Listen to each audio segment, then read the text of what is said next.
Assalamualaikum, anda masih lagi bersama saya Sid dan juga pelakon-pelakon untuk movie MLBB, di mana kita ada Zik, kita ada Ikmambi dan juga Encik Saudara Fauzi Nawawi. Memang dah terkenal, dah lama dah berlakon dekat industri Malaysia ni. First of all, apa khabar? Baik. Sihat, Ini saya percaya ini merupakan kali pertama anda semua berada dekat pentas MLBB ataupun Liga MLBB. Apa perasaan? Kita mulakan dengan Zik dulu. Sangat teruja. Ini first time tengok face to face game yang sangat best pula tu.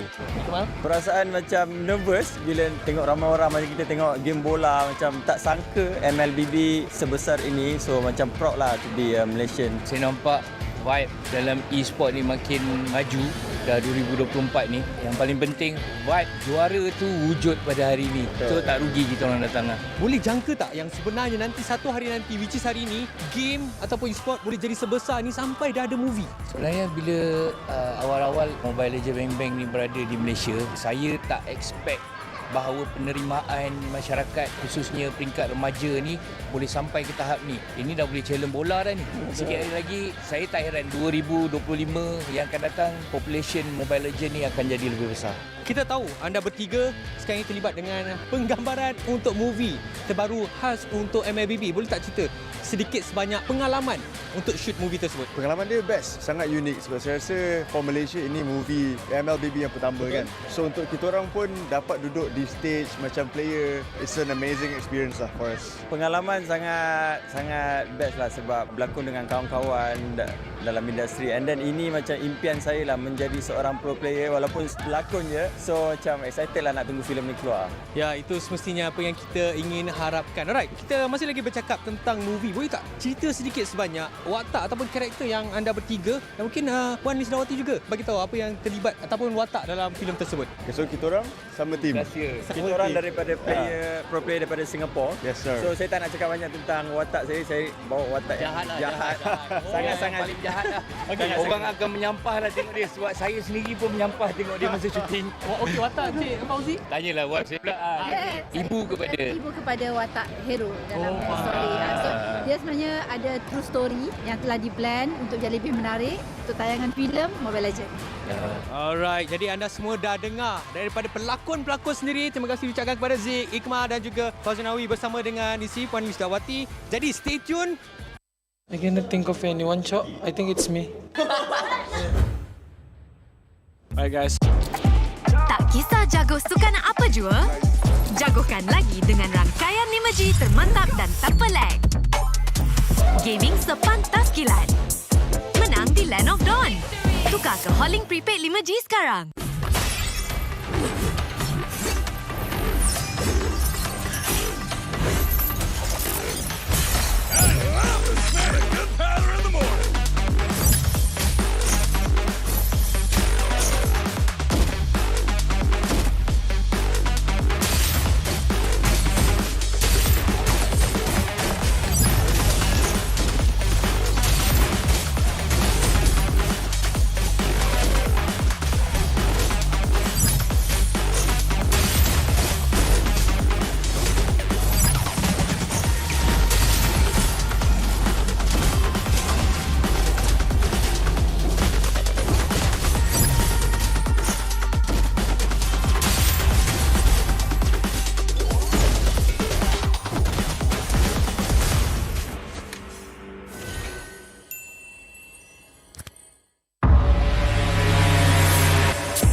Tangan aku kenapa ni? Aduh, lemu lagi gatal sangat. Gunalah Head and Shoulders. 100% keyakinan, kelomomo dan kegatalan. Wiped out. Unstoppable.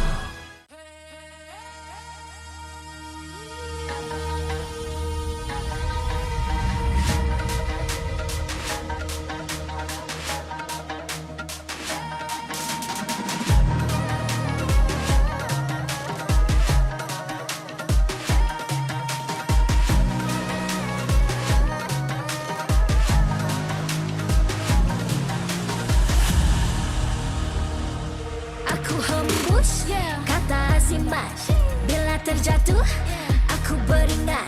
Jalan dah jauh, cari titik bermula. Krak, krak, krak, krak. Jangan patah semangat. Semarak api bukan calon-calon. Biar apa menghalang, aku sambut datang. 1000 daya, 1000 alasan. Harungi semua sampai di akhir garisan. Eo, eo. Kami tak senang mengalah, kami luar biasa. Semangat membara, harungi bersama. Lakukanlah sama-sama, lakukan. Bergema di kiri dan kanan. Tak berhenti marah ke hadapan. Tak mengalah berdepan cabaran. Jaga, jaga, kita jaga. Jaga, jaga, kita jaga. Jadi ayo.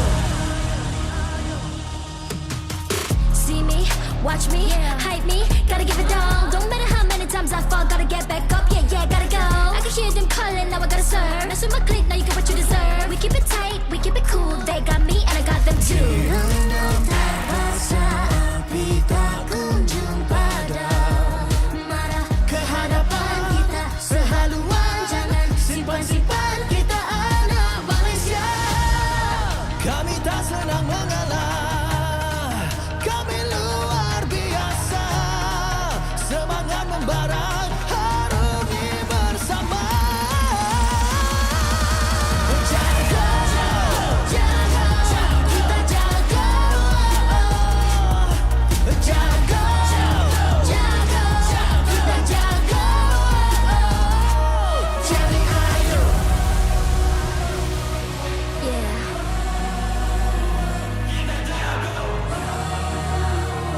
Are you ready?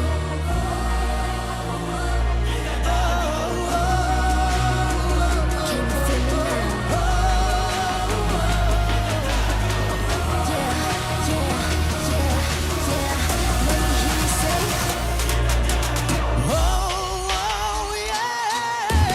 Lakukanlah sama-sama, lakukan. Bergema di kiri dan kanan. Tak berhenti marah ke hadapan. Tak mengalah berdepan cabaran. Jaga, jaga, kita jaga. Jaga, jaga, kita jaga. Jadi ayo.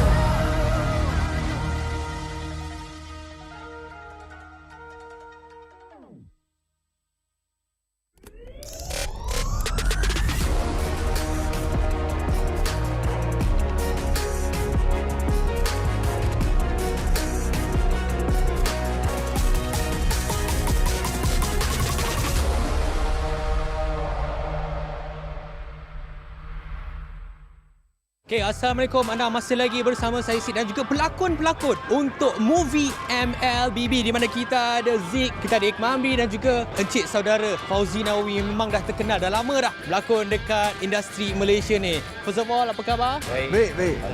Sihat, Sihat.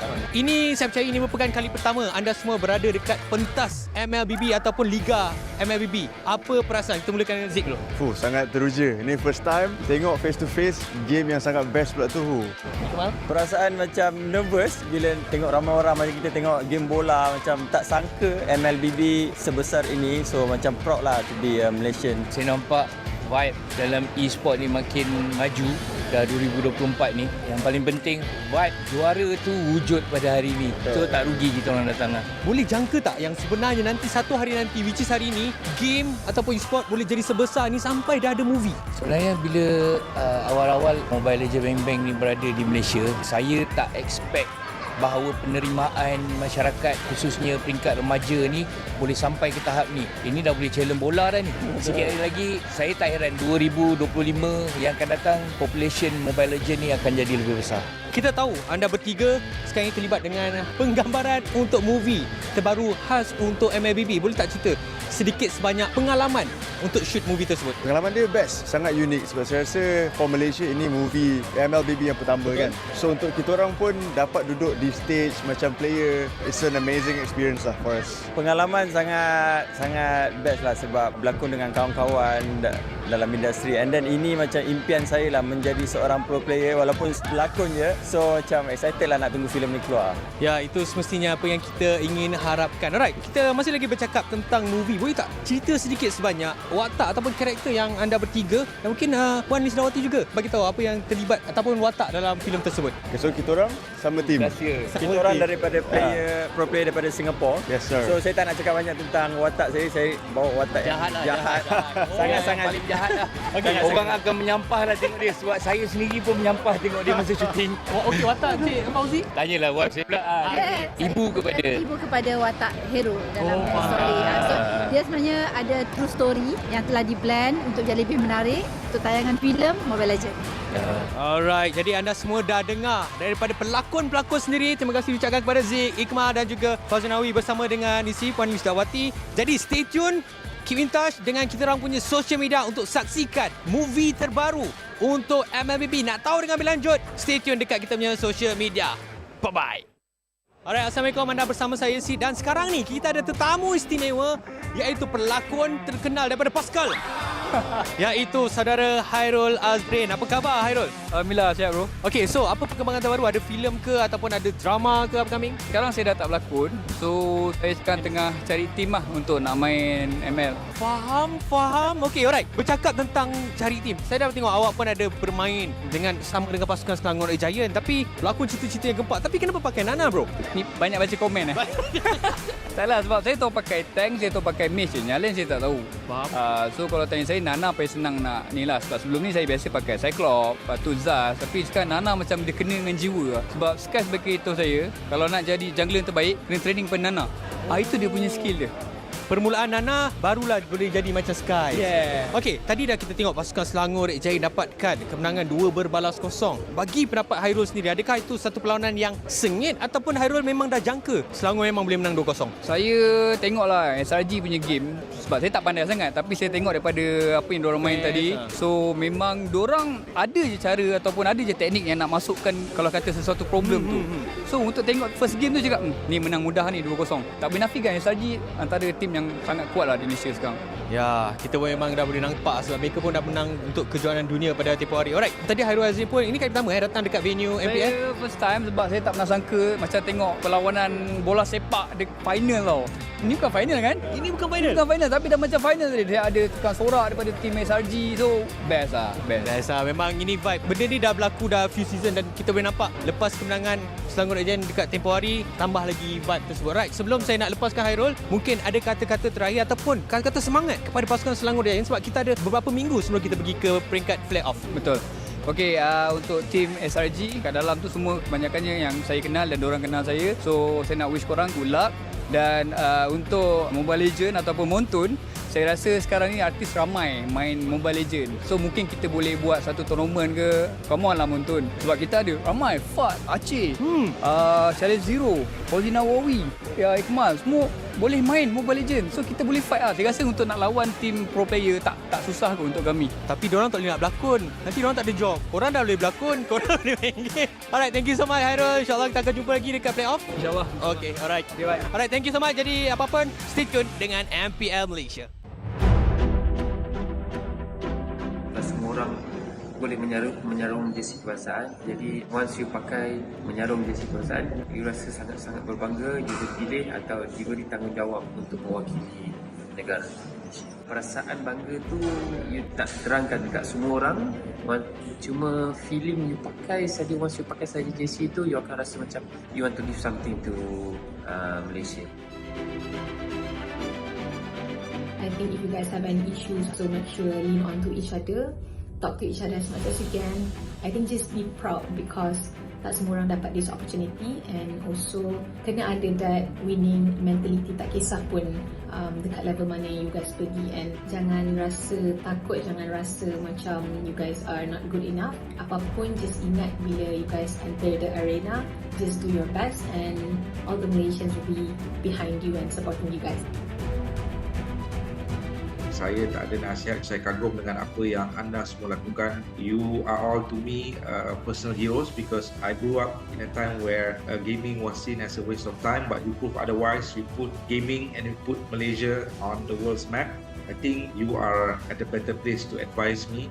So again, I want to say thank you for being who you are. Thank you for fighting every day. Thank you for competing for Malaysia because it's something that I can never do. And I live vicariously through you bila I tengok atlet Malaysia compete because what you do is very, very amazing. And I wish you all the best. Deliver for Malaysia because wherever I am on the day when you win for Malaysia, I'll be proud to raise the Malaysian flag and play the negara. Hi guys, I'm Stormy. Hi, and I'm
terjatuh, aku beringat jalan dah jauh, cari titik bermula. Krak, krak, krak, krak, jangan patah semangat. Semarak api bukan calon-calon, biar apa menghalang aku sambut datang. 1000 daya, 1000 alasan, harungi semua sampai di akhir garisan. Eo, eo. Kami tak senang mengalah, kami luar biasa. Semangat membara, harungi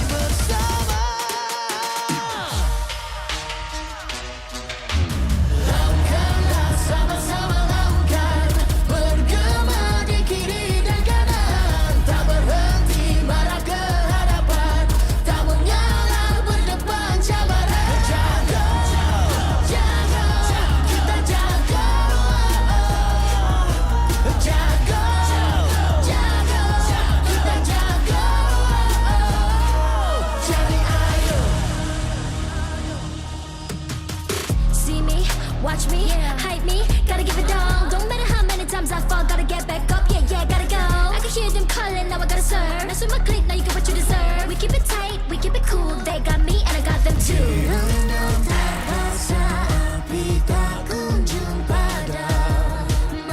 Kehadapan kita sehaluan, jangan simpan-simpan, kita anak Malaysia.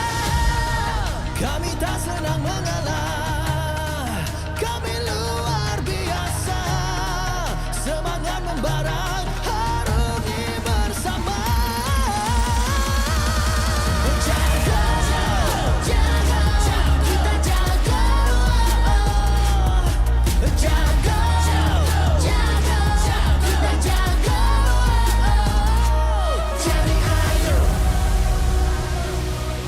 Yeah.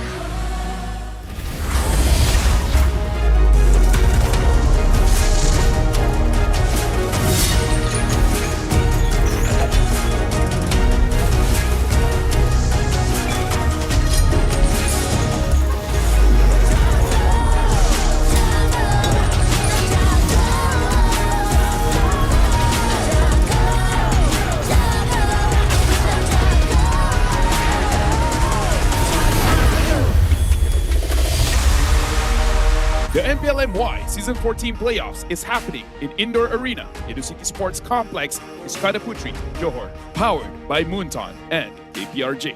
Official 5G mobile internet hotlink. Best for 5G lightning fast MLBB gaming. Official gaming phone ROG Phone 8. King of performance for mobile gaming. Official lifestyle fashion partner. Up your game with JD Sports.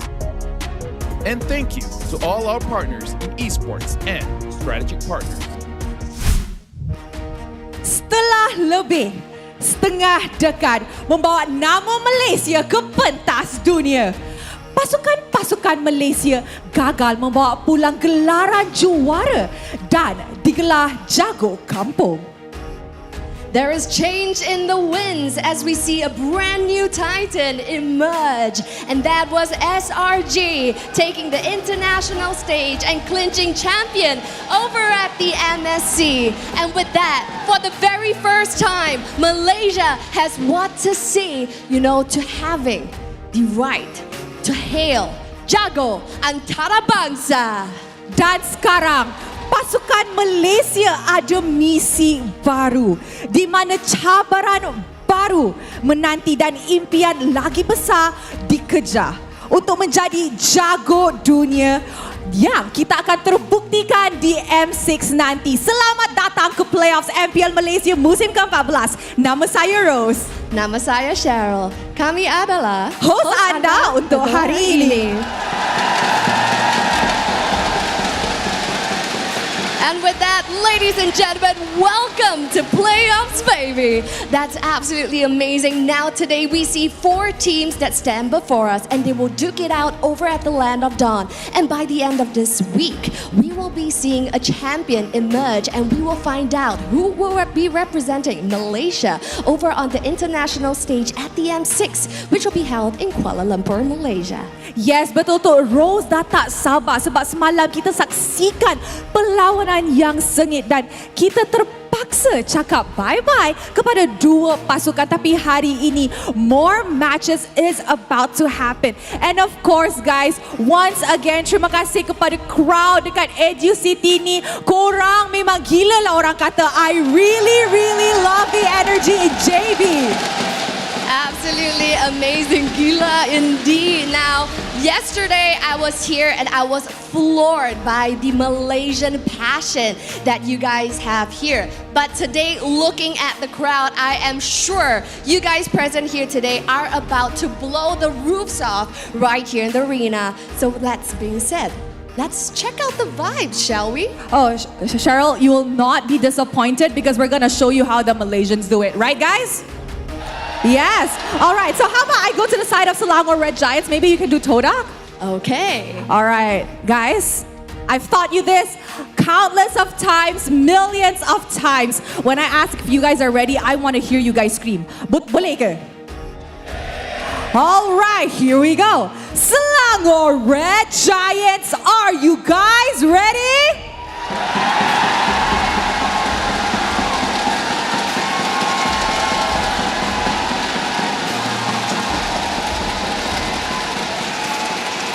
Now that is absolutely crazy and wild. Now for me, I'm Singaporean. I've heard about the roar of Malaysia. So, friends here from Todak, can you guys show me what is this Malaysian passion that I've always heard about and I'm excited to see? And with that, Todak, are you guys ready?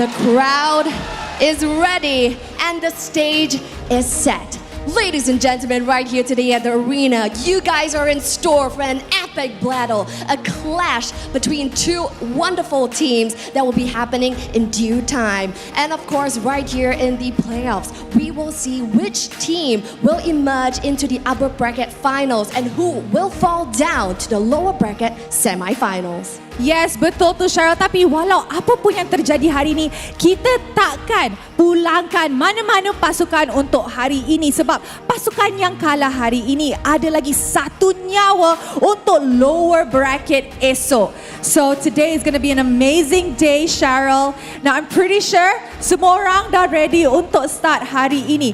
Tanpa membuang masa, jom kita ke caster.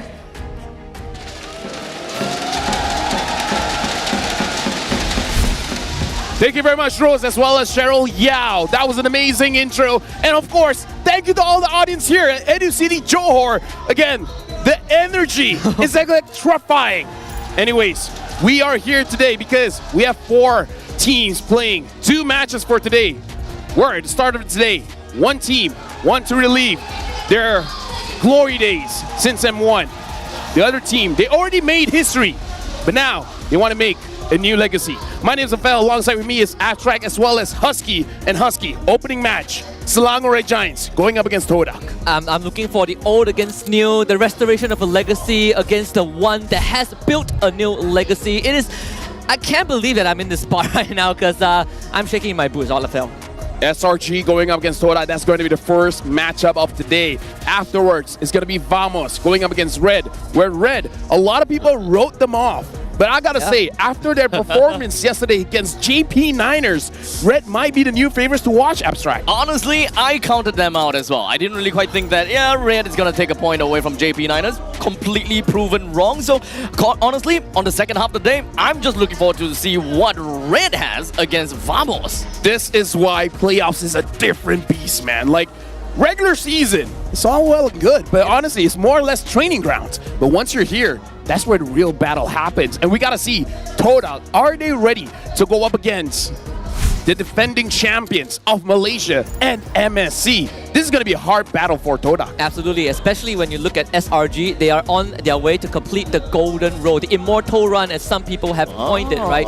Winning this MPL and then potentially M6. Whereas for Todak, it comes full circle. They want to go back to that international stage where they were the first team to do it 5 years ago. Honestly, all of this is possible because of Hotlink. Best 5G for lightning fast MLBB gaming with Hotlink. Enjoy unmatched 5G network low latency and improved gameplay only with Hotlink. And only for the fans that we have, that's with Hotlink, you guys will enjoy 20% off in-game items. So make sure you guys get the best MLBB gaming experience with Hotlink. And now we got to talk about Todak as well, because yesterday, man, it was a hard-fought battle against MV. MV were no pushovers, man. They did well, but altogether 3-2 for Todak. 3-2. Now for MV themselves, I definitely love the fact that MV, they beat the strong, lose to the weak. That is a very nice MO, right? But unfortunately, we won't be able to see them anymore for the entirety of this season. But the main thing that we want to talk about is the Swordfishers, right? The way that they ended that series with the single diversion from Zyme's point, bring Chiku guys right in.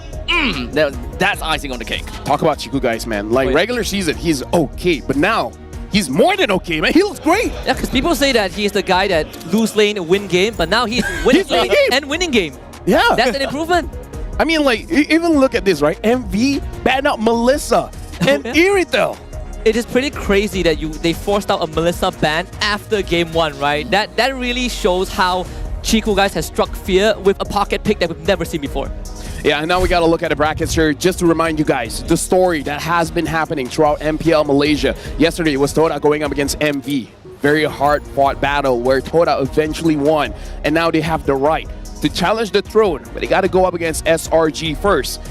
On the other side of the spectrum here, JP Niners lost to RED Esports 3-0. Clean game. RED even brought out the Fredrin. And we got to see if they have any more hiding in their sleeves going up against Vamos, where honestly, even Vamos has surprising drafts as well, where even Zorn can bring out the Natalia roam, and Zorn has been shown that he can play the jungle role with that Fanny. Honestly, when it comes down to Vamos, right, I always like to get very good opinions and as well as feedbacks coming in from every one of you guys. And everyone has just been hailing about, oh, Vamos, they're hyper aggressive, their way of playing is just run right in your face. And that is something that we don't see in Singapore, whereby all we do is we pick fights and we choose fights. Yeah, honestly, like, look at the crowd here in Educity, like, ooh, no one disappoints, man. Like, the food is great. The food is great. The people are amazing. And overall, this is probably the best playoffs I've ever been in. Yeah, it is my first LAN playoffs for MPL, and I'm already overwhelmed by the sheer crowd. It's basically a festival, right? It's a celebration of champions. You get to eat like a king, fist like a king, and also watch teams that perform at the top of their game. Dude. Honestly, this is just absolutely crazy. I mean, I've been here for season 12, and that is, well, MPL. There's MPL to me. Coming in here, looking at the stage, looking at the venue, this is just M-Series, MSC. Oh, yeah. Kofi, all the way. Honestly, it's amazing to think that this is not M6. This is just a preview. I mean, if this is what Malaysia has for the crowd, then I'm not that nervous about M6 anymore, man. I really feel like the production crew, Moonton, they went above and beyond. We've set the bar way too high. Yeah, way too high. Way too high, yeah. But now, again, like, going back here, we're going to talk about the SRG lineup after this. And something that I want to bring out, my boy, man, my boy, Stormy. And now even Humes. We're talking about the Legenda Award. We got Zorn. We got, before this, it was solos. We got Sasa from before. Chiku. But now, I'm really looking at my boy Stormy as well as Humes as the upcoming legends. It has been a conversation where we are trying to induct new people, right? I think Stormy was a good candidate. Chibi was also in the conversation as well. But I gotta agree, because you look at Stormy's stats, oh my goodness, this guy has never had a bad regular season. Never bad regular season. Honestly, coming from Singapore, we don't know anything about Legenda. So what's the criteria to be part of this Legenda Award?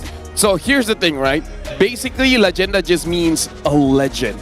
So what you want to see is like, who is the upcoming legend? The guy that is the face of Malaysia. Of Malaysia, exactly. MLBB. And how you get there is by winning. And I gotta tell you, man, Stormy and Humes has been winning. This is the full lineup. Stormy, Cram, Sakai's, Humes, Innocent, Stormy, the Prodigy, Skies, the Sky Prince. And Innocent, man, he's been carrying games like no one else had.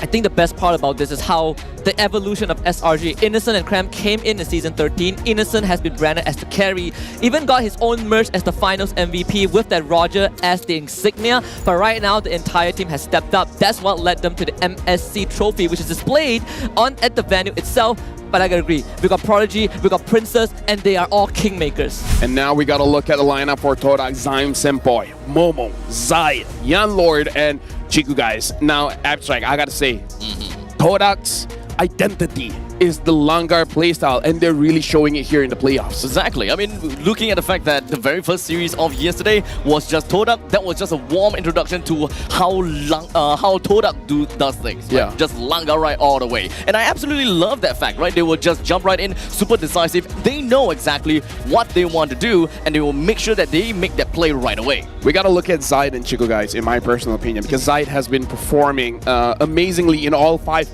games yesterday. And Sakai's has been hit by a lot of criticisms by the netizen that he hasn't been performing all that well during regular season. Yeah, imagine that. A lot of the junglers in Malaysia has been improving, that now Sakai's looks like he's struggling. And Chico, guys, he won lane yesterday for sure. Oh yeah.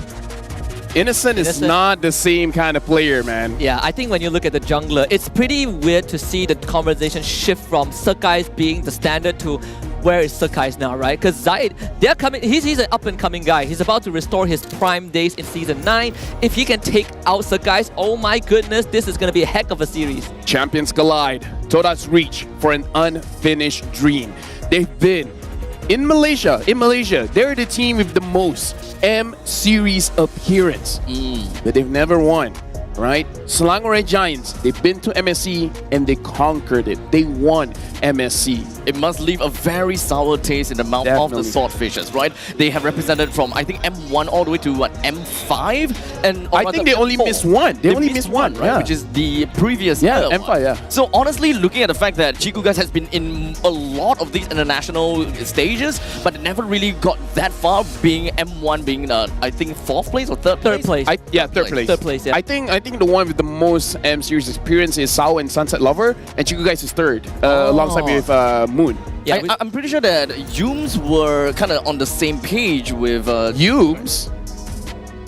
Series, right? Started in M3 when he was 16 and a half. Wait, 16 and a half, yeah. He's like halfway through. 16 years old, went to M Series to represent. So you're telling me he's like 19 now? Yeah, he's 19. Yeah, I mean, Sekais is one of the youngest players to win MSC. In Malaysia, at least. Wow. The perfect duet's journey to greatness. We got to talk about my boy Stormy here. Let's look at their accomplishment. Look at Stormy, man. First in MSC. First in Season 13. Second in Season 12. Second in Season 11. Third in Season 10. And Season 9, he was a rookie. He's a rookie and he won regular season MVP. Not rookie. Season MVP, regular season MVP against all the greats of Season 9. Even Yums has a ton of achievements, right? Against first in MSC, but he has played with Todak. He's only got 2 times where he finished 5th and 6th. Both 2, 3, are at 4, international tournaments. 5th and 6th at MSC, 5th and 6th at the M Series. The rest, top 3.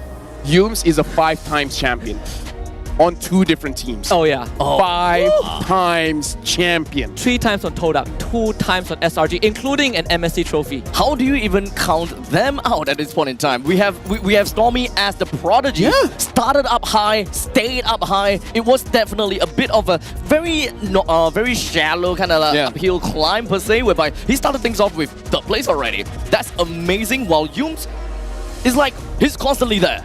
I mean, here's the thing, right? You guys can join the fight by scanning the QR code while we're having this conversation. But we were talking about Yums having 2 different teams and he reached greatness. Stormy had like, what, 3-4 teams? Yeah. And he's number 1, number 2, number 1, number 2, only one time number 3. And he was regular season MVP in his rookie run. Now, you were asking before, what are the criteria to be a legenda? Yep. If that's not it, I don't know what is. It's right there. It's right there in front of your face, right? Fair. They got a theme song. It's called All I Do Is Win. That's them. That's them. That's the They DJ have a Khaled theme label right song. there. They have a theme song after... No. It's All I Do Is Win by DJ Khaled. Yeah. Okay. That's just them. That's- yeah, that's fair. Oh, look, to be fair, at this point, if SRG becomes the champion again, they might have their own theme song. Now, usually we will have theme songs. We're walking up. But this time, we're just going to invite both champions on the stage of MPL Malaysia.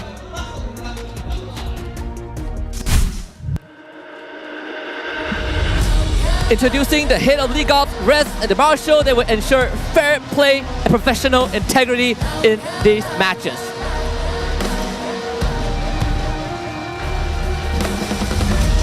Selangor Red Giants, the defending MPL MY champions and the winner of MSC 2024, ready to defend their title. They're here for another shot at the crown. Give it up for Selangor Red Giants! Keep your eyes on Yums as he will face off against his ex-teammates in their very first best of 5. We talked about Yums, now we talk about Stormy. These two are the perfect duo.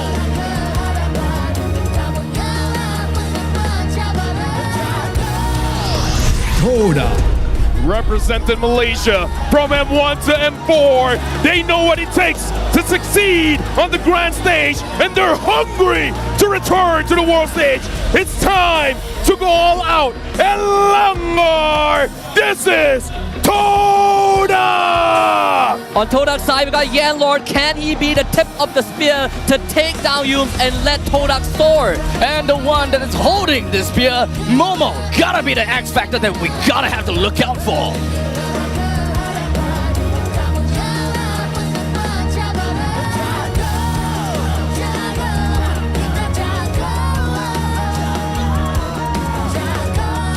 Arguably one of the most important factions in this battle. Introducing you the coach and analyst of the two teams. We got Arcadia and Nozora Veki for SRG, Kuja and Saifu for Todak. Talking to Kuja, he's the drafter and Saifu is the one calling the shots in the gameplay. The same can be said about SRG. Veki is all about the gameplay, but Arcadia, man, he makes sure he wins the draft. The prime difference is that Veki is a multi-title winner, both as coach and player. That experience has come into play many times.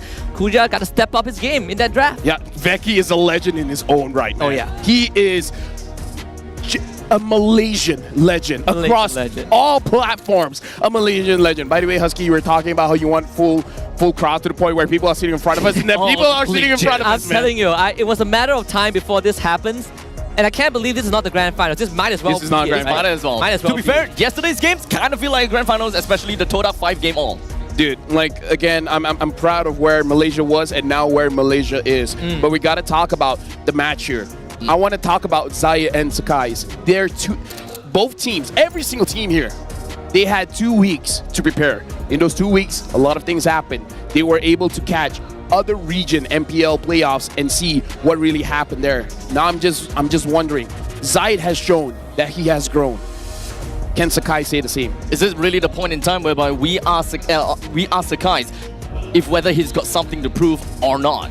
He definitely has something to prove when you look at the average GPM ranking, where Zaid is just 2 gold average GPM ahead of Sakai's, but then you got Chibi leading, and then Innocent in 4th, Uni in 3rd place. Overall, 4 out of the 5 average GPM ranking title holders are still around. Yeah, honestly, Chibi as well is a legend in his own right. We'll talk about him in the next matchup.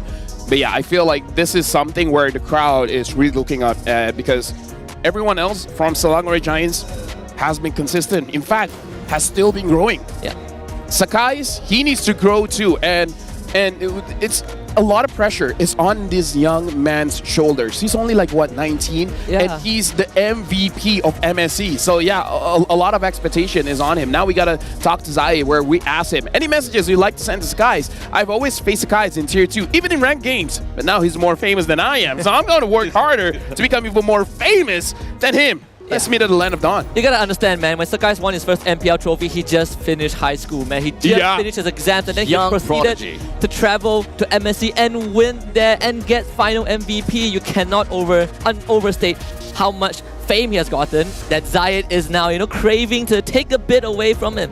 Honestly, how young per se is Selangor Red Giants is? I mean, how many times have they went to the international before the formation of this team? That was the first time. That was the first time. MSC was their first. So you're telling me that Selangor Red Giants formed, so they got a dream team, went to international, didn't get cold feet. So Selangor Red Giants, they started from Tier 2, and then they're like, they battle towards the qualifiers to enter MPL. Their very first run, full local lineup, they got 6th place. And then they were okay. And then they started to make changes. But the moment they got Yums, they started off with Yums. Yums was the first recruit in their fresh new lineup. He was the captain. After they secured Yums, they went for Stormy.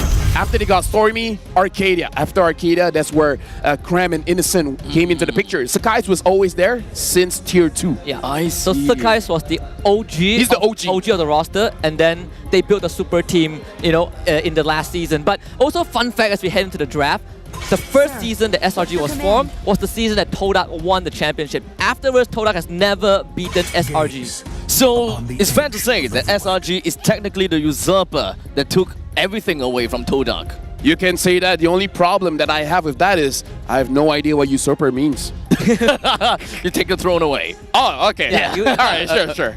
I mean, again, track record shows. It sounds cooler than what it really is. I mean, I want to look at the respect bands because I see that Loyi Jushin has been a big contention yesterday, right? I'm putting a lot of backroom discussion between when MV went up against Todak, that Jushin Loyi, such a big priority, and I love it that SRG has put a lot of respect on their name. Something that we have to look at here as well is that the Nolan has been respected, making sure that Zai doesn't get it. I mean, Nolan is a pretty strong hero, but has been led through the drafts multiple times in multiple MPLs. Todak, they're banning out Edith, which honestly respectable because Edith is a very strong hero that not a lot of teams really utilize, but SRG is one of those teams that can. Because the thing is, yesterday's game, we didn't see a single Edith, even though she has been leaked throughout the drafting phase. So I thought that was pretty interesting. But in the meantime, Suyo is going to be the very first pick from the side of SRG, as it's been leaked. Fair, and I can understand. This also indicates that Toda wants to go for a brawl-heavy composition because Edith traditionally is a very good counter against it because the Earth Shatter can knock out multiple opponents. So they probably want to go for this Langar style of having a lot of dive, and having something like an Edith will just disrupt their tempo. And now we got to look at Suyo can be translated as the Serious Wanderer.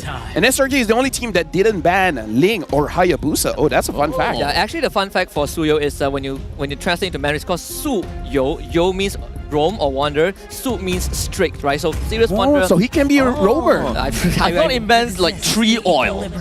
Sure. That you got that wrong already. All right. I like this show pick, by the way, because when we talk about the Edith ban, it was also a big flex for SRG. But I want to see Yanlor's show. I've been wanting to see it since yesterday, and I'm glad he picks it up. Something to note for the international viewers here. Looks like, at least for the Malaysian ecosystem, not a lot of teams are prioritizing the Matilda, where I completely understand because number one, this show pick is an amazing pick for Todak by themselves, where they can control the jungler a little bit, but it's to take it away from Yumes. Yumes on that show, he basically controls 3 different heroes with this one hero. It's not a fair trade when Yumes gets the show. So they are definitely trying to deny that away, but in the meantime, Yanlor can definitely pilot this show at the same time. So it's kind of like a whose priority does this go to? Now, with that all said and done, SRG picked up the Gato Kacha and Aurora, while Todak also picked up a Phoveus. Definitely nothing too out of the ordinary per se. The main core 3 for each side has been built with not much of a surprise or an X factor yet. Husky, let's talk about the intelligence of Arcada and Veki. Looking at what they've been picking up, it looks like they completely understand what Todak wants to go for. That Edith ban shows that they want to clump up together, they want to fight as a team. Gato Kacha and Aurora, perfect counter for that. I was just about to go into that because SRG not only have big team fight engages or denies, they also have strong lane priority. That is something that has been a big focus since yesterday when Todak went up against MV, right? Lane priority allows you to shut down the junglers, and the fact that Zai's hero hasn't been revealed yet gives SRG some room to play with.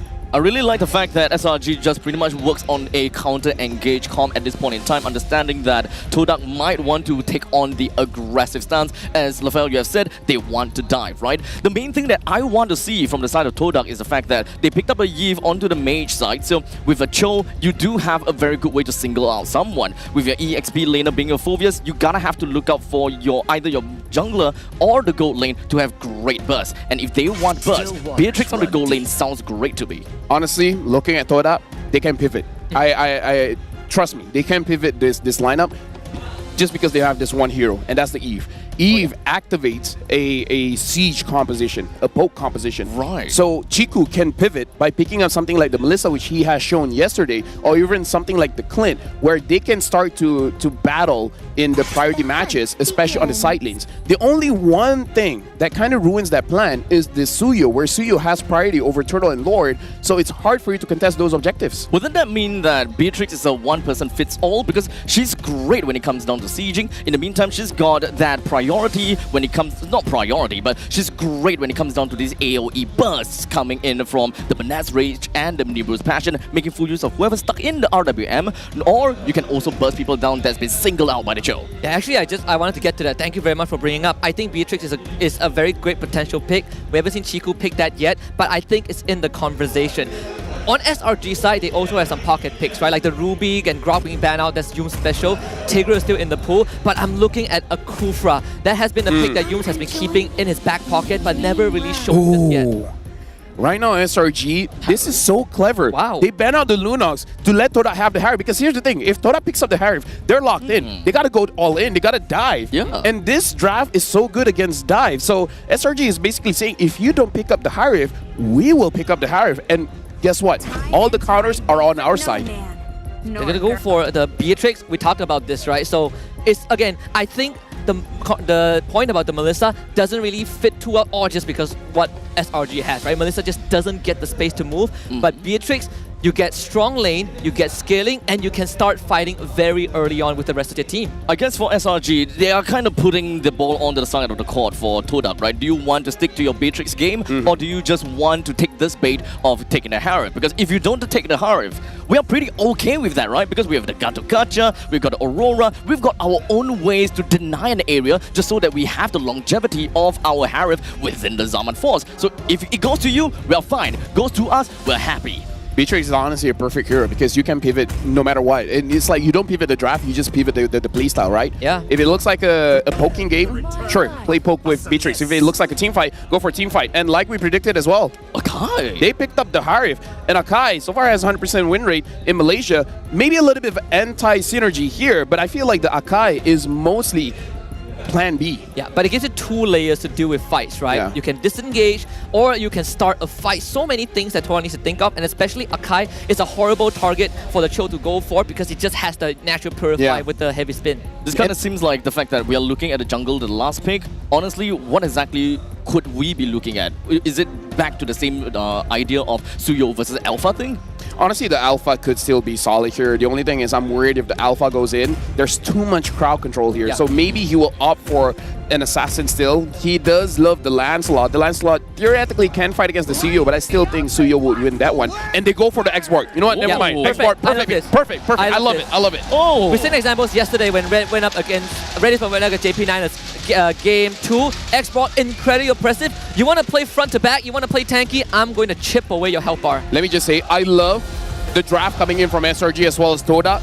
Both teams have plan A and plan B. Todak, they can go for poke or they can go for dive. Looking at SRG, they can just play fundamental, but the Akai can actually push people away if things goes wrong. Both teams have multiple ways to play their lineup. I love the opening draft. At this point in time, I wouldn't even call it an anti-synergy, but I would definitely say that they have got answers for many, if not all, occasions. And now we're jumping to the land of dawn.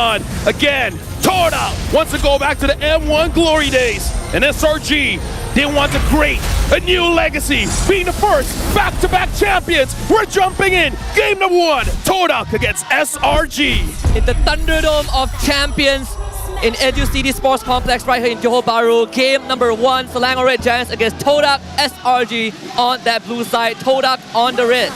So right off the bat, it does definitely seem that for the side of SRG, that's going to be starting off onto the orange side, and Zayat doing the same. Going to end up in very opposite directions, and I would believe that the gold lane is on the top actually. So one thing's for sure is that Suyo will end up in the top lane, putting quite a bit of a pressure over to the side of Beatrix if they really want to, despite the fact that Harif would have a pretty good ways of poking the Beatrix out anyway. Right now, I want to look into the future here, where we're looking at how they're both going to contest the objectives, because Selangor Red Giants having Suyo has an 80% chance higher rate to actually secure anything.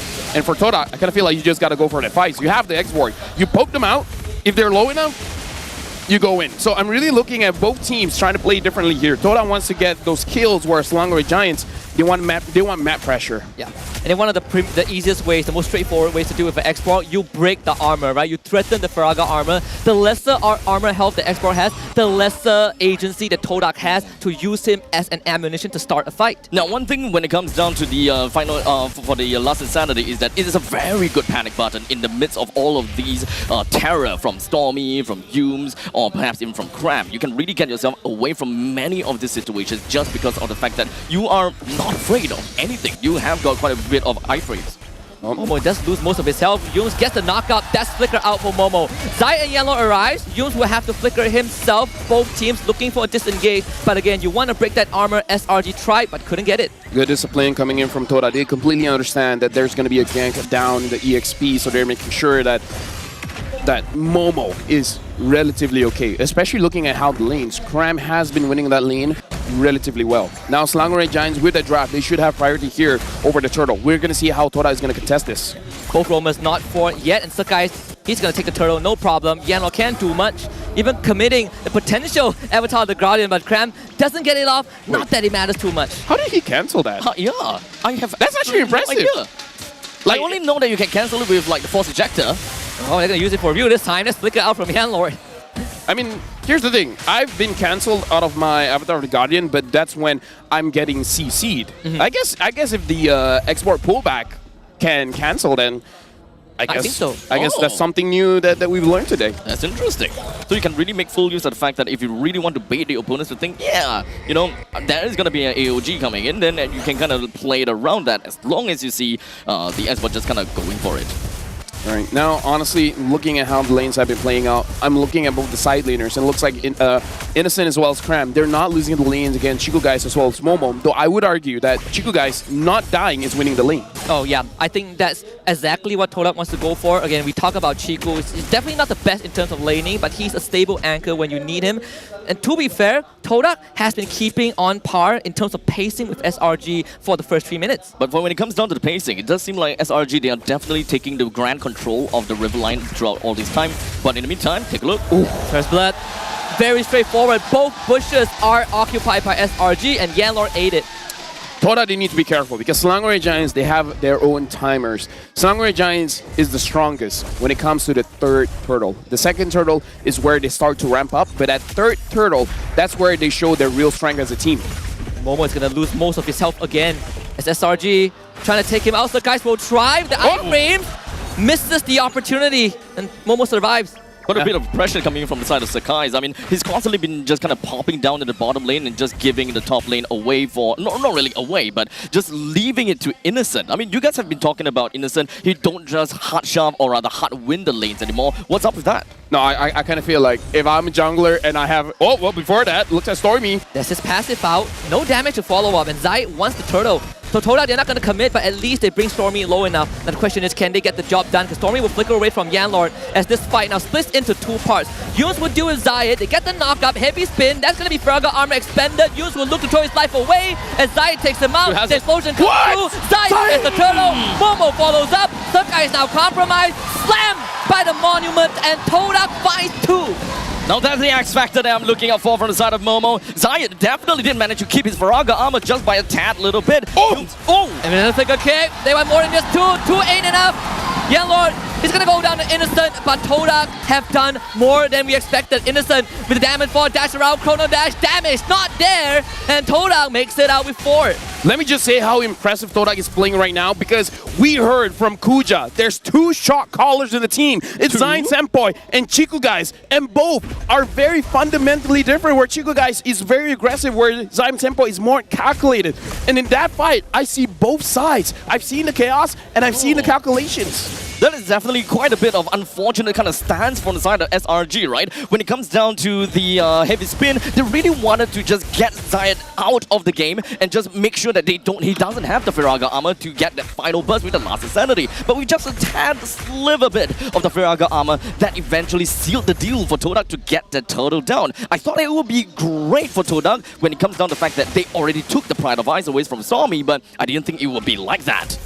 Stormy is going to be kicked again into the RWM. Todak have set up a kill box. Yums cannot save his Droma. They bring Cram into the fray to look for Zion Senpai. That's a trade. Rejuvenate used by Cram to keep his team healthy. Yanlord, another Jekundo knockup, and Zayed is barbecue, baby. Welcome to Texas.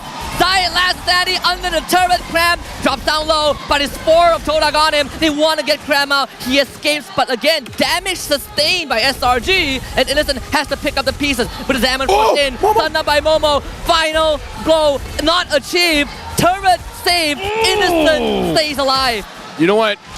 If you want a friend like Momo. Oh yeah. Honestly, I want a friend like Yanlord. Dude, at this point, Yanlord and Momo, they're both frontliners, but Yanlord's the sword and Momo's the shield. Yanlord is the one being aggressive in the backlines, making sure that the fight is disrupted, while Momo is making sure if anyone's gonna die, they're gonna die after me, not before me. They're dealing with the pillars one at a time, right? Selangor Red Giants, they are Stormy, just constantly being oppressed by Yanlord. After knowing that the fact that he already used his flicker, that's definitely important. Oh, that's a big banners race. Inter RWM. So AOG out for Cram. Todak taking out resources from SRG, and Yellow has been a big menace. We're looking for the heavy spin, but with Zide around, it is impossible. Again! To steal, but can't get it. Stormy gets picked back, flickers to safety. He's burning to the glowing one, but will survive for now. So guys, again with the Blaze Surge, rejuvenate from Cram, keeping it healthy. Todak will just back off. They've gotten the turtle. Gentlemen, a moment of silence to really think about this. How much has Zide grown that he's using an X-Board and he has won 2 turtle takes against a Suyo? Oh yeah, I unheard of, right? You're looking at Suyo with a Soul Sever, execute, no damage cap and retreat, and still Zayed's winning out. Now, is this really about, all about Zayed? I know that Zayed is definitely improving a lot, but we Young Lord, man. about... It's Young Lord, man. It is Young Lord. It's Young Lord, 100%. Young Lord, you guys were talking about it during the walk-ins.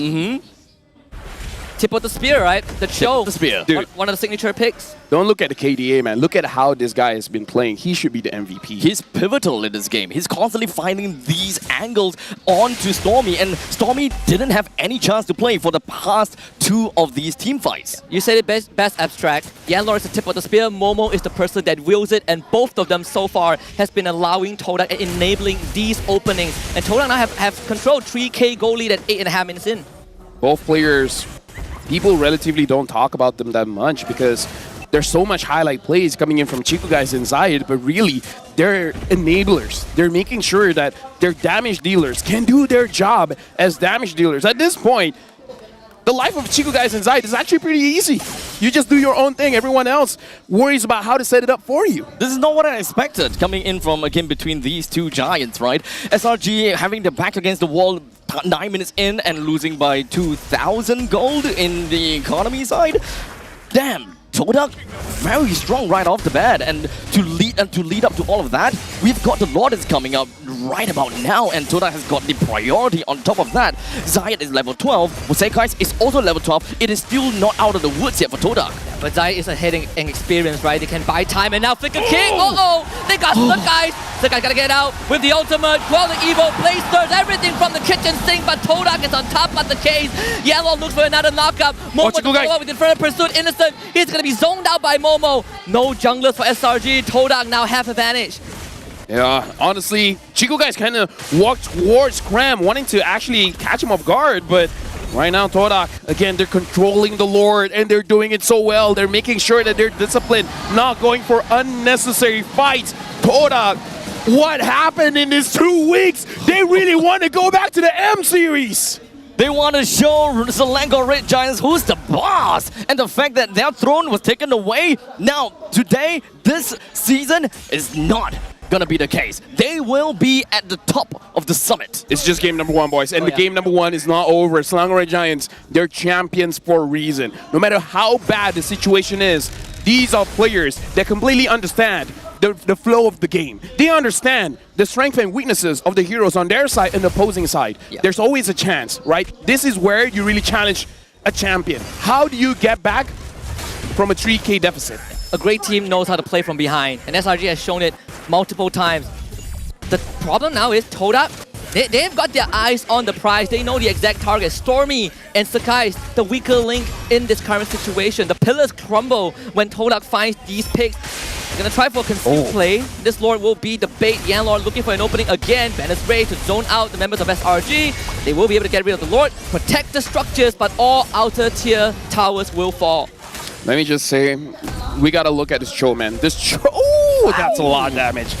This Cho is making the prodigy Stormy unable to play his game. Yep, he's awkwardly very, very consistent in this game. Whenever I'm looking at him, he's already got the angles in, and he's already zoomed in on either on Stormy or onto Sakai. His timing is just impeccable and constantly just finds them in the most awkward situations, and boom, a kick you go, and you're dead. Imagine if Todak did ban out the Ruby so that Yums can use the Ruby, it might be a different story. That's why they banned the Ruby, right? Now Yums with the flicker to the back. Another kick! They found Stormy! Zaimsen puts on the box. They can't reach him. Cram will try. They will take out Zaimsen Boy, but Stormy will be the trade. Cram is gonna go down. Unfortunately, there's just nothing the SRG can do. Yeah, Lord! Finds it again! Selangor Red Giants Now they're in the red zone. Sakai has to retreat. Momo follows him back. But now using the flicker just to survive. Todak with this push, they're able to get the mid and the top inhibitor. Selangor Red Giants in trouble. They're going to look for an end angle. Yanlor will try, cannot find the kick. Sakai needs to get rid of the wave. The There we kick go. away from the bad space, but it doesn't matter. It's just up to you. Stormy just came back. The wave will be cleared out just in time. Desperation move from SRG, but Todak have gotten what they came here for. Innocent, we're back in the fray, but Zai would throw out that ultimate last standing on Stormy. Your life is the resource, and we are here to take every single vestige of it. Cram with the AOG, cuts off the escape route. Innocent needs to go big. Can he go big enough? Momo stops him. They need 10 more seconds, but they don't have it. Todak will impale SRG in the chest, and game 1 will go over to the Swordfishes. Game number 1 goes to Todak. They won the first game against defending champions. It wasn't a close game, it was convincing. The Swordfishes sharpened the sword and knew exactly which part of SRG they're gonna be poking. If SRG came in this match thinking it's gonna be easy, man, this is a wake-up call. Ooh, get your predictions ready because it's about to go really bad if this continues. We've seen SRG recovered from very bad situations for sure, but this one completely unexpected from Todak. I don't know about you, gentlemen. Gentlemen. I don't know about you, gentlemen, but I'm ready for 10 games today. Oh, I'm ready. I'm ready for 10 games. I'm ready from yesterday. I'm here for the fun, dude. I mean, like, here's the thing. Young Lord on that show. Oh my God. Whoever is MVP, right? Because if you look at the numbers, might be Chiku guys, might be Zai, but Young Lord on that show, like, Abstract, talk to us about how disruptive that show is. Absolutely disruptive to the point that Stormy have got no game at all. It kind of forced the hands of SRG whereby they're kind of in a little bit of a panic / a little bit of a chaos to the point that they don't really know what exactly is their main point to attack anymore. Like, we've seen them using 2 ultimates just onto Zyme Senpoi. But in the meantime, all the way in the back lines, all in the front lines, we've got massive amount of hectic maneuvers. We kind of draw the parallel during the team walk-ins, right? Yums and Yanlord. Look at the bans from Todak, right?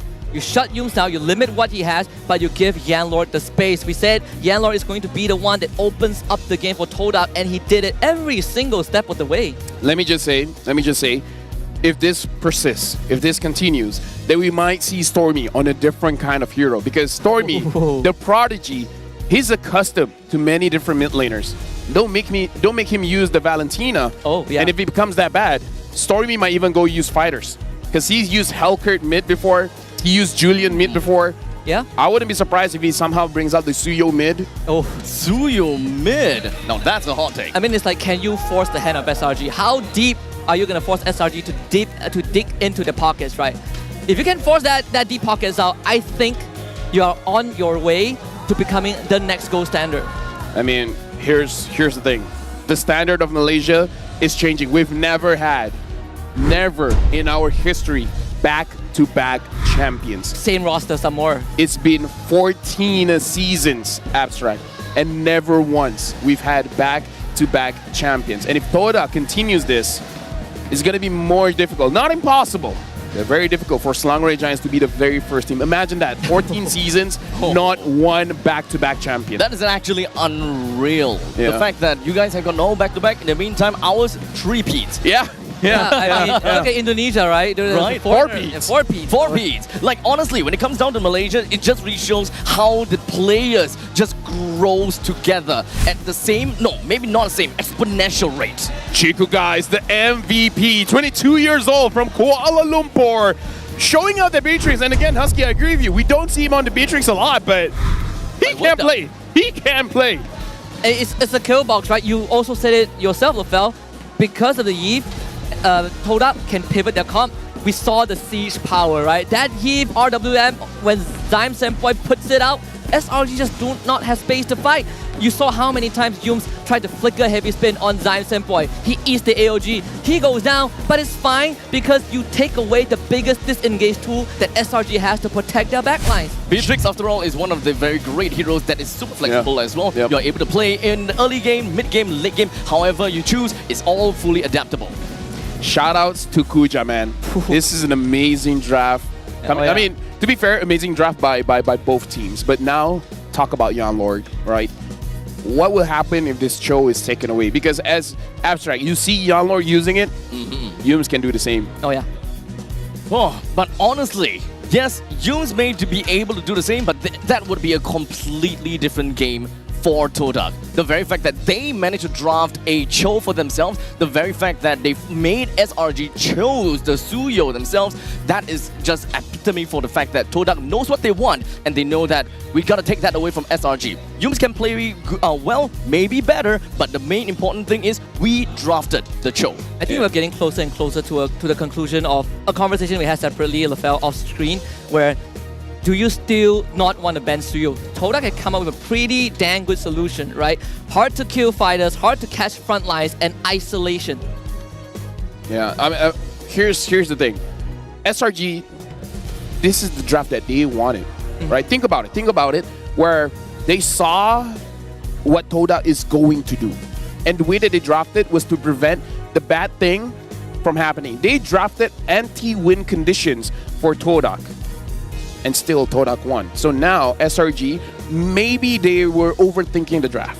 Maybe they need to keep it a little bit simpler, focusing on themselves instead of trying 5-head kind of draft, see what your opponent... I mean, again, it's not a bad strategy. Don't get me wrong, it's not a bad strategy, but Todak has shown that they're strong regardless. So I don't know, maybe a different angle. I want to take it a step further. That Xborg last pick for Todak, I think that is also what threw SRG off guard. You know what? I agree. Yeah. This draft, I don't think you're prepared to deal with an X-Borg because there's no way for you to deal with it. Yeah. You're not going to have enough damage to burst the Firaga armor, and your frontline sure as hell do not want to deal with it. We surely did manage to see the fact that he's got that small little bar of Firaga armor, and that is more than enough for him to be able to secure the very first total. From that point on, it really managed to propel them into greater parts of the mid stages of the game. And again, maybe Harv is something that we should not prioritize because we've seen other regions as well not prioritizing the Harv as much. And we can definitely see it here where Innocent, he goes in. It's like, if you have a very good mid game, then the Harv is going to be looking good. But Innocent goes in, he doesn't have enough damage to kill anyone. And the dive that actually goes in and catches Innocent, your single target here. You can't, you know, diversify your damage. And I don't know. This game, Innocent suffers from getting dove on by Todak. On the other side though, I'm just going to play a little bit of like a devil's advocate, is the fact that when it comes down for RSG, this is a game that is under 13 minutes. Innocent didn't really quite have any form of opportunity to really show up because the team is just being oppressed so badly by Todak, right? We've got Zyme Senpoi that's constantly popping up this RWM whereby SRG gonna be dancing on the palms of Zyme Senpoi, while Yenlord is constantly finding all these key players to single out to make sure that SRG just don't play that 5 versus 5 comp that they really wanted. And that's where we go back to separation, right? How do you isolate key targets? Todak spells do all that. You got an Ardo inbox, you have to walk through. Momo hard dives Innocent, Yenlord hard dives Stormy. Innocent just does not have opportunities to even contribute to the correct targets. Let's talk about Momo now. Dude, Momo, he suffered in lane. Let's get that clear. He did not have a good time in lane, but once you start transitioning into those team fights, how many people has he saved, right? How many people has he dashed towards, force them to move back? Like, the way that he used the Phobias, beautiful. He got ganked twice, right? Escaped death twice. Right. He helped his teammate and still kept his own life. Again, Momo did it yesterday. Momo did it today.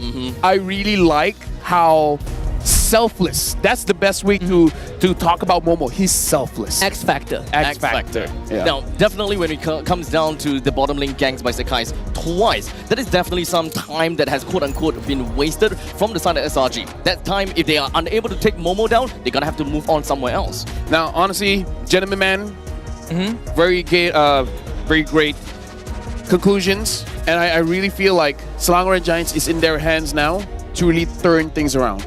Yeah, I think it's 3 up to them. Because Todak, they're definitely in the driver's seat. Yes. And I feel like this is an uncomfortable situation for Selangor Red Giants. But that being said, we're going to go to the MPL offstage where Popopochi is here. And he's going to talk about Innocent a little bit. But what about Innocent that you want to talk about, Poji? Stage is yours.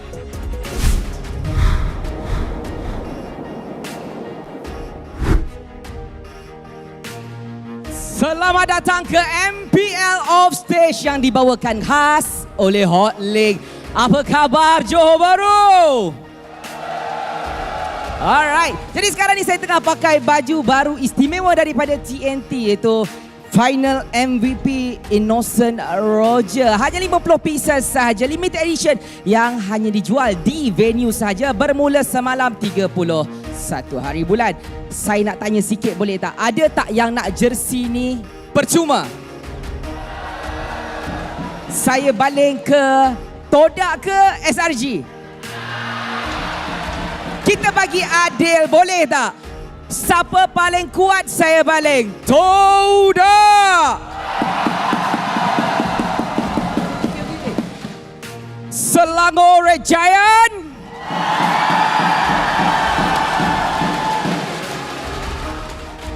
Siapa kuat sebelah ni? Okay, sekali lagi. Todak!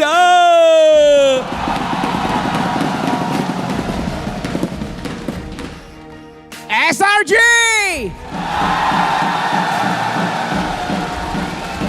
Naluri hati saya mengatakan Todak. Minta maaf Selangor Red Giants.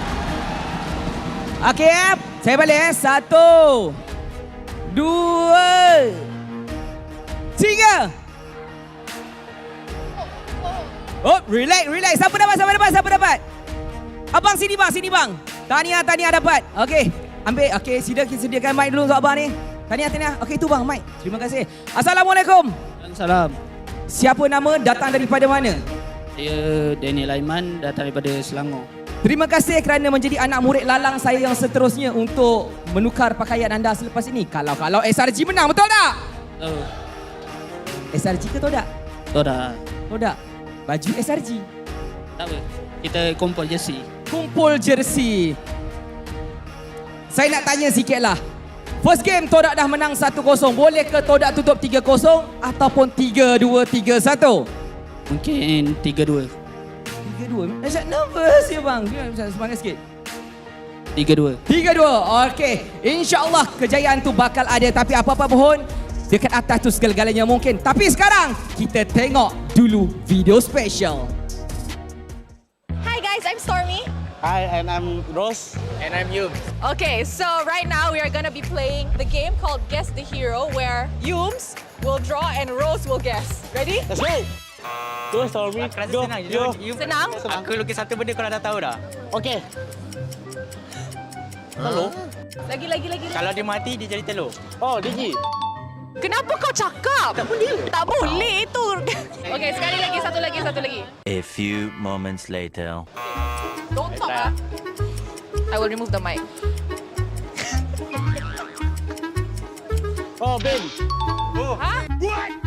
Ben. Wow! Chemistry 10 out of 10. Boleh bantai. Boleh bantai pan? Boleh bantai. Okay, so Sepat akan melukis, Nets akan guess. Mari, let's start. Ada aku nak lukis tau. Spell je. Spell kepala. Ish. Tak boleh spell. Okey dah, hero Diko main dah. Ui. Tarit. Bukan. Ha? Dia bawa ni dah. Oh, dia bawa ni. Last dot. Halas. Dia main lah. Golen. Lagi, tambah lagi. Tak faham. Keluar. Harit. Ruby. Ni Ruby ke? Macam tak Ruby. Macam Aldous. Sini. Kalau dapat diamond, serius. 5 second dia. Okay, ready? Balmon. Penny. Nana. Ni apa pun? Estes. Sabar, belum tak ni. Ni apa siap? Macam kucing. Klorin. Tangan, kaki. Ni weapon apa? Rafa. Salah. Tambah dia punya hiasan ke? Telinga dia besar. Oh, Lilia. Salah. Tak, kau ingat, kau tengok weapon dia betul-betul. Tukul. Balmon hammer. Dia besar. Dia Naga. Oh, Yuzong. Aleko saya. Hello, awak rasa ni hero apa? Hero apa ya? Goblin lah. Momo, awak rasa ni hero apa? Salot. Tak, kau punya yang susah tu. Sini. Haiwan ke? Sini, saya. Hero apa ni? Minotaur. Oh. Bagi saya lukis. Badan ni buat tough sikit. Tak juga kepala bulat. Siapa punya lukisan lagi cantik? Okay guys, so selepas kita cabar 3 pasukan which is Selangor Red Giants, Todak dan juga Vamos, kita dah ada pemenang iaitu Selangor Red Giants lah kan. So kita nampak chemistry diorang memang tip-top. And that is it. I hope you guys enjoy this video and jumpa korang dekat playoff.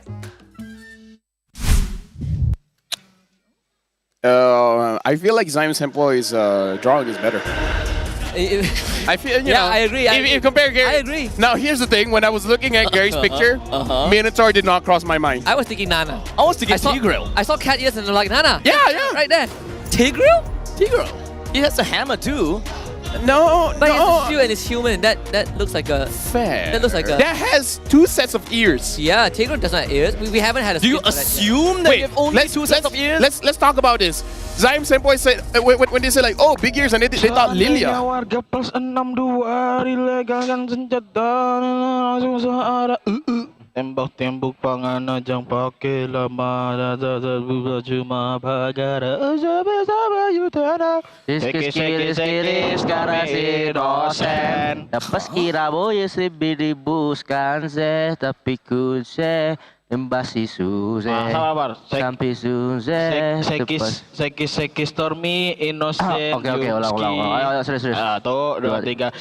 Sekis Stormy Innocent Yumski. Yumskinya jagolah sekali. Kemarin lu ada gitu. Oh ya. Apa ya? Sekis nyambung gitu.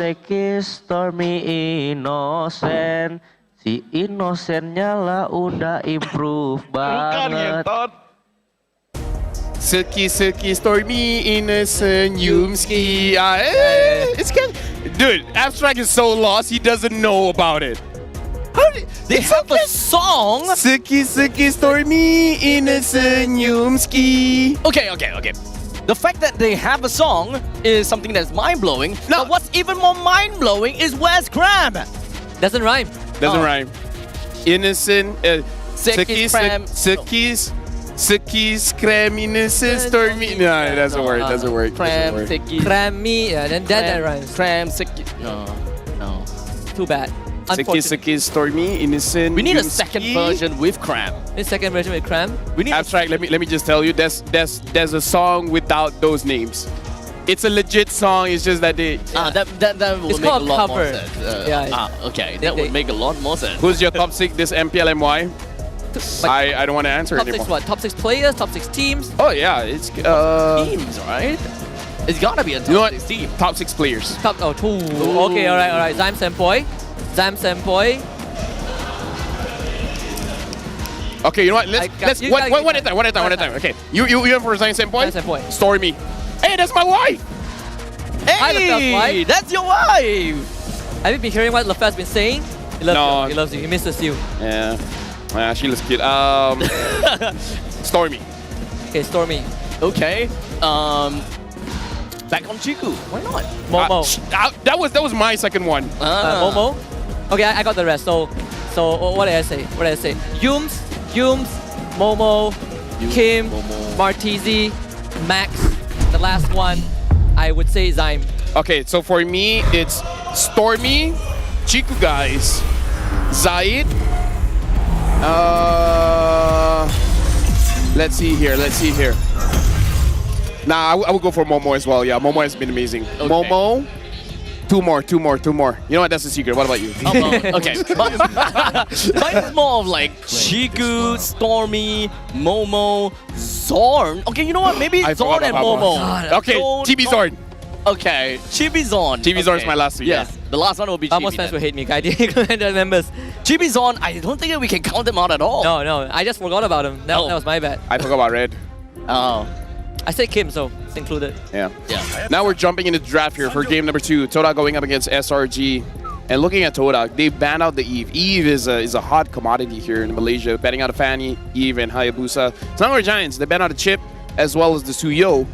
Will they ban out the Jushin? Yeah. Yeah, what about Jushin? Because last time when Jushin went through, the first time SRG played against Jushin, it was against Homeboys in week 1. They beat Jushin with a Fanny, right? Backline dive, but now there's no Fanny.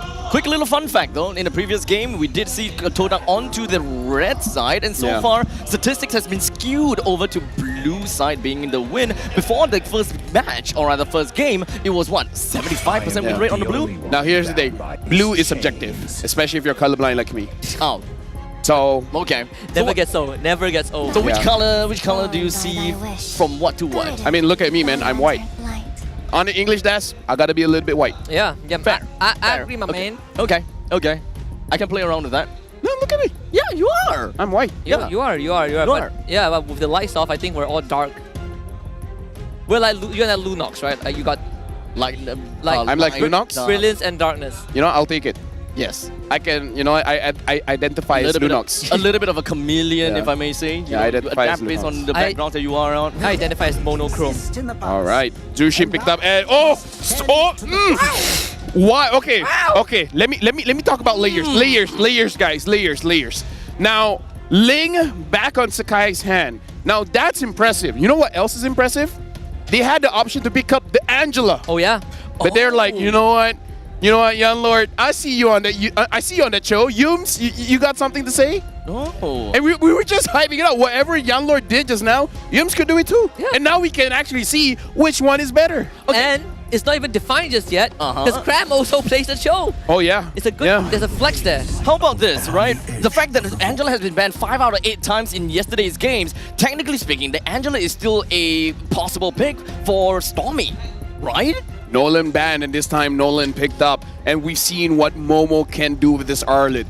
He is the initiator and he is the protector. Something about the Arlet this playoff, man, they've been popping off. Yeah, not just Momo, Iris also just popped off with the Arlet yesterday to basically just send JP9 packing. Now, is this... I don't like carry players like Stormy picking up something like the Angela, but here's the thing. Understand. Here's the thing. Valentina? Sakai's... Oh, Valentina. Actually, I would think of Vex. I feel like Vex would make slightly more sense. But no. Oh, so, okay. They play it safe. So it's actually that way. Like I said, I don't like carry type players like Stormy to use an Angela, but here's the thing. I believe this is a redemption arc for Sakai's because he has been criticized. Game number 1, clearly he lost to Zaid. Early, yeah. So game number 2, I feel like Coach Arcadia and Coach Ozora Vecchi, they're talking amongst themselves and they're like, we need to get some confidence on Sakai. We need to lift him up. We need to lift him up. We need to create a draft for him. Just gonna making sure that everything that makes sure it works for Sakai's. And from that point on, I think that it would be able to be a pretty nice snowball for SRG. You know, right now, losing game number 1, that must be putting the morale pretty low. Let me just say, the stadium is full and there's still people coming in. How is that possible? There's still people coming in. It's all about the mindset, Rafael. It's all about the mindset. If there's a will, there's a way. We double, triple park, right? So you can squeeze into a stadium as long as there's space. Dude. They can squeeze onto this panel if they want to. Yeah, come to the panel, yeah. Is it a thing, though, for you guys to actually park in front of other people's car, but you release your handbrake? Yeah. Like if people No. Releasing, who does that, right? That's my spot now. You gotta wait. I don't release my handbrake. Now that's a mindset. You gotta tow my car away to get rid of it. That's a mindset, Husky. That's a mindset. That's a mindset. At least I know for Thailand, that's what they do, right? They park in front of other people's cars because you got no space. Let me push your car so that I can get out. No, in Malaysia, you just pull your handbrake and people can still push your car. Oh. Okay, you haven't seen people lift cars. Yeah. Bus drivers go right through. You know, you pick your poison. Does the car happen to be a MyV? Most of the time. Most of the time. Yeah. Damn, that's. I don't know if that's racist, but that's that's a deep cut for sure. I think that's just a car. I'm Malaysian and I don't like it. Oh. I mean the car, not you the don't like the car. I don't like the car. No. Okay. But that's so shout outs to Malaysian cars. SRG betting out the Tigro as well as the Franco. I like the Franco ban. Like imagine Sakai's having does this not say this draft is for Sakai's? The Sky Prince, the MVP of MSC. If this isn't the draft for him, I don't know what is. The Sky Prince that dethroned the Sky King and still decides to remain a prince. You gotta have to give him the title, and he gonna have to keep the title? Because at this point in time, there's definitely some doubts going around the SNS, and I think that this is the game that you said before, we need to uplift Sakai's. So from this point onwards, we're looking for a gold laner, we're looking for a EXP laner. What's the best thing that can help revolve around the link? Right now, they need something like a Bruno, like a Clint, something that doesn't require a lot of farm. The Hilda pickup. Hilda, this is going to be nasty. Yeah, I was thinking it's either like Khalid, Ruby, Hilda. I like the Hilda pick. We saw that yesterday when Red went up against JP. Game 2 as well. Absolutely oppressive. You build full tank, no Thunderbelt needed. Concussive Blast, you solo kill assassins. Oh my goodness, this is rough. Scary, right? Cho and Hilda, these two are super high mobility. You can just go into the opponent's jungle to deal with it. And Angela is a first Black Queen too. Melissa then. Melissa. Right, you need something to protect yourself against the Hilda and the Cho. Melissa. Beatrix. I mean, Beatrix probably for SRG more, but I agree with the Melissa, right? You want to have some kind of like what I like to call a no-no zone. Yeah, the no-no zone. The no-no zone. You know, you can't touch it. Lunok's also great. That's fair. That's big burst, invulnerability. Let me just say though, their draft doesn't really scale all that well, but I feel like it's fine because going up against the Ling, you kind of just want to survive because once you kill the Ling, the majority of the damage is out of the picture. So this is going to be a very risky draft coming in from Todak, but I can definitely see it work. I will definitely say that this is a game where they want to end by 13 minutes, right? Just kind of get on with it for the early stages of the game, hoping that that would accelerate Ling and make sure that the GPM for the Ling is as high as possible, while also keeping sure that Nolan just have got no way to play the game.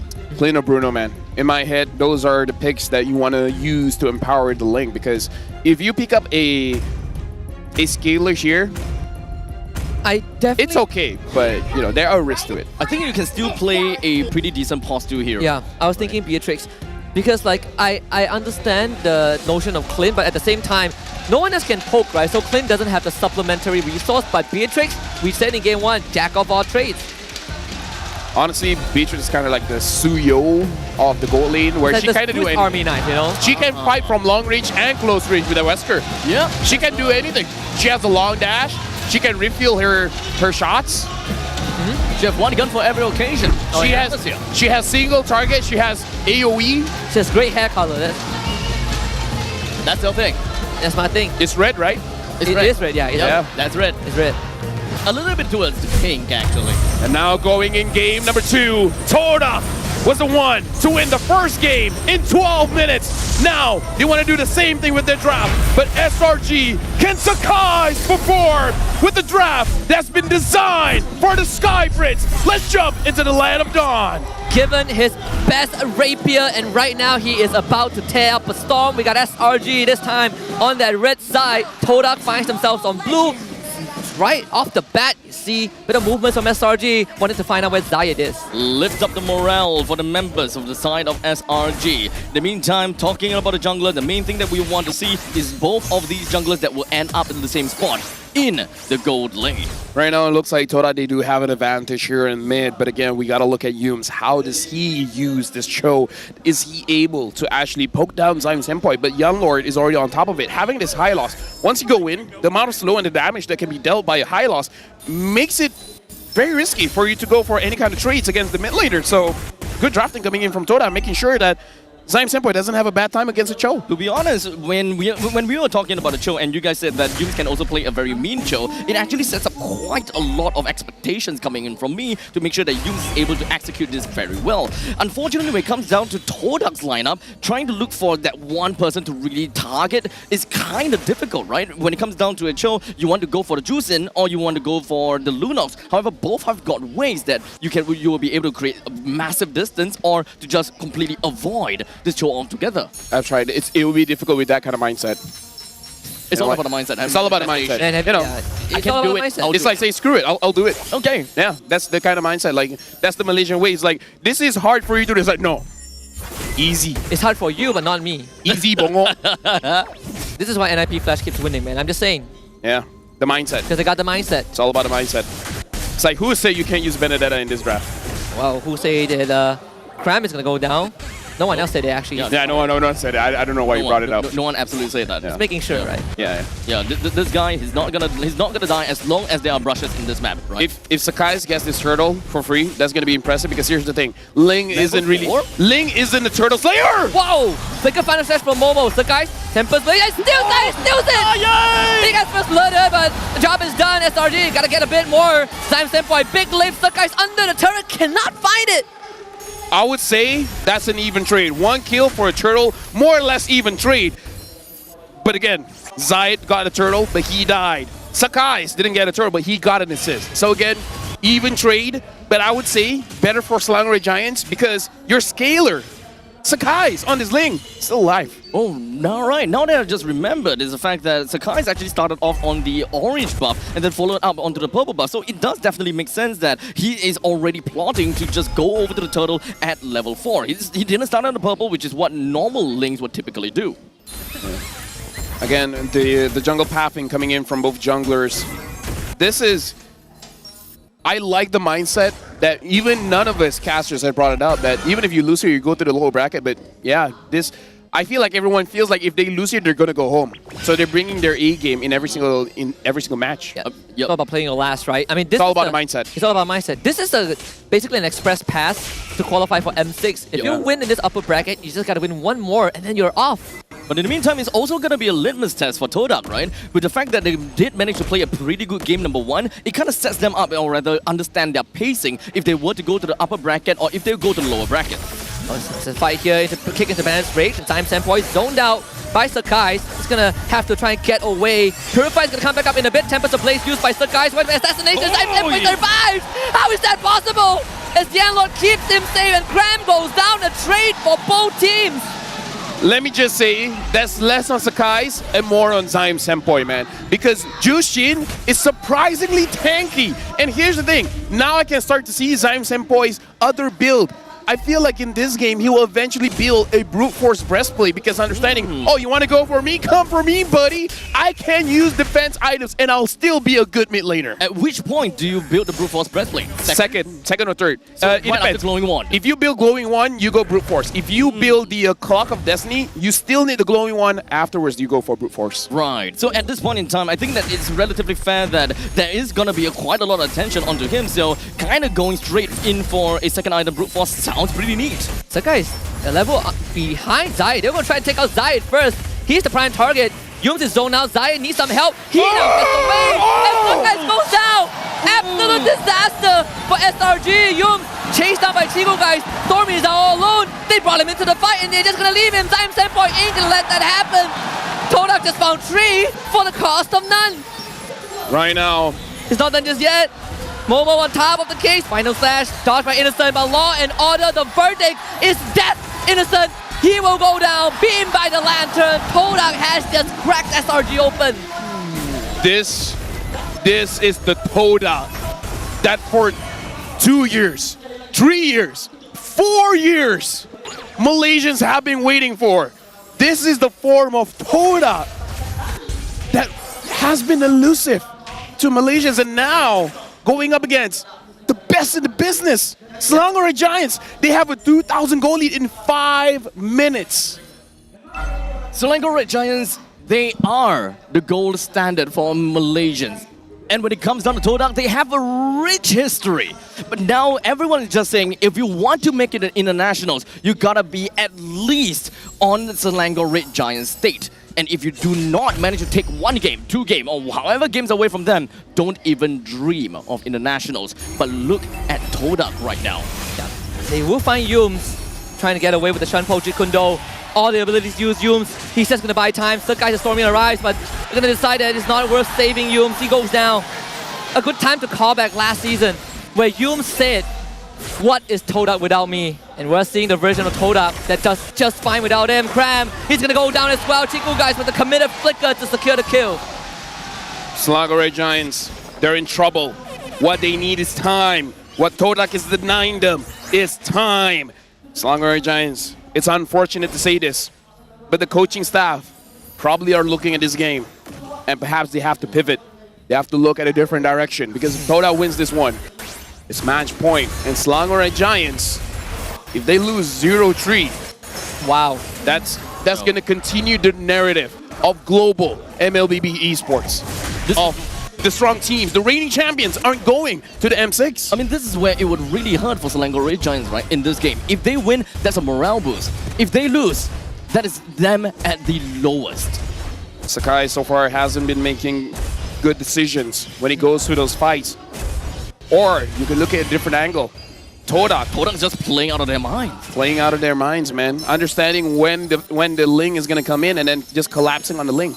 And I think the burden of all the international expectations on SRG, you can start to feel the weight, right? Everyone talks about SRG. Everyone pits SRG as the challenger for the the global champions. They are the one that is to beat. But right now, that narrative is about to shift a little bit. The ecosystem is going to be shaken up. Todak, almost a 6k gold lead, and we don't even have the first lord up yet. If Todak goes to M6, this is going to be an exciting time to be a Malaysian fan because, again, bringing back the glory days. Oh, yeah. People waited for 4 years. I mean, they've been to the M Series, but they haven't been looking good. And this is the best Todak has ever looked before. Like, they're chaotic, but still disciplined. In our home country, nonetheless, right? In where it all began, where RQ was the one who took them out in the opening match, and RQ is waiting for them at the grand stage. I mean, let's be honest here. Internationally, a lot of people give a lot of respect to SRG. See, Yoom finds the kick. Oh, the flicker, a bit off angle. He's going to sacrifice his life to die once more. Use nothing. They're not going to fight this, are they? Look, guys. Oh my goodness. Stayed too long, and SRG never really had a chance. It's not working on Time Point at all. Was that Lunox's damage? I mean, this is a rinse and repeat for Sakai. He's constantly wanting to aim for Time Point, but it's just not working at all. Wow, Zai just got a thunder belt. Zush. Wait, Zaim got a Thunderbelt? Zayed. Okay, move. Zion Senpoi right now, I won't believe you told me he's a mage. How can a mage stand toe-to-toe against a Ling and Angela, getting hit multiple times by the Ling, and still refuse to die? What kind of mage can tank that much damage from a Ling Angela? What is that aggressive angle? He's gonna just go in. He lived to them. He was more than just that. That's Cram out of the picture. Todak wants the second blow. Sakai clears that mid wave. Sure, top wave's crashing in. Laying defense. First holy shield down, and Sakai's going to be chased down. Zayed looks for him. There's no way out. Zayed, he has been absolutely destroying all the junglers, and now Chico, guys, he's going to go up against Sakai. Receives help from the hard part, goes to the brilliant form. There's just no way, no resolution, no remedy for the state that they're in. Back to the drawing board. I'm sorry, I'm calling it early. No. Back to the drawing board, Selangor Red Giants. They need something else. Might not have time to get it, right? Todak just not going to give them the time. Glorious Pathway, a premonition, a prelude to what Todak might just bring to close out this second game. Momo, flicker final slash. Jules again buying time with the kick on the Chico, guys. Can't even find it. SRG comes back to life, but the Crystal Wings exposed. Lord will help them out. Todak about to hit series point, and SRG put right at the gallows. Game number 1, Todak ended it in 12 minutes. Game number 2, they went even faster than that.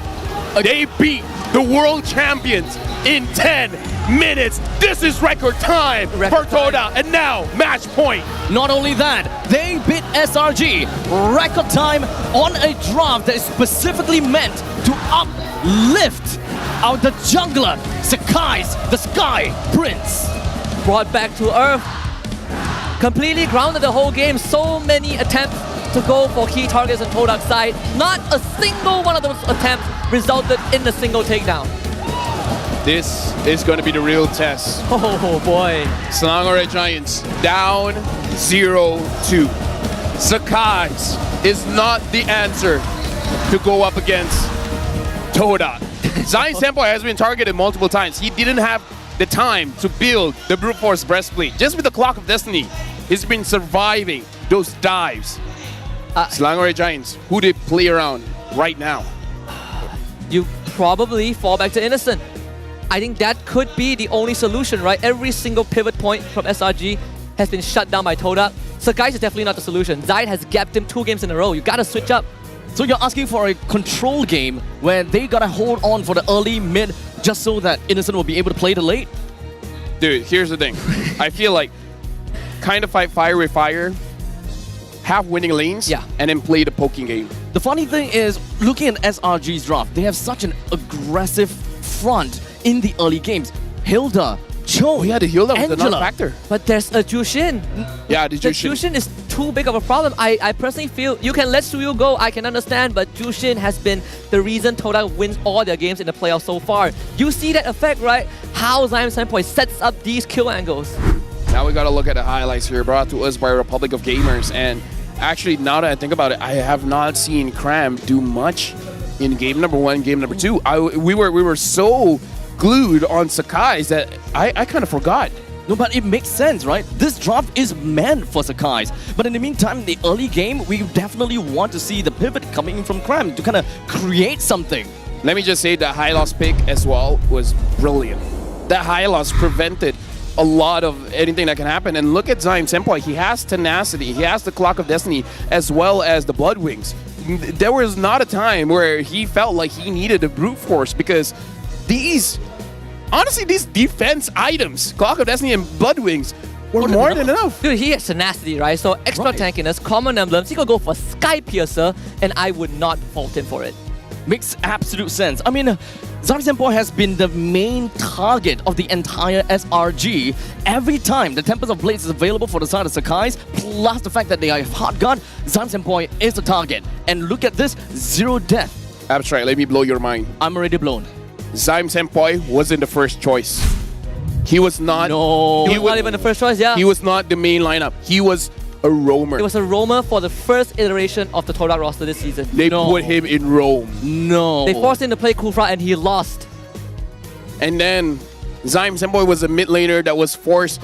He was the same team as Stormy before. And Stormy pushed Zion Senpai to be a roamer.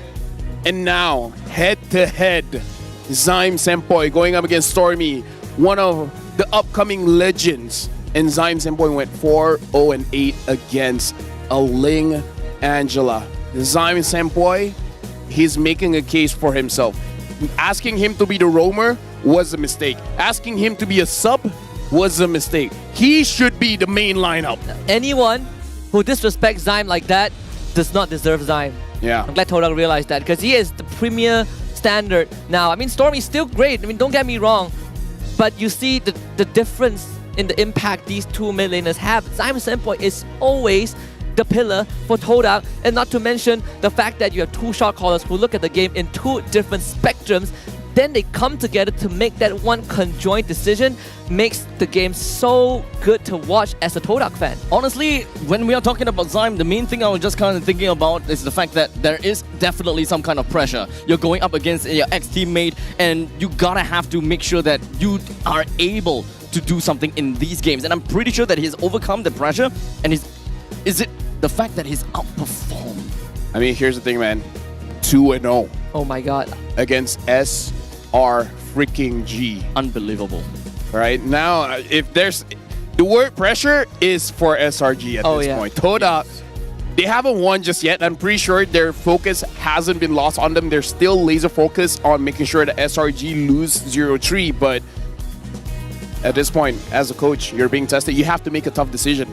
Arcadia, Veki, tough decisions ahead. And again, this is the one scenario that SRG has been beaten to this degree, right? So far, they're down match points, they're down 0-2. It has never really happened in the last season, not even in the regular season. Sure, they dropped 0-2 against MV, but overall, SRG has always found their footing. But this time, backs against the wall, on the ropes, and in a fashion where the opponent is absolutely giving them a beatdown, unheard of. Let me just say, bring out the game winner.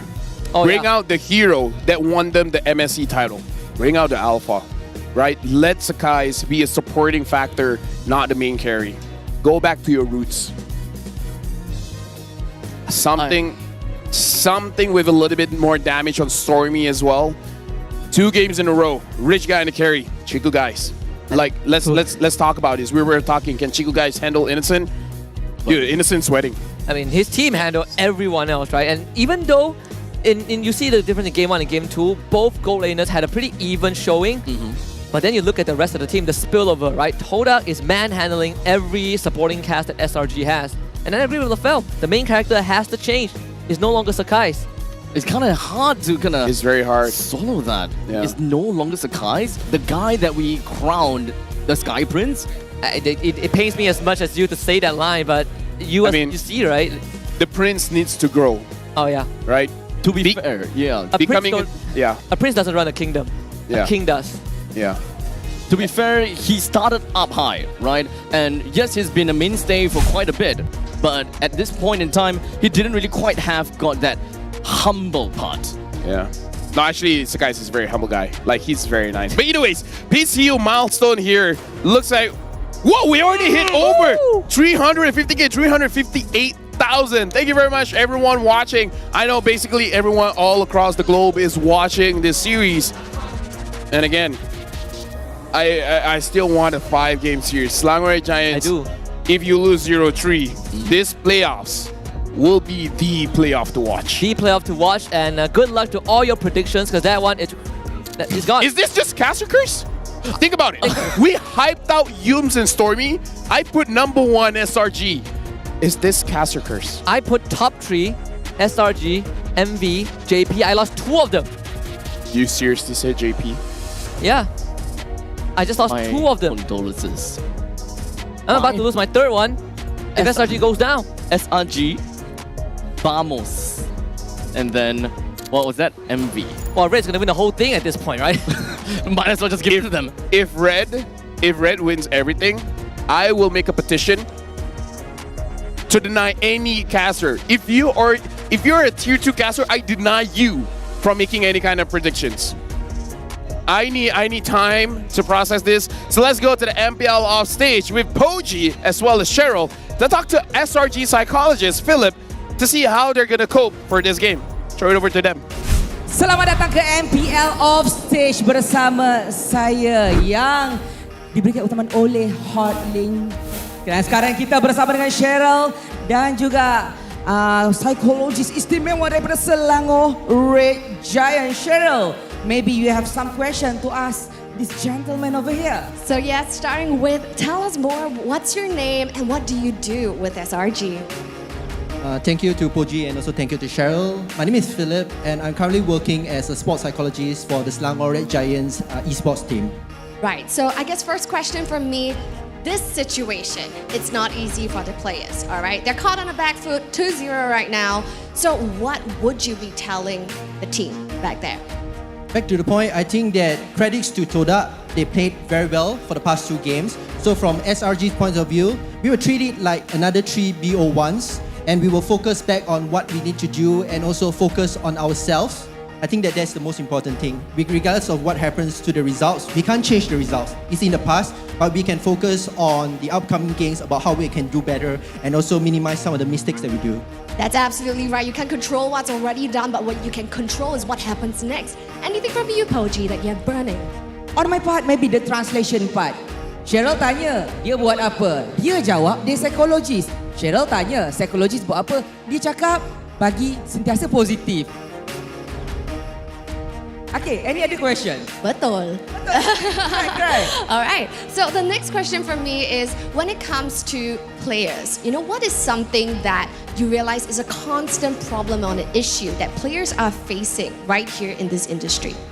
I think one of the issues is that we are all humans, and as long as you are humans, you will have emotions and you will have that feelings about the ups and downs and how do you manage the pressure and the stress. I think that regardless of whether you are in a winning position or you are in a losing position, advantage, disadvantage, the feelings will be there. But how do you manage the feelings will determine the outcome of the results. Even like we are seeing teams leading by a huge goal margin, as long as the game is not over, as long as the crystal is still there, anything can happen. And this is how we try to manage the emotions and also to make sure that the players can make a better decisions. Betul. Maksudnya, selagi game tak habis, jangan tekan button surrender. Semudah itu, sesimpel itu. Tapi satu soalan terakhir untuk Mr. Psychologist. Sekarang, perasaan dekat dalam macam ni ke? Macam tu, because 2-0 last game. Memang kalah tak balik, kalah ada esok. Tapi nervous tak? Bagi saya, jika kata tak nervous, jika rasa tak ada gementar itu, kita bukan manusia. Selagi kita manusia, saya rasa gementar itu mesti ada. Dan kita bersedia untuk menghadapi cabaran itu. If let's say this is the end for today, we will give a better fight for tomorrow. But if let's say we can manage to get another result, make sure we will, no matter how it is, we will give a good fight and we will challenge to the end. Betul. True. And then last word from Cheryl. So it is not over until the core is down. So right now we are at match point, ladies and gentlemen. Will Todak Langgar SRG, or will SRG show them why they're world champions? Jom kita ke panel. Again, match point.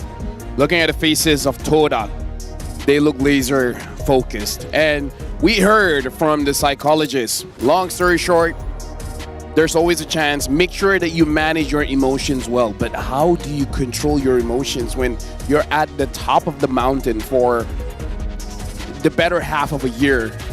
And now you're probably at your lowest point so far. You're tumbling down. Yeah, when you're at the top and you take a fall from that height, it hurts a lot more than those who are used to being trampled over. And I think I'm used to getting trampled over. Sometimes it's good. The people step on me. I mean, over me. It's not all bad. It is not all bad. Some are fine. Yeah. So we kind of know what we can do to LaFell in the talent room later. Not you guys specifically. Oh, that's unfortunate. Oh man, it's fine. Yeah. You want to try Husky? Me? No. Everyone's got to try something. Try something new. You can try getting stepped on. You let me know the results. I've been stepped on by high loss quite a few times. Oh yeah, I step on people with high loss. Yeah. Prime Chiku is back. Prime Chiku is back. Todak. Not just Prime Chiku. Prime really. Zayed is back. Zayed, dude. No. Prime Todak to be. I disagree. I don't think his prime is back. He's far above and beyond. If you were saying that season 9 was his prime, dude, you're the Lulu. This is the prime. Wake up, son. Wake up. Wake up, son. It's season 14. Now, we got a WhatsApp from Monty King Kong. Trust me, we have a lot of numbers here. All right, King Kong is not that hard to contact. What are your thoughts on the current SRG compared to the SRG at MSC? Personally, SRG's level of competitiveness and their drive to win was extremely high during MSC. I wouldn't say that they are no longer competitive or don't want to win, but you can feel during MSC they were a different beast. The hunger, right? Yeah. How much do you want? They've been fed. They've been eating well, man. They're eating well. I mean, this can definitely be interpreted in two different ways, right? And of course, based on how SRG has been performing and of course their outcome right now, it can definitely be interpreted in a way whereby they have lost their hunger. Unless by the end of the series, when they come to go for a complete comeback, then I think it's fair to say that they still have that hunger. I mean, do you believe in the run it back? The 3-2? I do believe. Dude, even Todak fans, they are saying it's going to be a 3-2. Todak fans want it, right? They want blood, but they don't want it to be, a clean sweep 3-0. It has to get bloodier than this. If I go throughout this entire stadium and I ask every single people here, were you guys expecting a 3-0? No. I would say at most 15 people would say 3-0, and that's just because they're die-hard Todak fans. Now look at the team comparison here in terms of the damage dealt. In 31 games of Todak, 22 games of SRG, which shows how much SRG has won. They only played 22 games. 5.9 million? 5.9 million damage by Todak, 3.9 million by SRG, but first blood rate, SRG has the highest, and we've seen it, especially in game number 2. They tried to get their first blood, but they get first. They lost first turtle. Yeah, they lost first turtle. SRG, man. I don't know about if there's a secret that they're hiding. I get that you have another life after this, but trust me. Who doesn't want a free pass? Who doesn't want an express pass to Wednesday? I don't think at this point in time you'll want to hide any aces in your sleeves. I mean, the express pass is definitely important. It saves you so much time, stamina, and well, time overall in general. I mean, let's just say, right, in the playoffs last season, SRG has only dropped 3 games. 1 against KGE, 2 against Homeboys in the grand finals. Yeah. By the way, shout out to all the other casters watch partying this. I'm pretty sure Mirko is doing it. Remar's probably watching. Yep. Leo is probably watching. Shout outs to Leo as well, because in Malaysia we love assassin. We love the assassin. Yes, I like asparagus. Yes, asparagus. Asparagus. Isn't that a vegetable? Asparagus. Woo. Wow, do you say it again? Asparagus.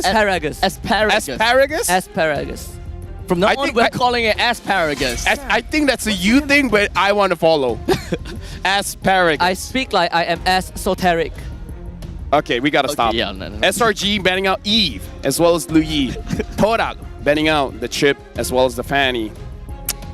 Now what's the game? Jushin. Jushin's gotta go. It has to go. I mean, if Stormy gets Jushin, then SRG has a shot. Yeah. But if you're not playing Jushin, you gotta ban that out. Jushin has been such a big problem for all the teams going up against her, and is reflected through the win rate that Jushin has won every single game in the playoffs. Honestly, we have been hyping on Suyo quite a bit. But No, actually, this is what I've been telling other people. Girls being problems. Exactly. We're simple people. Suyo is not the problem. Suyo is strong. There's a solution to Suyo, but not Jushin. Jushin is a problem. Jushin gets banned out. Look at Eve, Lu Yi, Angela, Jushin, Fanny. What's the common ground here? They are all mages. Well, actually, no, not Fanny. Fanny's not a mage. Dang They're it. girls. Not with that mindset. Yeah, not with that mindset. Fanny is Not a with mage. that mindset. I'm pretty sure Curtisi will prove me wrong. Exactly. Which, yeah, he did actually. He did prove us wrong. SRG, first pick here. SRG themselves ban out the Angela, worried that Toda might go for a... The Suyo is open, but SRG, they're thinking about it. Yeah. Do we want the Suyo? Again, it didn't work game number 1. Sakai's ain't the main character anymore. You gotta pivot a little bit. Trial picks, still go for the Suyo. I was thinking, if not Suyo, you could give it over. There's Alpha left. Get Cram a good opener or get a flex. But now the show goes over, right? Okay. SRG pick up something like a Valentina. Stormy can't survive against Yanlor's Cho. They gotta play their absolute best, right? They gotta draft whatever that they have used before, and they know that it's guaranteed to work. At this point, Todak, do they go for the Nolan again? They're going for the Phovius first. Alright, so Phovius picked up Cho as well. Momo has been pivotal towards the wins that Todak has been having. This also locks out, not really lock out, but this also makes Harith a pretty tough choice, right? You're unlocking the Phovius a lot more in these fights, not just because of Harith having the Chrono Dash cooldown with Zaman Force, but also Suyo, Blazers, Quell the Evo, they all are considered movement abilities. And you can easily just just chain stun him with your crowd control, Cho Phovius. It's pretty tough to kind of thrive in that environment. We've seen how Yenlord piloted his Cho, and honestly, he's been quite a menace. So coming back into this game, what exactly is going to be their answer for the amount of craziness and the mess that Yenlord pretty much stirred up in the early game? We saw a few things, right? Oh, okay. Let's break these. Let's unpack this. Let's unpack this. SRG, they're picking up the Natan. Natan is a hero that indicates to me that they want this on Innocent's shoulder. He is the one that's going to carry this game. Todak immediately gets the Irithel, where Irithel can swerve around the Natan as well as most mid laners. So if Stormy gets a mid laner that doesn't have a lot of mobility, Stormy doesn't get to play the game again, and SRG just has to be comfortable playing 4v5. Not just that, who is going to lock down the Irithel? Chiku guy is going to take sprint 100%. He is going to get GDS at some point. He can run straight onto Natan if he wants to, and there's no crowd control to keep him in place. And SRG only got 2 picks left, right? We still don't know where this hero is going to go. It's a flex option at this point of time. Matilda is open. Let me just remind. Matilda is open, yeah. Yeah. I'm surprised no one picked it up. I mean, again, like, Yumes is such an aggressive roamer, but so far he has been punished. If we learn anything from game number 2, something like a Hyla, something like a Ruby is the answer towards the Cho. Now, it's really on Yumes whether he wants to pick it up or not. I mean, Matilda definitely sounds nice, being able to pluck whoever that got hit by the Way of the Dragon, right? But in the meantime, I'm also kind of looking from the side of Todak. With the fact that they pick up a Cho, they need someone that has got a great amount of burst. If they want to delegate that solely to the jungler, or do we actually want to look for a mid laner with great burst, like Lilia perhaps? Oh. We haven't seen a Lilia for a long time, actually. Lilia might be okay. And they want to have lane priority. I mean, I feel like if Todak picks up their mid laner next, then that kind of indicates whether it's an okay Lilia game or not. Because the thing about Lilia is that you lose against range. And Todak is crazy enough, is loco enough. If you pick up a Lilia, I will pick up a Farsa. Yeah, I mean, we still have Vexana, we still have Aurora. Todak gets a say in what they want to take first, right? You are trading either or. So export Amazing ban ban. by SRG. Amazing I love ban. this. Amazing ban. There's enough dives from Todak that SRG needs to do it, so you don't want the export. Now, Todak, they have a chance of picking up the Alpha. Oh, yes. The Alpha, and Todak might even pick up the Matilda at the end of it. Oh wait, no, they can't. No, they already they have the can't. Cho and Phobius, yeah. They have a chance for the Alpha. But they can delay it because you already see the Suyo. If they don't want to pick up the Alpha, there's the Lancelot, there's the Ling. Not so sure if this is the draft for it though. I do actually like the Alpha though. I mean, when it comes down to looking at Alpha, Ling, Hayabusa, and all the other kind of junglers, Hayabusa. I will still feel that. Okay, I hear Valentina. Yeah, you probably Take it away the from jungle Stormy. for less. I like this. It's Take it away so from great. Stormy. Now Stormy doesn't have a high mobility mage unless he wants to go something crazy and Matilda mid or something. And not just that, whatever hero he picks for the mid lane, most of it have good ultimates for Valentina to steal. You get a 2-for-1. It's a freebie for Zyme Senpai, regardless of what Stormy goes for. SRG may want to play a little bit more of the AoE crowd control kind of thing, looking at the fact that Phobius really wants to take control of areas, right? Mages. Here's the thing, Vex, Aurora, they just get eaten by the Cho. But I feel that at least when it comes down to Vex, you will be able to clear lanes fast enough. All right, that's a Ruby. At least that's a Ruby. Okay. Yeah, you better have some godlike positioning, right? It has to be precise from Stormy. Because Yanlor has been catching Stormy out in game 1 almost every single, at the drop of every single pin. Vex is a good answer to when it comes down to dive, right? You will be able to get them a quick little horrify and a follow up with the Eternal Guard. But Valentina has it too. Yeah? True. Whatever you have, Valentina has it. But personally, I will find that Vexana's lane presence as well as the lane priority takes precedence over the fact that Valentina can take the Eternal Guard. I agree, but that's also what the Cho and Phovis are there for, right? Like, they are the one that's going to stabilize that mid lane in the early game. But they're the ones looking for picks. You want to cover ground? I think that Cho... Whoa! The Harley? Whoa! Oh my goodness! Whoa, whoa, whoa, whoa, Wait, whoa. wait, This what? could actually be genius! How's the Nathan gonna run away? This is actually... Oh my... Dude, Nathan has a choice. Purify or Flicker. If you don't take the Flicker, you're gonna die to the Harley. If you don't take the Purify, Yellow is coming for you. Gentleman Man, Abstract, Husky. It might be 3-0. This Harley pick. That might be the winning hand. That's the X Factor. That's the X Factor. Oh. That's the well-kept secret. That's the Todak way right there.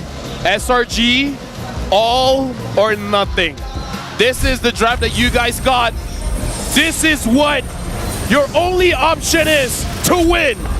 To make sure you keep this best of 5 still alive. But Todak, they're at match point. They're here to end this. They're here in the land of dawn to win against the defending champions, Selangor Red Giants. A legacy built on top of the rubble of the other, but the resurrection is in place and in motion. SRG back on blue side for game 3. Todak back on red. I asked for the Todak way since yesterday. I was definitely wondering, would they ever play heroes that we don't expect to see? Alas, we do. With the with Zayed, that's gonna be playing onto the Harley. The main thing that we are looking out for is Innocent picking up a Purify. At least you will be able to purify away the deadly magic. So, Abstract, how does it feel looking at Malaysian games, man? Dude, thank you for having me. Oh, here. yeah. This is a delight. I heard housing prices pretty cheap here. Yeah, dude. And then look at Zyme Senpai. We got to talk about Zyme Senpai's setup as well because he's going for a little bit more tankiness. He's having the Brace Might to make sure that he stays in the fight for a little bit longer. So perhaps the itemization that we're going to be seeing from Zyme Senpai is actually going for that Starlium side first item. Sakai's gonna visit the top side, but that wave was pushed in. So Shiku guys, he is not gonna get priority, which means Sakai's can't get much done. But this bottom side is what I'm interested in, right? How much of a brick wall can Cram be? Especially with Zayed around, there's a lot of magic damage that can burst him down. Yeah, Zayed just wait for a level 4, and the thing is, we're gonna look at Stormy and Innocent, especially Innocent. If he already uses the entropy, and he doesn't have any other way to run, and if Innocent stays too far back, far away from his team, I don't see him surviving the deadly magic coming in from Zayed. Honestly, when it comes down to looking at the Harley, we mostly only been looking at a ranked Harley. So what is the really main thing about this? Wow, there it is, right there. It's supposed to be first blood. That's deadly magic. And that's the ace of space in the hands of Todak. First blood for Zayed. That answered the question pretty. Oh, yeah. You find someone, you kill them. And it's not done just yet, right? So the guy's gonna be forced away. Not gonna have the help pool to work with. Hughes back out with Soul Sever. And Cram once more put in a position to try and frontline this. Eternal Guard stolen by Zyme Sempoi. SRG outnumbered, looks for Yan Lord, chops him in half. As Yum shows up, doesn't have the I'm offended. Turtle Fight is important. Eternal Guard drop onto Momo, who is still acting as a brick wall. He's gonna flicker the safety for now. Eternal Guard still in the hands of Zyme Sempoi. He's gonna drop his own on a 2. Zayed now engages along with Momo, who gets terrified. Turtle taken away by Sakai's. Momo has no flicker. He's gonna try and eat it up. Gets taken down, but Cram also falls as Todak finds a trade. I would say this is a bit of a mistake coming in from Todak because they already have a very good position in getting those kills. But Yanlor just flicked Wait, what? Kill. What? Not done just yet. Now Sakai's is in a pretty rough spot. Okay, you know, at this point, Todak is just like, put pressure on them. Don't let them breathe. Breathe bad. Don't do it. Step on the gas.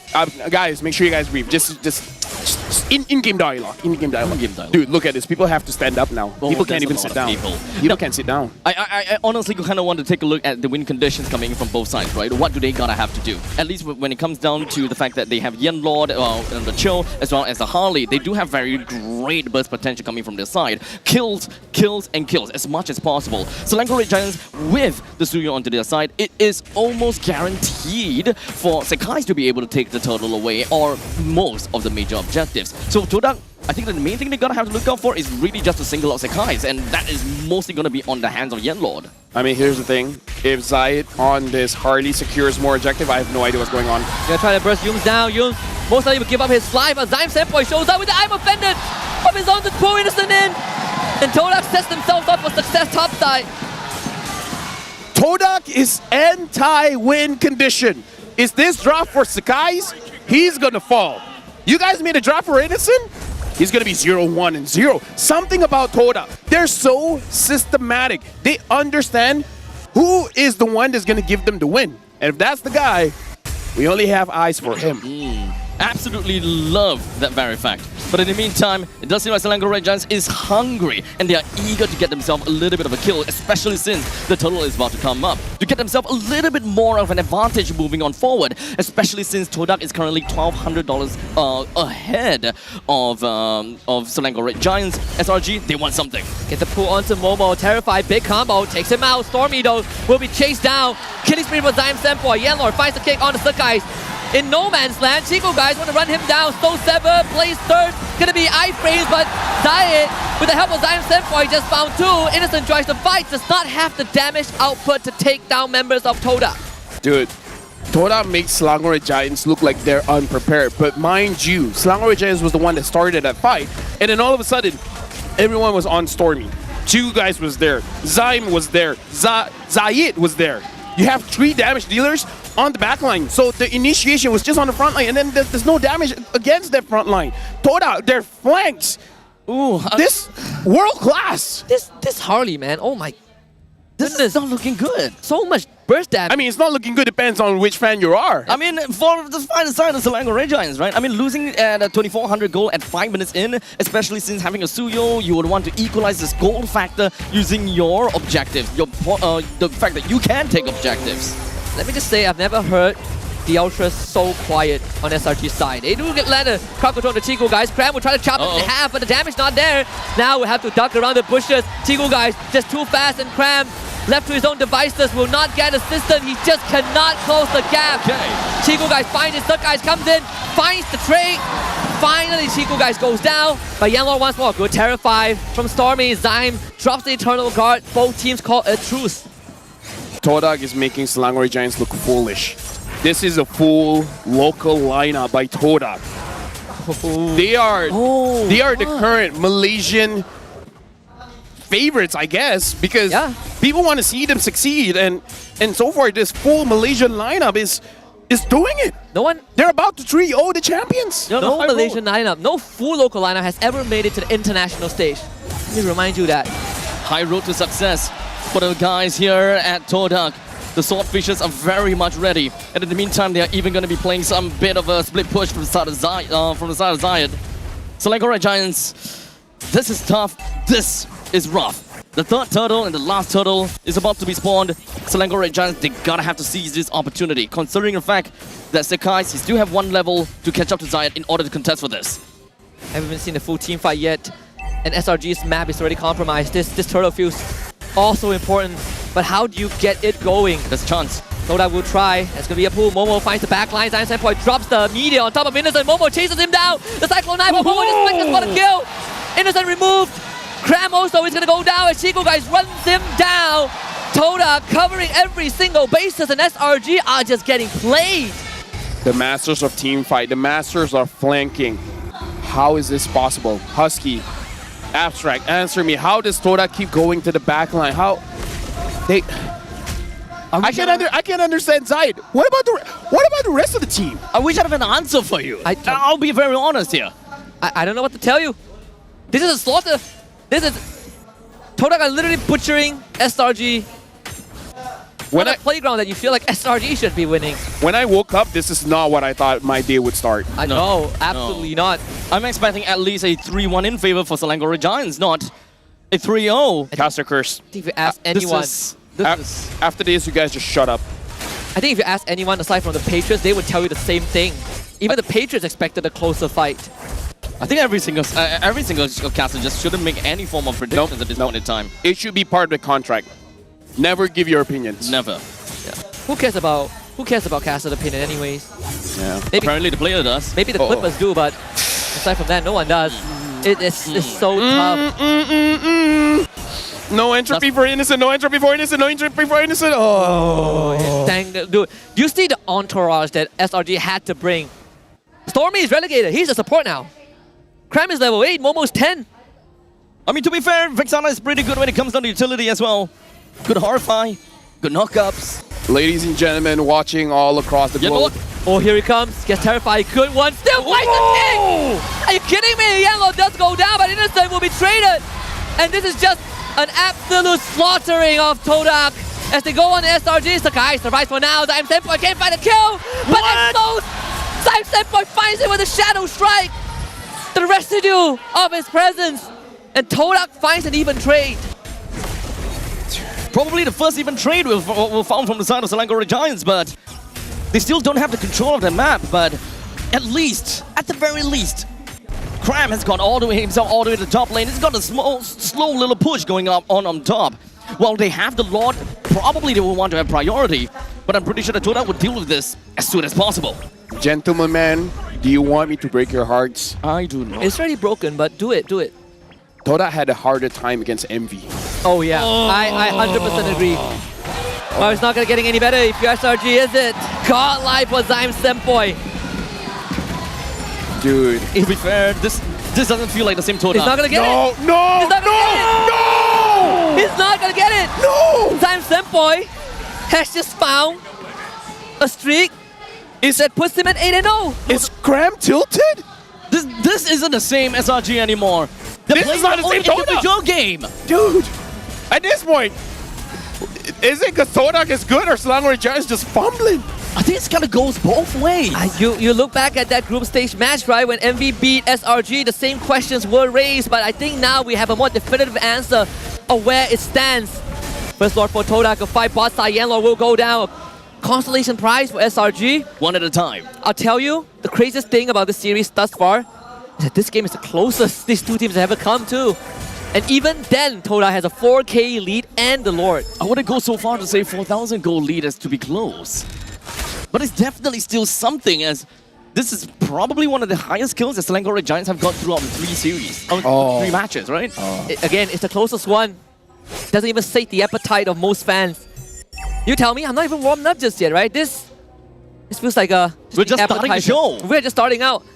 Dude, Selangor Red Giants, they gotta bring out a miracle here because they're fans. Do you believe in it? Selangor fans, they came all the way 300, nearly 400 kilometers traveling from their home down to Johor to support Selangor Red Giants. I mean, it's time to run. It This is isn't time to run. That's the kick. Can't find it though. So Yanlord holds it back. All about scoring that Lord. That Lord will go down very soon, but Graham loses most of his health bar. Thanks to Zayed. That's half gone. Good defense from SRG. Now, Yums. counter conceal play. Can't find anyone. That's the thing. It's a tough position to be in. It was a pretty good split from the side of Todak. And Yellow, whoa! And the kick on the Yums this time. They drop the Eternal Guard on both sides. Rio finds the kill. Chico guys, one Stormy can't get it. Yums with the flicker pull. Momo takes him out. Crab, we just have to eat it up. Chico guys under the turret will be traded. Sakai tries to go for Momo, doesn't find it. Stormy flickers forward, finds the terror pipe. But Zayed from the back finds the kill. And Sakai collects the third for his teammate. But Zayed finds a double kill. And Todak still comes out even in the third. There we go. Revive. SRG has found a neutralizer.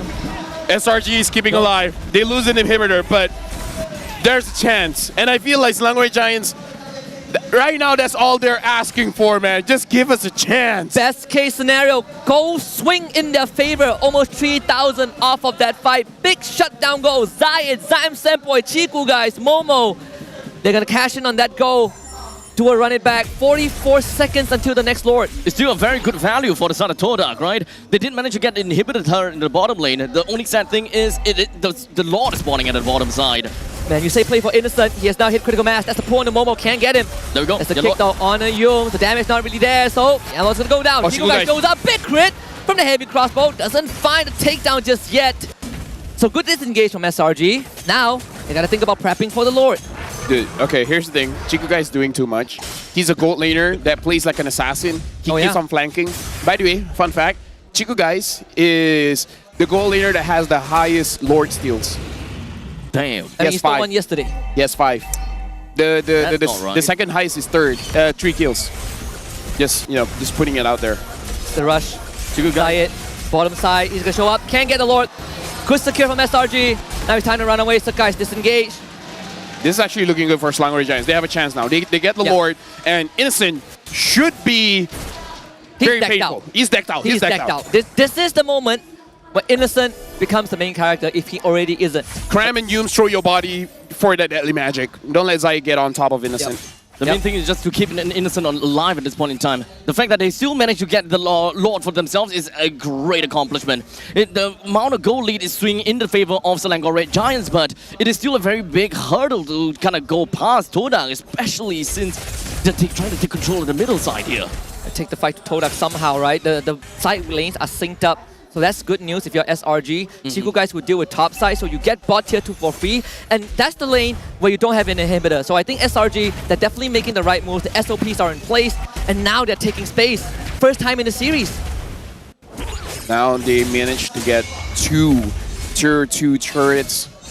Only the mid one is up and standing for Todak. Looks like Selangor Red Giants, they really want this inhibitor. Oh, and Yums goes in. It's gonna get the stun. Momo control. 40 seconds without him. Yano shows up, wants the kick, finds Yum. He has immortality. Gladly throws his life away. Moons doesn't even go down. Stuck guys in the midst of things. Chico guys trying to run it down with the sprint. Zaim Senpoi with the flicker. Chico guys gets rid of Stuck guys as Zayed joins the fight. And to be to get Innocent out as Yanlord finds another kick. That's immortality. Out for Yums. Yanlord. He's gonna get pulled back. Zaim Senpoi with the stolen ammo. Fender Todak looking to turn it around. As Yanlord continues. Let's purify out for Innocent. He turns in on Chico guys and to be used. Innocent takes him down, but he falls. And Todak has held the line.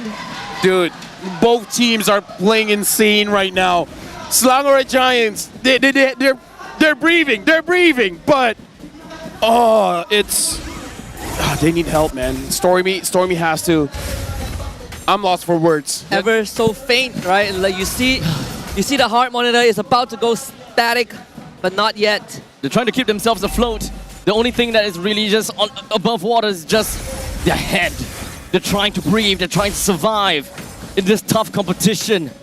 With this being match point, they gotta have to show something out right here, right now. Otherwise, they're going all the way down to the lower brackets. It's insane to me that Innocent doesn't have a lot of outplays in this entire series.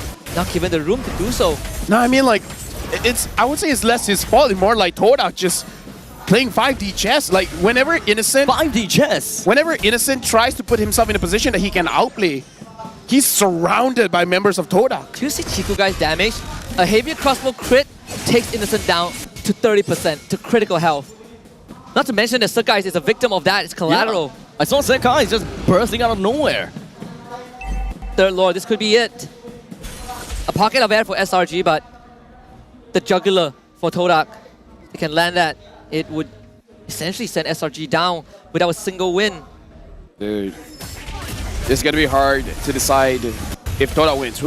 It's hard to decide who's the MVP, man. Everyone is playing out of their minds. But again, going up against a team like Selangor Red Giants, every single role needs to be above their standard rate. They need to be above world class.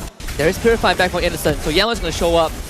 SRG actually disengage. Yellow flickers, goes for the kick. That is going to be Sakai caught out. Chiku Guys runs to the back, couldn't find the takedown. Yellow survives, but Stormy is already dead. They go to Sakai's Momo, finds it.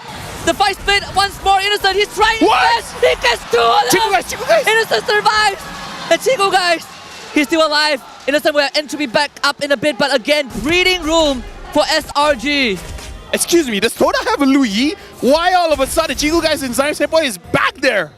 How? Massive mobility, guys. Sprint. Dude, like flicker. If there's a Lu Yi, I'll be like, okay, I'll get it, yo, yeah. Run it out. Can you get the Lord in time? Blood Wings with Zayed. Win talk up with Chiku Guys. Lord down a half.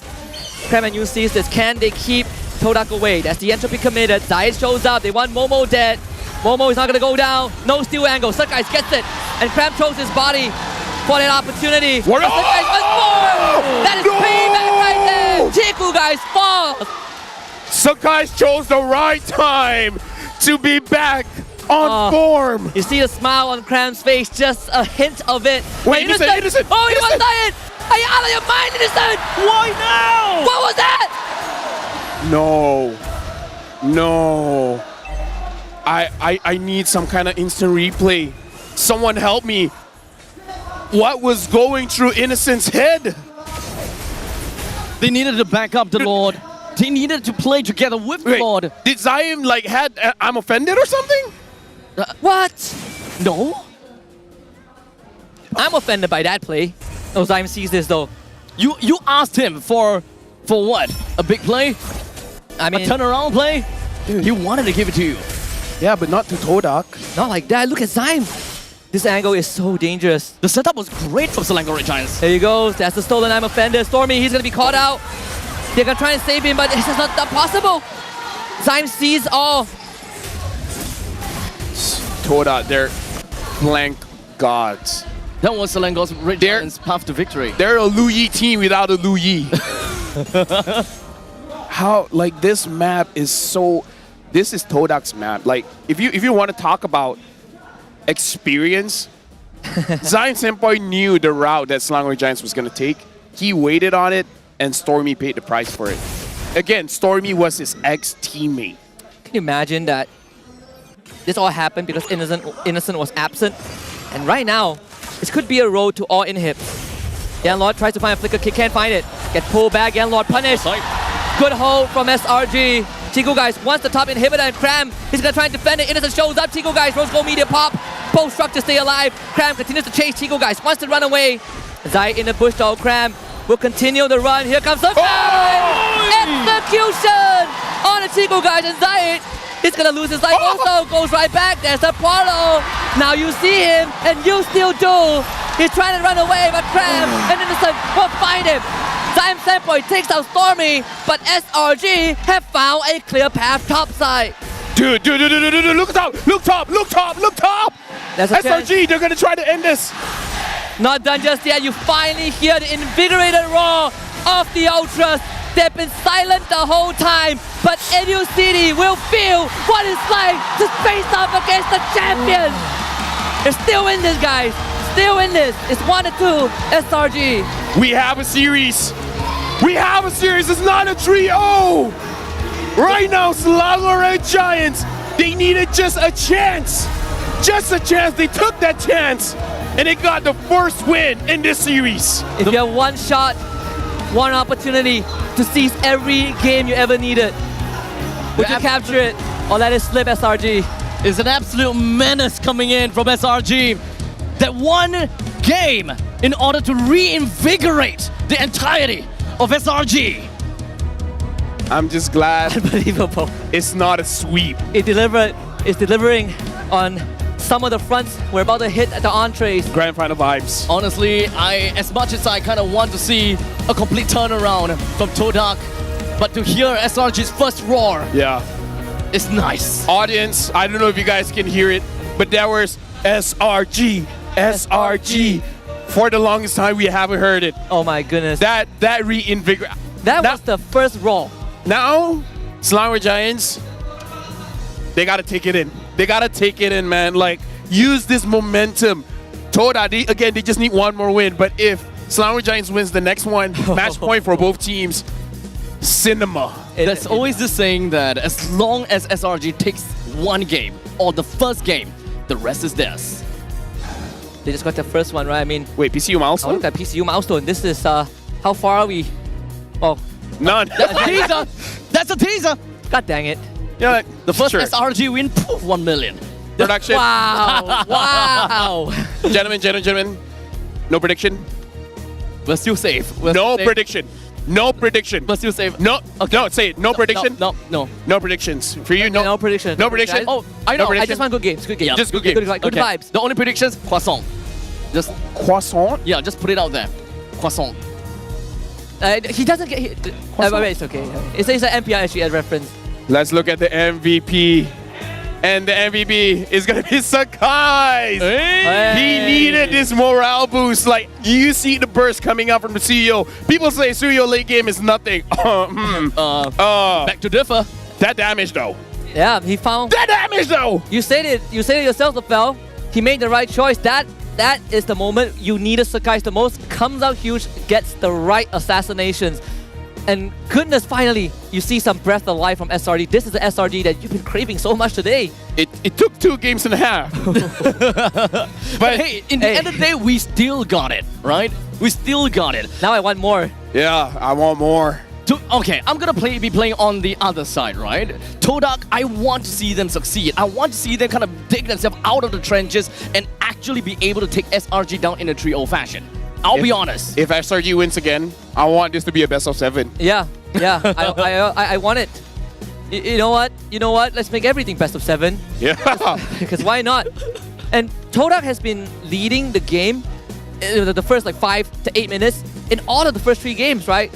And this, again, we say this is the closest it's ever come to, and the fact that it ended in this fashion, where SRG pulled it together at the very end is amazing. Let me just say, one of the win conditions for Selangor Giants was to understand the angles that Young Lord has.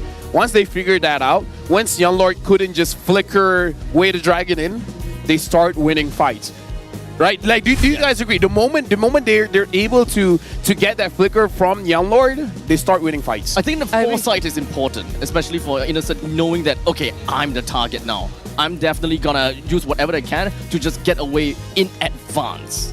Let me just say, Husky, I think I understand why Innocent wasn't the MVP. That one play. That entropy into 3 members of Todak. If he didn't do it, he would have had the same KD and Sakai and get a fair fight for the MVP spot. But no, he did that. Innocent, don't do that. That could have been a game-losing move, right? So could have. Our first 20-minute games, by the way. This 20-minute game, again, 12 minutes and 10 minutes in the first series. In the first 2 games of the series. Yeah, the first 2 games combined is just the game duration of this one. Honestly, Husky, you kind of hit the nail on the head, right? You were asking for control. You were asking for the fact that SRG needs to hold out in the early, mid, and play the late game. 18 minutes in, 18 minutes in, that was when we start to see the shift of power going over to the side of SRG. And we say the main character is not Sakai's, right? It's Innocent. They play to it. Sakai's was like, no. I might not be the main character, but I still want to be able to have an impact. And truth be told, I get it. Let's be very honest, Sakai had made his mark. I get it. The moment we see Sakai is the main character, he gets punished. The moment we say Innocent is the main character, he punishes himself. He punishes himself. No one's the main character. So maybe maybe someone else. Everyone is a side character. I think we should all just focus on the game, right? And no praising players, no praising teams. They're all bad. They're terrible. Horrible at the game. Horrible. No, wait, I can't. I'm the guest here. They're all great. Be better than great. Greater than great. Wait, greater than ever. Yeah, that's the current tagline for M6. Oh, was it? Yeah, greater than ever. No, it was a while. It is, yeah. It was a shot in the dark.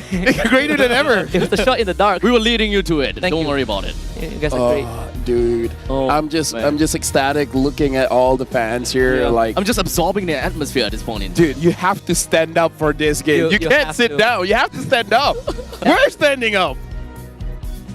I have so much sweat. It's not even the grand finals, right? Forget about the lights and the crowds. I think SRG finally found that what do you call that? The flow state, as they call it. Nah, if they're in a real flow state, they're gonna have to win game number 2. Look, they gotta bring us to game 5, guys. It has gentlemen, to go all man, the way. we have to go 5 games, gentlemen, man. I don't care anymore. This game, this series, grand finals worthy. The fact that this is not grand finals, I don't know what exactly I should expect for the grand finals. And also, this is the first best of 5 these two teams has ever faced off in, right? Imagine if we still followed the format when they went down, Todak would have won. SRG faced against Todak, but it's not this team, right? Wow, no, not this team, not at all. And even then, that one went 2-1. But that was also when SRG didn't have Cram and Innocent. It's an older version of the lineup. Regular season Husky. Todak went up against Selangor Red Giants. SRG did win, but it was one of the closest match in all of regular season. Oh yeah, man. like I think it's kind of a hint to what's to come. But I think we all just overlooked it because the impression that SRG gave us, right? They're so good. Right now, I think it's time to give a bit of respect, if we haven't yet, to Todak. I think the impression play is super important. We have got so much respect over the SRG. From the international audience, from the international teams, international players, everyone just says SRG. They're the greatest. They're strong, dedicated, hungry. Back in MSC. Yeah. How hungry are you? How much is the drive to win? You want that back-to-back? You want that golden road that was almost accomplished? The rich guy in the carry was Chiku for 2 games in a row. This is what we want to see. Now Innocent, he's the rich guy and the carry. Dude. In game and in real life. Let me just say, in game number 3 just now, every single player, all 10 players performed well. Yeah. It really, like, people can say Todak made a mistake, but I would say it's SRG forcing that mistake. It's one of the best kind of games ever, right? Like, there really isn't anything, quote unquote, well, except for that Innocent die. But okay, let's just ignore that. Let's just ignore that. Aside from that, I don't remember anything. Nothing happened, right? It was a flawless play coming from both teams. Yeah, it's both teams wanting to make a play, to take the initiative, and the other team coming up with a response. Do you know in Malaysia, if you say that you're forgetful, that means you ate a lot of ants. I ate a lot of what? Ants. Ants. Somewhat. Ants. The first one will be easier. Ants, right? Okay. Yeah. I ate a lot of ants. Yeah, I don't know what correlation as Malaysians have, but it's like what? Eating ants make you forgetful. What? Oh, you don't know that, Husky? No, I don't. Okay, maybe it's a Malay thing. Maybe. No, because but is that kind of like a play on words or something? No. What's brain in Malay? Otak. Otak. What's forget in Malay? Lupa. Nope, absolutely not. Yeah, it's not. Okay, Husky. No, I really don't. I don't know how to explain this, but it's just maybe it's a Malay thing, but it's like I think so too. Maybe you ate a lot of ants. That's why you're so forgetful. I don't know how that started. Maybe it's just our ancestor making a joke, but now people are taking it seriously. I always thought the easiest way to say it is that get dropped on your head during birth. Yeah, but that's a global thing. That's true. We need something a little bit more on the local side. Let's talk about Chiku guys now, right? He's on screen. This guy has been here since season 4. He debuted. Chiku debuted the same season I debuted. And how long ago was that again? Season 4. It's been 10 seasons. Chiku guys has been here for 10 long seasons. Yeah.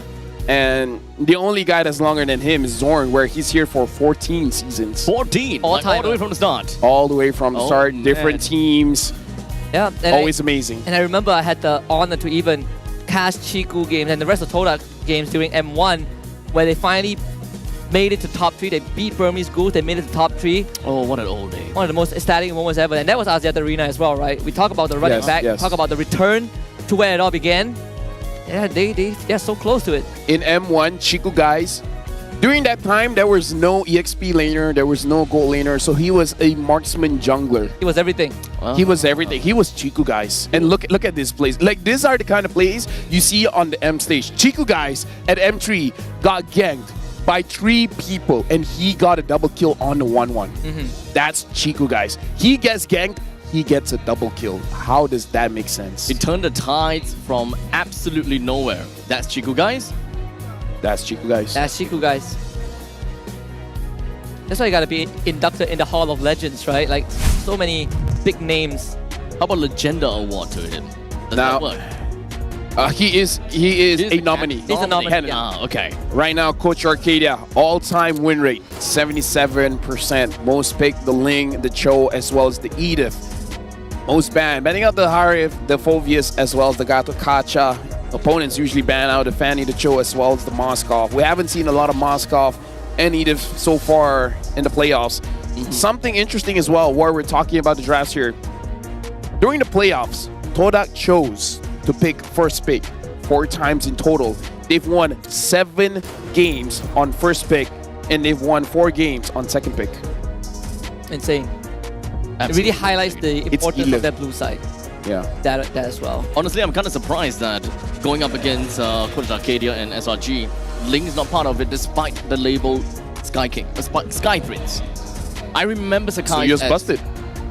I mean, that's one thing, definitely. And of course, let's not forget about the rise of the Tan. Just kind of dropping Moskov. Like, what even is Moskov at this point in time? Let's just hope more Jushin get banned.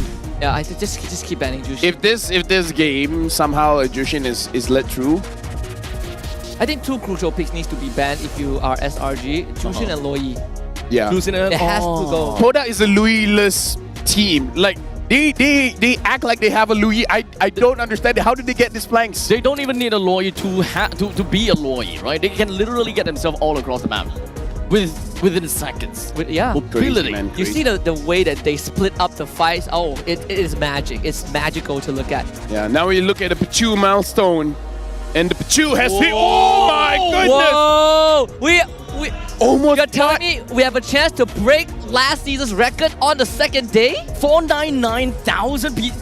Dude, 551 was grand finals. Yeah. 551 was 631 was grand finals too. Like I said, this grand finals worthy.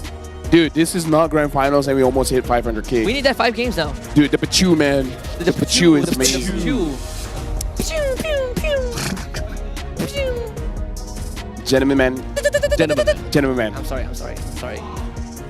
It's just it's Call me home. I mean, you know what? Yeah, this is amazing. Okay. I'm with kids, apparently. I know where your kids Folks are. at home, Pachu, Pachu, Pachu, Pachu. Okay, never mind. Every one of us, Pachu away, Pachu, Pachu. Dude, Machu Picchu. That's a place. Yeah, Mikasa Sukasa. Mikasa Sukasa. Yukasa. Ohio.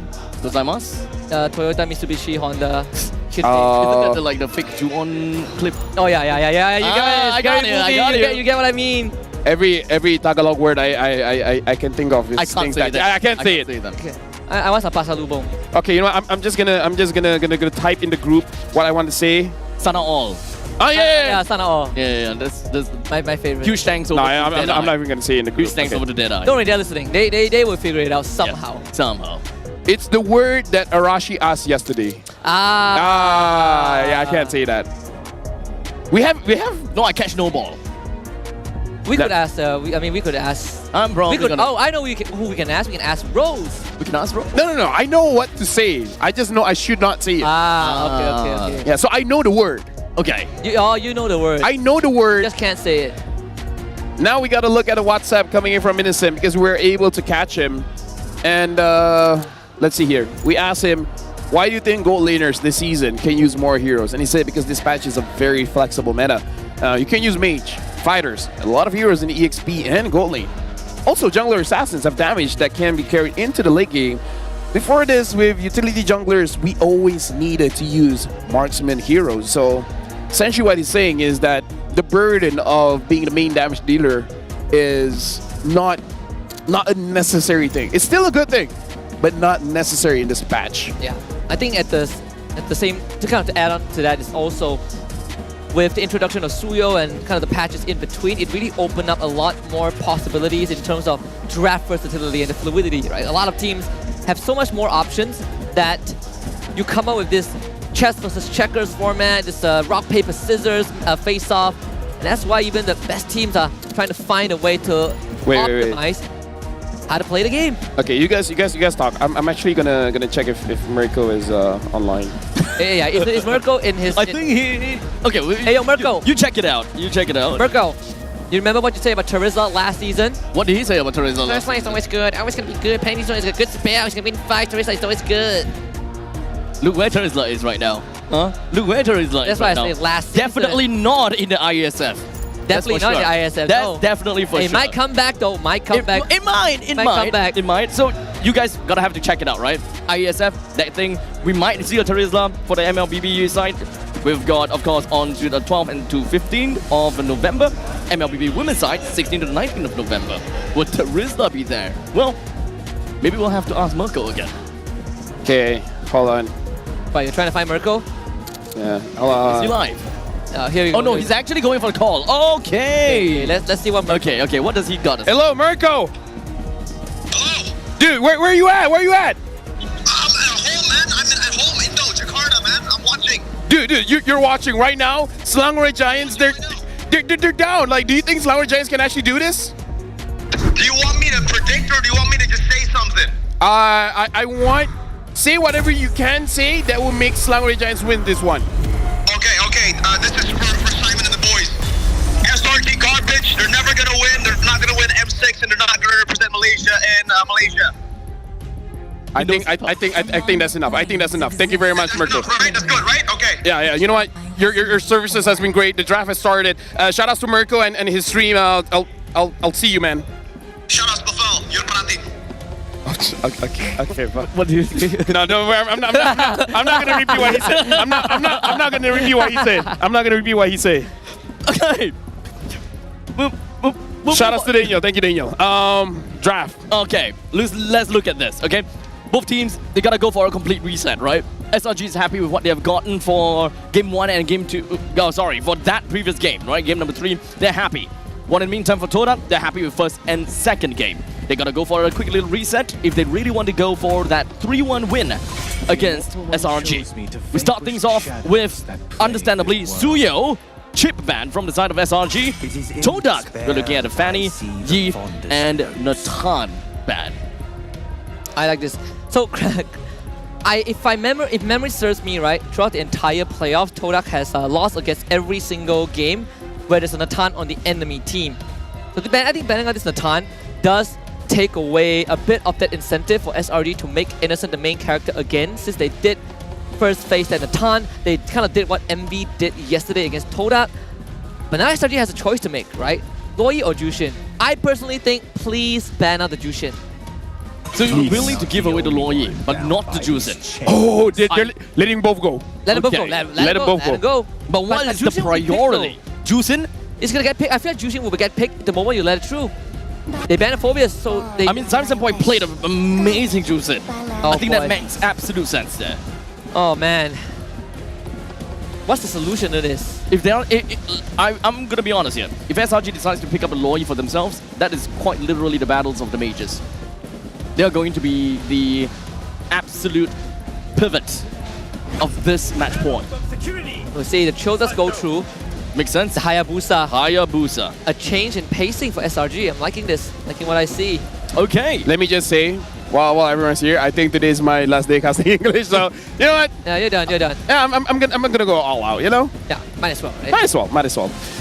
Anyways, I like that SRG doesn't immediately picks up the Louis, because again, there's only what are the chances though that picks up the Jushin and Louis, right? So SRG should be getting the Louis after this. That Hayabusa pick.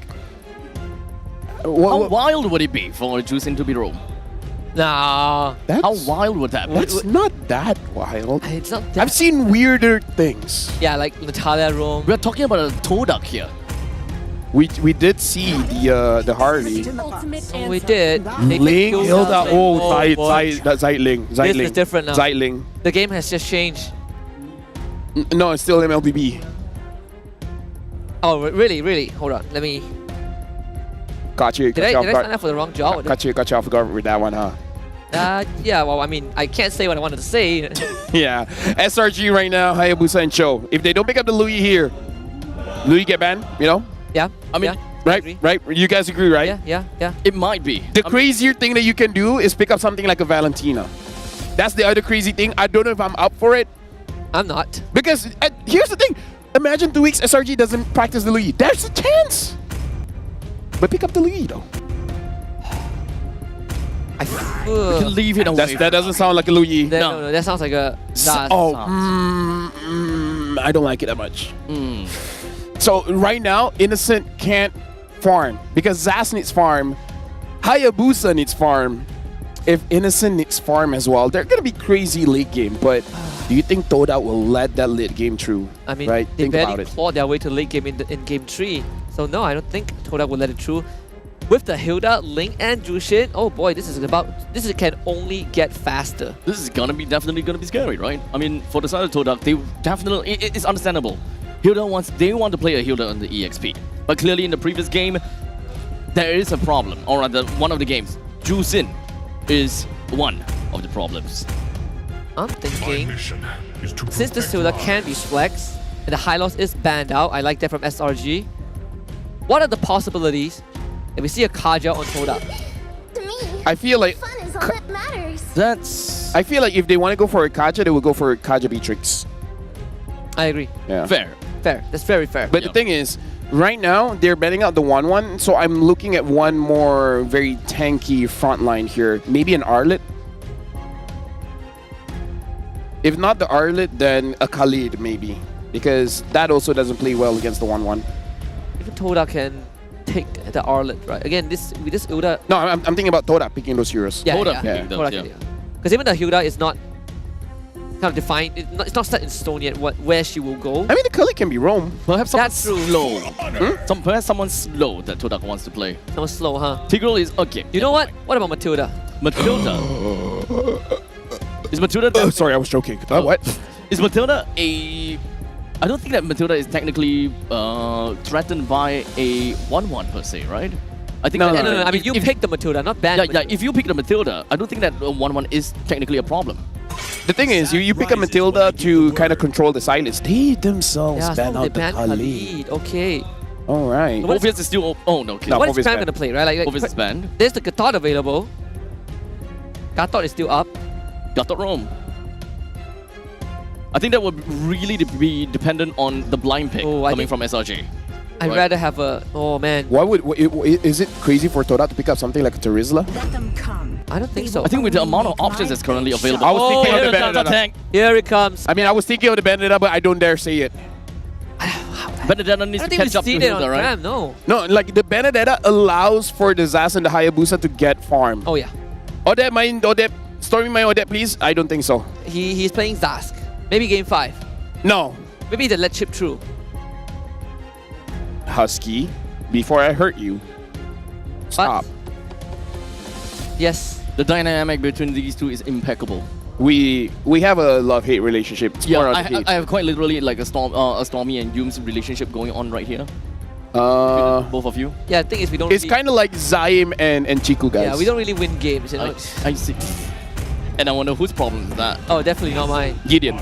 Exactly. It's always right? Gideon, right? It's always Gideon. It's always Gideon. Shout out to Gideon. He's playing Granger jungle. How are you going to win games with Granger jungle? Granger is getting revamped.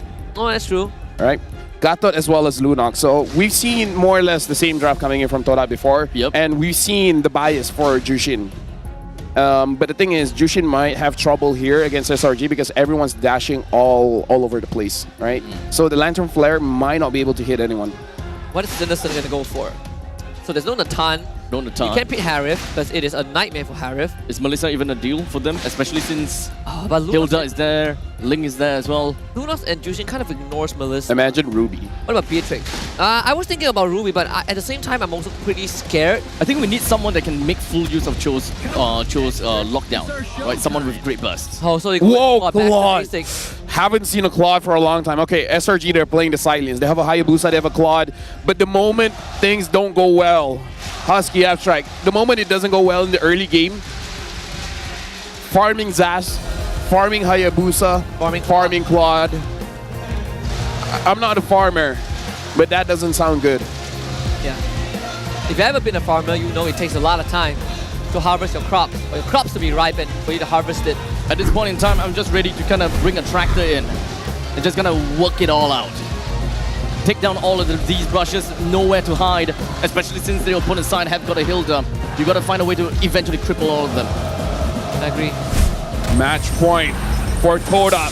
Selangor Red Giants, they need this one to equalize, to bring us back to a best of one. Selangor Red Giants, they're taking quite a big risk, having 3 heroes that require farms. Can they do it against Todak, or will Todak push them down to the lower brackets? Let's enter the land of dawn. Red Giants have found a breath of life, a chance at hope. And right now it's game number 4. Todak finding themselves on blue side, SRG on red. Which is a completely different approach from SRG's draft and kind of the idea in game number 4. Both jungles starting up from the top side of the jungle and will be ending off at the onto the gold lane. At least when it comes down to mobility, it's relatively fair to say that Selangor Red Giants have got quite a bit of the mobility coming in from Innocent, Yoom, Sekais, and Cram. What's something that I'm really wanting to see is just how the proxy from Cram is going to work with, especially since if a Hilda is just running right in your face. Yeah, Momo is matching him very well.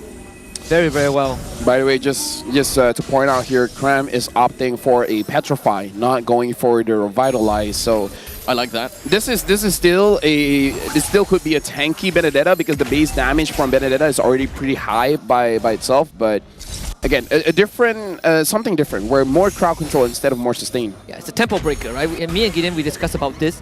We both agree that the Petrify does bring a bit more because you want that tempo breaker, you want that engage tool to hit the backline instead of selfishly using Revitalize. But Momo, he's gonna be baited in still though. The first blood, Zayat finds it on a Cram. Tempest of Blaze used, Momo jumps on the Sakai. This is not looking good for them. Yums finds a knockout with the Jikundo, but Todak, they have to Revitalize. It's time to go all in. Yums, flicker to safety. That's going to be the lantern from Zion Senpoi. They opt to go for Sakai. It's a 2-for-1 in favor of Todak.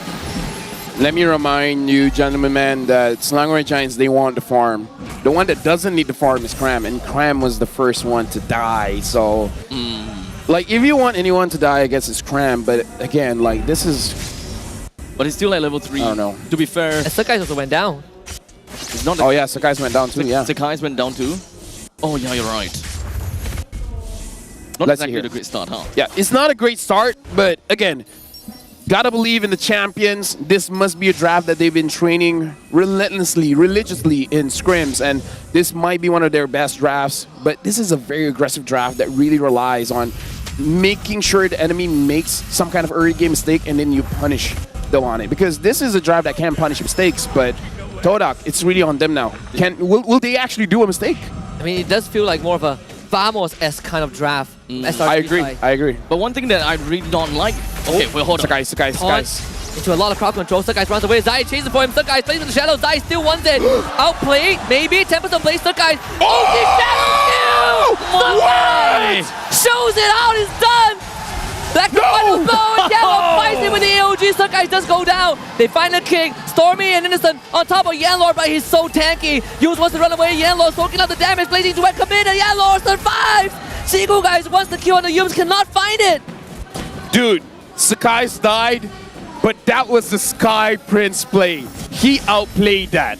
Great iframes, great timing. I thought that was him dead already. But back to the thing that I wanted to say. Selangor Red Giants, early game, they don't really have got a very thick amount of HP nor defense. That is one thing that I find might be a problem. When Momo runs into their face, they don't quite literally have an answer, except for Stormy, where he can just run away to his nightmarish spawn. Either ways, I see signs of life here from Selangor Red Giants.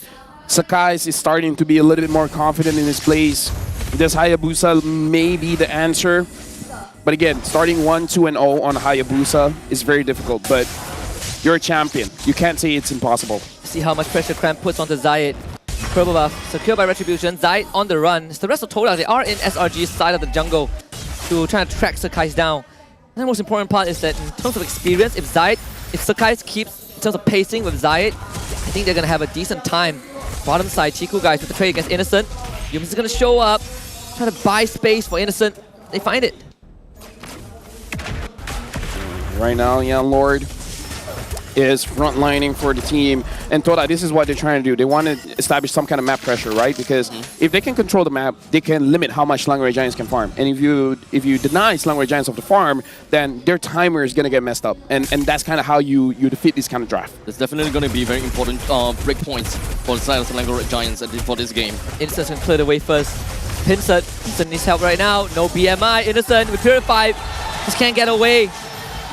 His teammate's not even nearby. Yeah. Right now, okay, wait. Like, break this down for me. Wait, I'm the analyst. I should break it down. Okay, never mind. I'll do it. Right. Selangor Red Giants, so far, what they want to do is to not lose by 2,000 gold. Right now, they're losing by 1,000. It's still fine. And we're seeing how they're doing this by pushing the side lanes. So guys, if you can get out of this, you're amazing. They can get it. Time point. Yep. He's amazing. Got brought into the right place, but Tiku guys comes in. That's the trade back. No more. So it's still worth it, right, Cram? Electro final blow. It's gonna look to clear that wave, get out from here. Brilliance used by Chiku, guys. It's gonna be safe. So I mean, both teams still trading 1 for 1. Okay, I'm just gonna shut up. We need you. Shut up, Fel. You heard the man, the gentleman man. Me? No, he said shut up, Fel. Shut up, Abstract. Okay. This is the Malaysian way. Just get used to it. You know, just get used to it. This is how we have fun. Now Momo is putting pressure onto Sakai's. Sakai's. Whoa. He got the buff, right? You got to look at the good and the bad. He got the buff. That's the good. But that's a 30 seconds retribution cooldown. That's when the fact that there's a turtle as well. Yeah, just remember that. Wow, He's gonna get pulled back. He's gone. So much burst from Todak. To be fair, I feel like Selangor Red Giants, they can't really contest for the turtle as well. I mean, they kind of need quite a bit of farm, right? I'm sorry, but I'm really unsure about this aspect. I want Stormy to prove me wrong, but I'm really unsure on this aspect. It's 0-0-0 right now. It is. Petrify, actually... Oh, she's not used. Doesn't look like it. So, I mean, at least Cram has been able to manage the sideways pretty well. Yeah. Being independent, right? They're not... It's like a 1.5k for Todak, like 7 minutes into the game. All things considered, SRG pretty much even. Yeah, I would say Selangor Red Giants so far hasn't really been punished. Yeah. Right? We can talk about that. They haven't really been punished. If they die, they just like get picked off here and there, or Sakai is not having the time to farm, but they have options. Stop Cram. Eye for an eye. Easy escape. You can see a potential collapse from Todak, right? Zai is left to his own devices on the top side, sort of playing that side wave. So Cram will recall to deal with Zayat on the top side. We're currently 7 minutes and 30 seconds into the game. With a close to about 2,000 gold lead in favor for Todak. I mean, realistically speaking, Selangor Red Giants, they probably want to come online by 15 minutes in. Shadow kill from Sakai. Master kill on the Zyme standpoint. They're gonna go in with all the big ultimates. Taunted up, Sakai. No room to breathe, and Yanlord gets Momo out. Dude, Sakai so far has been targeted a lot, but this is a good thing because he's buying space for Innocent. Innocent is 0-1 and 0. He's been farming up relatively well. Honestly, even Stormy is farming up relatively well. So Sakai is the sacrificial lamb. He's like, you know what? Come get me. I mean, we talked about in the previous game, right? We gotta shift the focus from one person to another. Todak still believes that Sakai is gonna be one of the important players, while kind of leaving Innocent alone. Yeah. And Cram has been a nuisance so far. This Benedetta, hard to take down. Clears all the side waves. He's doing very good housekeeping. I think SRG is all about setting up the roadblock, right? The longer we can stall out Todak, the better our chances will be. Looking at Sakai's again, Momo is just... this is man-to-man defense. Momo's job is to make sure that Sakai's doesn't do anything, but I mean, it's working. It's working right now, but there's two more problematic players from Selangor Red Giants, and now looking at the turtle, Zai scares it. Yeah, attempted lore still not gonna come through. Yunsu will just have to eat it. It's a good attempt by SRG, but at the end of the day, it's all about the attempt. The Cram should be able to get away from this. And SRG now got a hold. It's just the first lord. It's not the end of the world just yet. Realistically speaking, the 50-50 battle is not exactly a game that Selangor Red Giants could have won. Sakai's was, what, 2 levels down below from Zayat? And now, unfortunately, we're looking about 3 levels difference. SRG is probably going to be losing quite a bit of their turrets from this point onwards. With all of the outer and the inner turrets being destroyed, all these money bags are going to transfer over to the side of Todak, might getting themselves 6k lead. They're trying to kill to Momo, but instant disengage from Yanlor, right? Split the battlefield, so Yums is going to go down again. It's just so hard for SRG to join these fights. And Todak, they find another takedown, they take them in tier 1. They might even go for more. Zayed threatening Innocent. Cram taunted up. Eye for an eye. Pull back. Goes there. Petrify. Finds a trade, but the commitment from SRG is just unwarranted. And Todak finds more than it came for. I still don't see any form of impact coming from the side of Stormy just yet. With the 4 kills that SRG managed to get for themselves, Stormy wasn't part of it at just all. Holy shoot out, but Lord still healthy. Chico guy, he's in. Looking for Stormy. That's the kick under the crystal. Yums finds a punish. Consolation prize from SRG at this point of time. Lord will be cleared out and Todak will settle for top inhibitor. Dude, right now Selangor Red Giants, their backs are against the wall. If they don't have the items they need, then this is going to be very, very troublesome. They still have the holy defense from the mid as well as bottom inhibitor, but after that's gone, they don't really have much defense left. Sakai's only now hitting level 12, so Hisogi Shadow Kill will hit the hardest right now, but again, I just want to look at items. If Innocent doesn't have 3 items at 10 minutes, it's not going to be a good time for him. Stormy at this point needs a Holy Crystal. Innocent, that's the third? Yeah, I think that's the third. Yeah, Golden Staff. How is Innocent going to survive against all these bursts from Todak? Stay. From this point onwards, SRG has got a rough road ahead of themselves. The jungler can't contest for the 50-50, and even if they do want to contest for the 50-50, there is, of course, an ever-emerging lane at the top lane. Pushing, and Todak can just play the slow game. On a kick, that's going to be Momo only. Revitalized duos, AOG, backline exposed.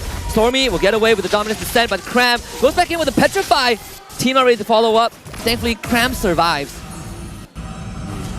Right now, this is good-ish. Oh, Cram is going damage? I feel like are they feeling desperate? I think they are.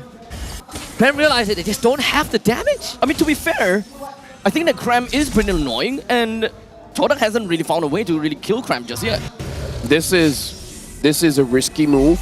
It is. This is a desperation move. If it works out, it's gonna look amazing. And we're gonna try. Momo now has no revitalize. Blazing duet, everything committed. So guys, Innocent is the target. Stormy ran down by Zayed. It's Innocent. PMI's back, he's down. They only got Momo though, that's not enough. The guy's next. It's a double kill for Chico guys. Todak has just found 3.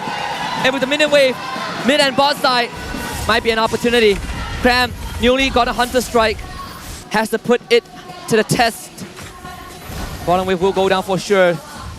We talked about Jushin, man. Jushin has been lectured right now. Todak is looking amazing. Cram trying to go for the defense. It's the final blow. Cram bursted down. And Todak ever so close. They're gonna go for the crystal. That's the kick. Minion wave will be cleared out in time. Yums barely holds on to the base. Lord traded in the process. Stormy comes back. Todak plays it safe. Todak is just sharpening the guillotine at this point in time, settling down the inhibitor turrets in the top lane and the bottom lane. They've decided to play things a little bit safe by taking the Lord. If you're an SRG fan, I don't know what kind of emotions you're going through, because even for me, I'm enjoying this game in my heart. I can't take it. Look at Chico guys dealing the most amount of damage. Zayed is keeping up. Innocent and Stormy, we haven't seen the Claude for a while. Zas has been lower in priority. This might be the only draft from Selangor Red Giants that I really don't like.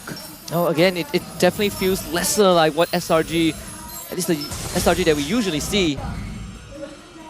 They are biding time, 13.5 minutes in, but you're looking for impact. And that window is closing. It's Todak holding SRG in a chokehold, about to squeeze them dry. And Cram might get solo kill. Eye for an eye, Tempest of Blade doesn't get it. Lord pouring in, SRG will most likely lose all structures. AOG used, Sukai gets caught, taunted up, Sukai goes down, Todak wants to win, and Todak might have done it. They will scar the legacy of the Red Giants in their conquest to restore their own. The road to restoration continues in the upper bracket finals. Todak has done it! They are moving forward, looking at Selangor Red Giants. They have one more life. But they just defeated the reigning champions of Malaysia, of MSC, Selangor Red Giants. They're gonna go down. I don't know what's gonna happen after this Husky Abstract, but we're throwing over to Rose. Pasukan yang menendang Selangor Red Giants ke lower bracket. Raja Lautan, Educity, berikan tepukan kepada Todak. Guys, congratulations. Atas pentas ni, emotions tengah overwhelming. Now, kita mulakan dulu dengan Ciku.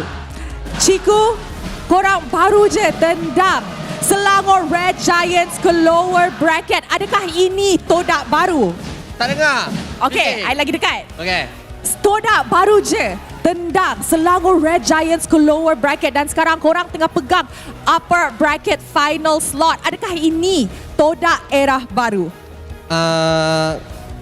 Saya tak tahu ni era baru ke tak sebab kita orang masih belum champion sebab kita orang punya target, kita orang datang JJP ni untuk kita orang champion bukan untuk pergi ke MC. Bila kita orang dapat bila kita orang champion, auto kita orang ke MC. So target kita orang ialah champion. I see. So first runner up tu is not a choice. Technically Betul. korang nak juga championship tu. Betul. Alright. Maybe we can pass the mic to Momo. Ramai orang cakap dekat community group kita mana Momo ni adalah satu memang underrated EXP laner yang kita ada, and I actually agree. Now, kita boleh tahu ataupun kita boleh nampak dekat perlawanan game kedua, Todak dapat dominate game 15 berbalas 3. Now, in your opinion Momo, adakah kemenangan ni atas shot call, draft ataupun kom korang lagi padu, chemistry korang lagi padu? Maybe Momo boleh share dengan kita. Okay, into rezeki kita orang sebab kita orang prepare lagi baik. Yalah. Alright, korang ada preparation yang lagi baik, and ada ke preparation yang lagi menarik untuk esok upper bracket finals? Cawa dia. Alright, kita boleh nampak Todak new era. And guys, kita baru je tengok 4 game yang intense gila sampai semua orang dekat dalam room pun tengah jerit. So, Educity, korang rasa siapa MVP untuk perlawanan ini? Mari kita tengok MVP perlawanan ini in 3, 2, 1. MVP perlawanan ini jatuh kepada Zaim Sempoy. Hello. Alright, Zaim, kita boleh nampak dari segi playstyle ataupun permainan team Todak dan memang lain daripada lain, especially comparing to regular season. So, boleh tak lain? So boleh tak share dengan kita orang apa yang terjadi dalam break tu 2 minggu tu, macam mana Todak yang era baru tiba-tiba muncul dekat playoffs ni? Kita orang kat regular season, kita orang ada masalah kita orang dan kita orang fix, and then kita orang kira nafas baru lah untuk playoff. Kita orang fix masalah tu cepat-cepat. So dah dapat fix masalah tu, so sekarang dah tak ada problem. Mode playoff lah Zaim Sempoy. Mode playoff. Okay, Yan Lord. Okay, Yan Lord. Dekat regular season, Yums pernah cakap kalau nak menang lawan dia, kena ban Cho dia. Now, apa Yan Lord rasa pasal Cho dia? Memang kena respect pun. Cuma tadi dia dapat sekali je kan. 2 kali 2 kali. Sebab tu kita menang. Che dia dapat 3 kali. Oh, okay, Yan Lord, in your opinion, Cho siapa yang memang scary untuk playoffs ni? Sebab semalam ada yang cakap Grace cakap dia punya Cho akan muncul. Kita tahu Zorn pun Cho padu. So, in your opinion, siapa punya Cho memang scary yang nak jumpa? Kalau Cho paling ori ada kat saya lah. Wow! Dekat awak? So, adakah kita akan nampak Cho lagi banyak? Maybe esok ataupun kalau boleh grand finals? Besok saya nak first pick Cho 3 game. Wow! Kalau dapat lah kan? Kalau dapat. Alright, now mana Zaid?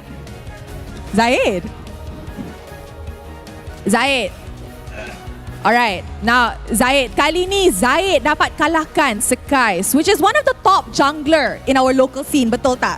Dan dia pun dah buat mark dia dekat international scene. So, apa pendapat Zaid lepas kalahkan Skies? Perasaan rasa happy sebab dapat kalahkan dia, jungler nombor 1 kan sekarang. Tapi apa-apa pun, jungler Malaysia semua kuat-kuat lah. Tu je saya boleh cakap. Alright. Now, kalau bagi you lah, Vamos ataupun Red, you nak jumpa siapa dekat let's Saya say nak Grand jumpa Red. Finals? Ha, cepat je. Kenapa Red? Sebab ada Kim dengan Grace. Oh, nak reunion. Nak reunion. Nak reunion. Menang kalah tak kisah. Menang kalah tak kisah. Janji dapat. Janji dapat jumpa diorang. Okay, maybe can we have a coach? Coach mana yang nak cakap hari ni? Saiful. Oh, siapa? Okay, Saiful. Alright, ni mesti ramai orang tengah confused ataupun tengah tanya. Idea siapa bawakan Harley Jungle? Okey, itu sebenarnya idea daripada Ashi. Kalau tak pakai 7 hari 7 malam dia akan cakap Harley. Tu je. So macam tu je? Macam tu je. Untuk satisfy Ashi punya Harley craving? Kita orang dah prepare lah. Tapi dia standby lebih lah pagi ni. Bangun-bangun dia Harley. Oh, so awak macam okey lah bagilah. Bagilah, takut dia bagi dia tidur lena malam ni. So esok tak keluar lah? Keluar lagi. Oh, ada lagi yang menarik esok?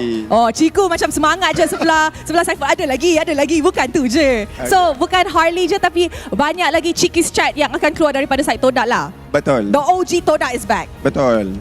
Alright then. Guys, Educity once again, give it up for Todak. Okay. Nak cakap last boleh tak? Alright, boleh. Terima kasih kepada bos-bos kita orang yang sanggup datang, Mr. K, Cik Lan, semua bos-bos Todak support datang sampai ke Johor dengan patriot sekali semua. Terima kasih. Untuk fans SRG juga. Okey, apapun Todak. Okey, 1 2 3. Alright, terima kasih kepada Todak. And of course, congratulations for making it to the upper bracket finals. Whoosh. Perlawanan yang sengit, menarik. Tapi bukan tu sahaja, kita ada lagi Vamos. Sekejap lagi. With that, mari kita dengar mic check untuk kedua-dua pasukan.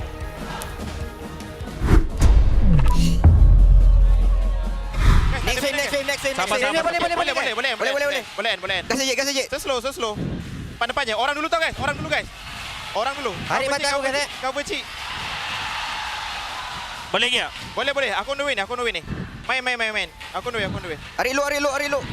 Nice. Mau backup aku mau? Sini je. Nice. Boleh. Tahu guys. Tahu. Aku tahu. Alhamdulillah. Jan. Ni boleh mid serius. Aku sepak dari belakang guys. Korang main. Boleh. Cik pun boleh dari tepi juga. Ready mid ni. Boleh. On the way. Ada. Ni dah kat sini guys. Aku ada defend aja. Ruby ya. Dah baik. Mau flick ke Ruby. Belum. Nampak. Tak ada orang. Boleh. Tengok Jan. Dapat Ruby. Aku kena batal guys. Nice. Aku kena batal kat tepi kan. Apa. Datang ni mati. Cuci charging first kill. Kita win. Aman. Dia terus irritate. Agak air. Ini dah loh. Careful lah. Tengok irritate. Nice. No flick for best. Kaya dek. Apa Ruby kan? Dapat Ruby. Sabar guys. Cik. Boleh tu. Nice. Pada depan guys. Go. Dapat 2 guys. So you guys depan. Dah. Santai ya. Slowly. Tengok. Air motor lah. Tu second guys. Mahu. Simi. Careful lah. Tengok. Oh, nice. Pisau. Oh, nice. Aman. Boleh kat lagi. Boleh ke?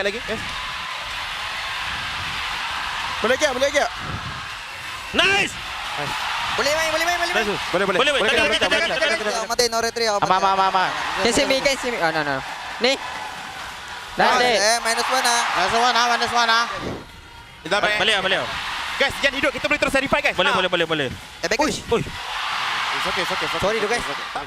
Kan kram. Boleh chase. I coming. Chase. Nice. Boleh. See the back see the back. Boleh atas. See the back see the back Let's go atas. Fast, clear, boy. Don't take. No, I'm starting. Aman. Yeah. Valentina on the way. Balik. Aman je, terus awan. Nice one guys. Have another game. Sini caw saya sini. Jom kau tutup shadow high. Jangan bersih, jangan. Aku tak. Bawa jangan aku mau. Dia. Daki belakang. Tengok belakang dia. Lasi Innocent. Haya guys. Tak ada shadow. Tengok yang belakang Haya. Mati. Boleh. Dua je boleh. Jom guys, masuk je lah guys. Masuk. Boleh.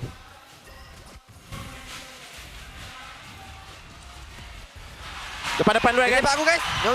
Jom main. Mesti mati dulu. No. You know what LaFell say? He did say that this is his last cast, right? So we sacked him. We just kind of like just gonna yoink him out of the desk and just be like, yeah, leave it to us. Yeah, we had to sack him. You know, he broke all the rules. I don't want to tell you. Just like how Todak broke SRG. Everything. Won the 3-1. Got everything right out. And this is honestly surprising, right? SRG, the monolith. And to be honest, to see a monolith like this going down death by 1,000 pierces of the swordfish is not something that we would have expected on this part of the bracket. It's like me climbing to Mount Rushmore and just graffiti over it, right? And it doesn't feel as good, but I mean for SRG, this is definitely going to be kind of the spot where they see how they fight from behind. This is absolutely crazy, right? Honestly, at this point in time, I am just genuinely surprised that Todak even took the first 2 games by a storm. And SRG, they generally have got no answer. We can see just how methodical coming from the side from Todak is, and we have never seen this side of SRG being forced with their back against the wall. I feel like we've seen glimpses of it, but to see it on full display in a best of 5, that I agree. Unheard of, right? Consistent. And remember, I brought up that the fact that Todak has won this early game in the first 3 matches while making the entire series. Early game, Todak all the way, and then you have this guy, right? You're giving the Jushin, what do you expect? Zyme Senpai, this guy. I thought you were sacked. Yeah. Here's the thing. I promised them that I won't do it again. But I lied. I'll do it again. look at Zyme Senpai. Look at the heroes he got. Eve that's always get banned, he got it. Jushin that always got banned, he got it. So is this a drafting issue? SRG, what's going on? Because I was talking to the audience and they were all like, what's up with the draft? I mean, like, I understand the draft. Like, for the last game? All games. Every game. But especially the last game. Especially the last game. When's the last time we've seen a Claude? When was the last time we actually see... And Innocent isn't like you don't know him for his Claude, you know? Right. Yeah. I mean, even for me, I hated the Jushin. I hate that Jushin went through.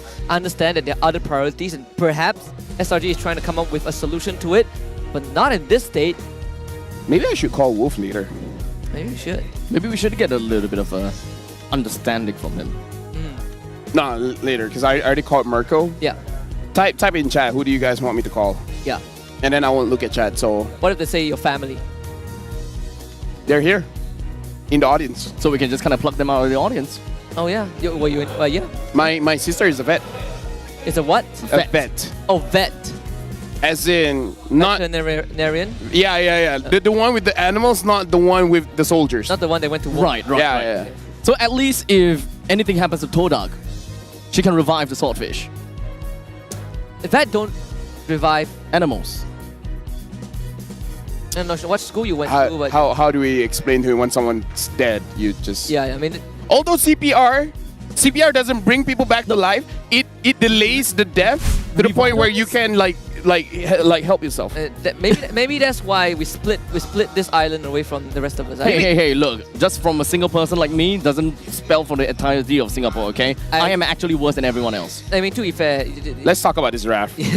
A farmer for Claude, farmer for the Zaz, a farmer for the Hayabusa. And look at Cram, he went for 2 damage items. I don't know what SRG was cooking, but I think it was overdone. It's overcooked. They burnt the dish. Yeah. I mean, when Todak had the Harley, they lost for sure, but I'm pretty sure that the Harley worked. That Harley right? It worked, right? That was pretty interesting. Not gonna lie. It's brilliant. Yeah, we say that SRG came back in that game, 22 minutes.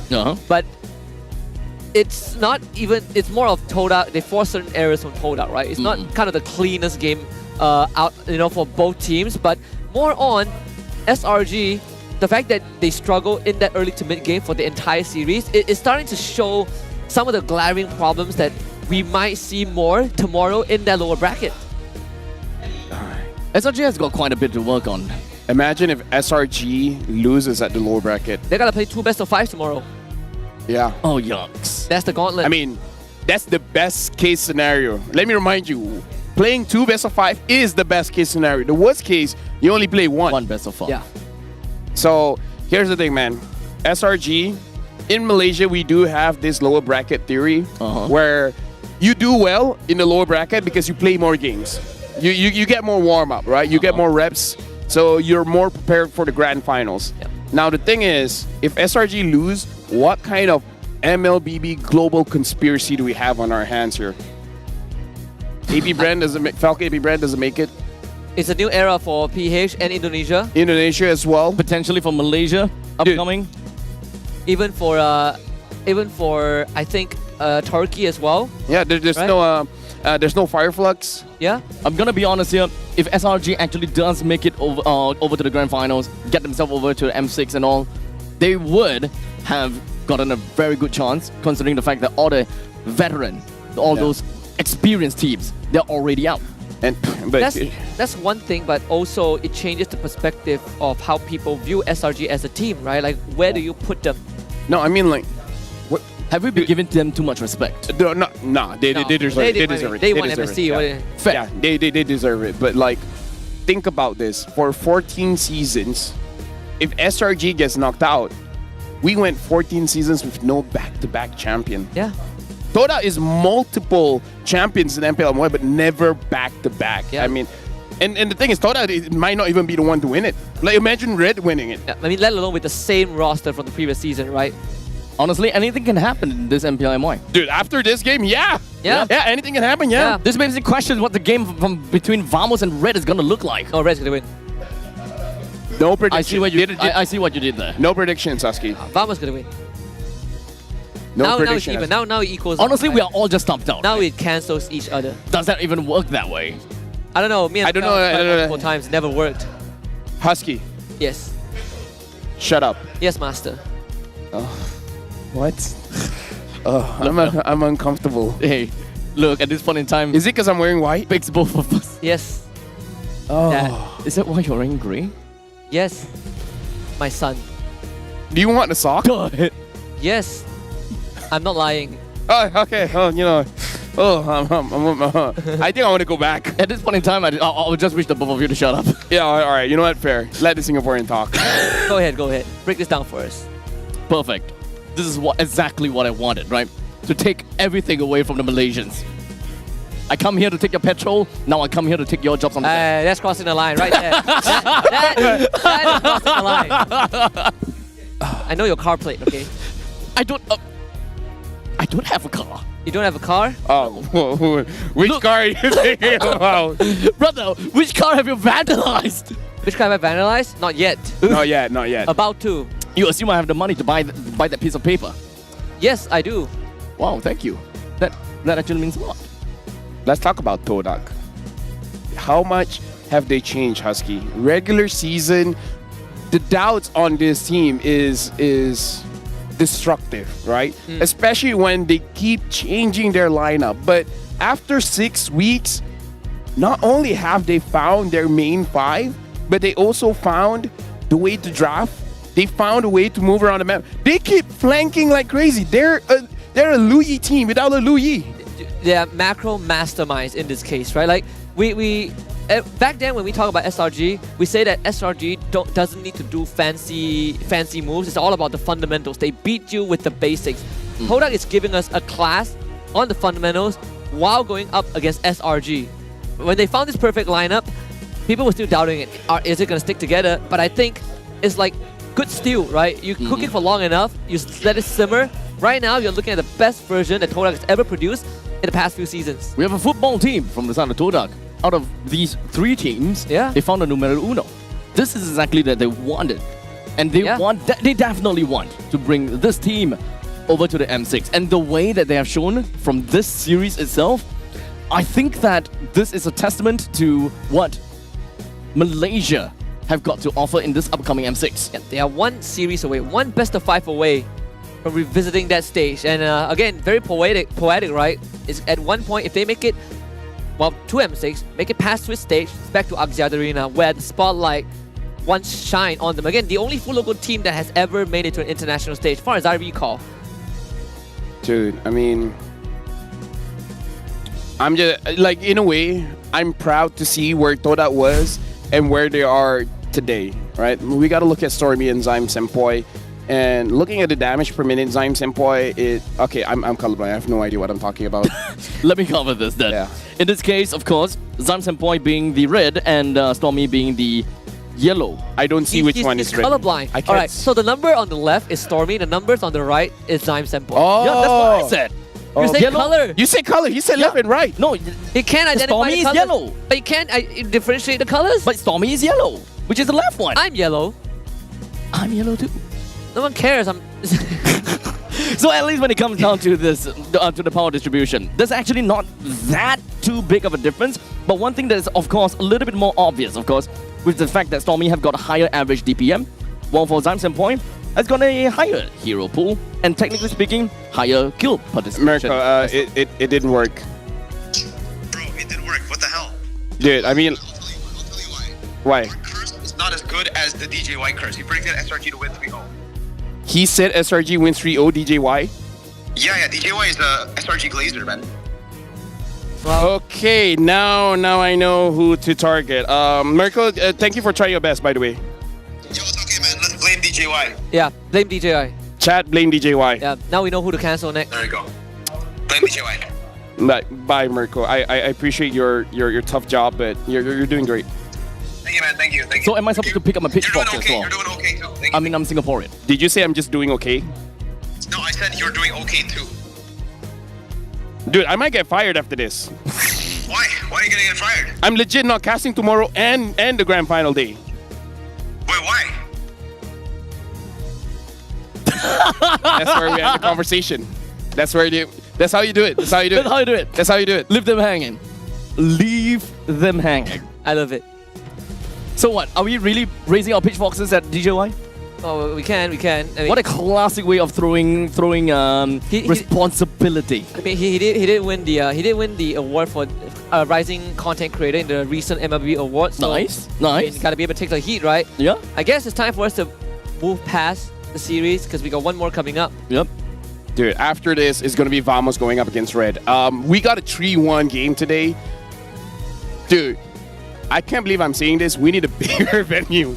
We do. It's a good thing we need a bigger venue. It's a good thing M6 is bigger, but yeah. Axiata, right? Axiata. Vamos going up against Red. No prediction. I had some good games. 20 billion promo diamonds is up for grabs. Complete task from 9th of November all the way to the 12th of November to claim the promo diamonds and earn navigation compass tokens for the Navigator event.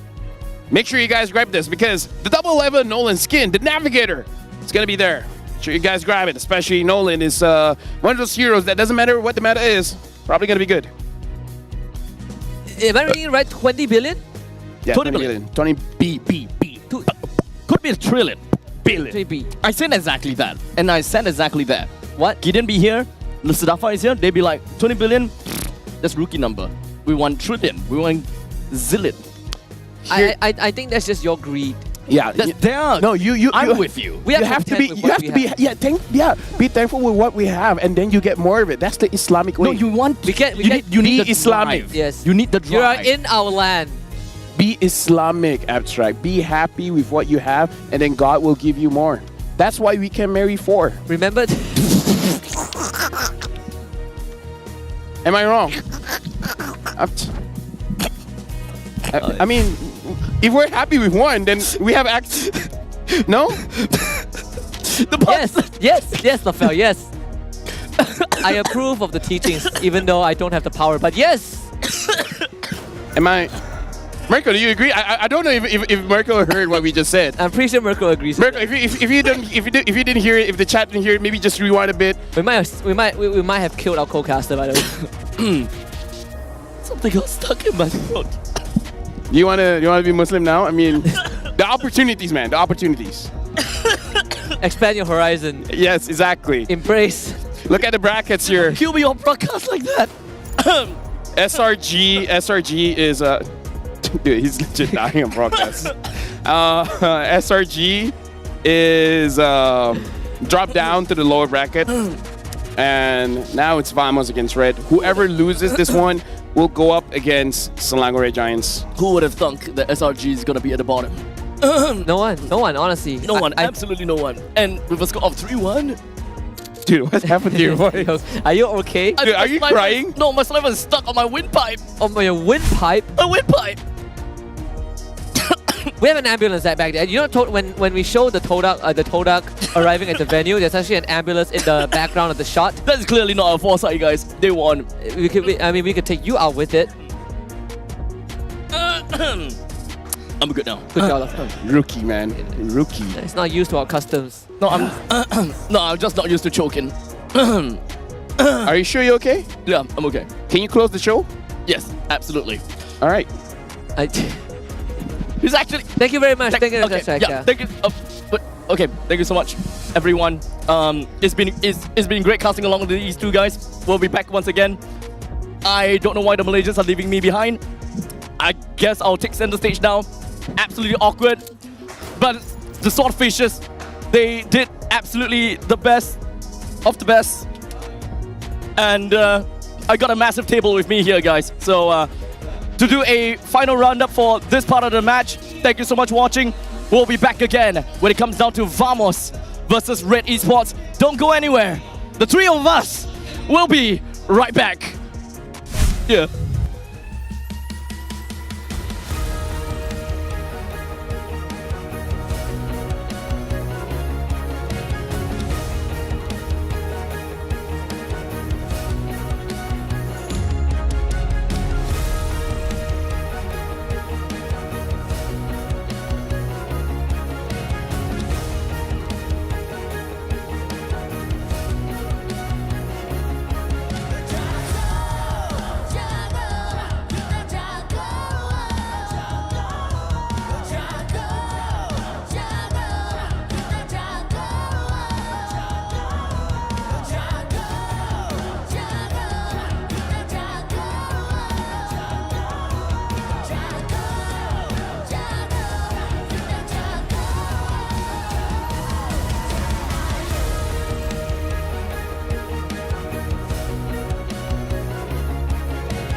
Jago suka nak apa jua? Jagokan lagi dengan rangkaian 5G termantap dan tanpa lag. Gaming sepantas kilat. Menang di Land of Dawn. Tukar ke Holling Prepaid 5G sekarang.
Tangan aku kenapa ni? Aduh, lemu lagi, gatal sangat. Gunalah Head and Shoulders.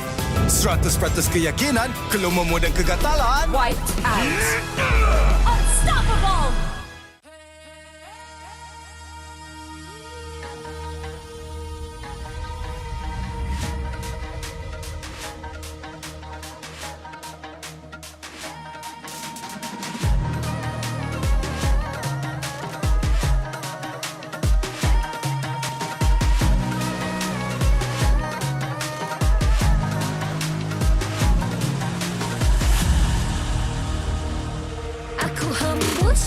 Kata simas bila terjatuh aku beringat jalan dah jauh cari titik bermula krak krak krak krak jangan patah semangat semarak api bukan calang-calang biar apa menghalang aku sambut datang 1000 daya 1000 alasan harungi semua sampai di akhir garisan eo eo kami tak senang mengalah.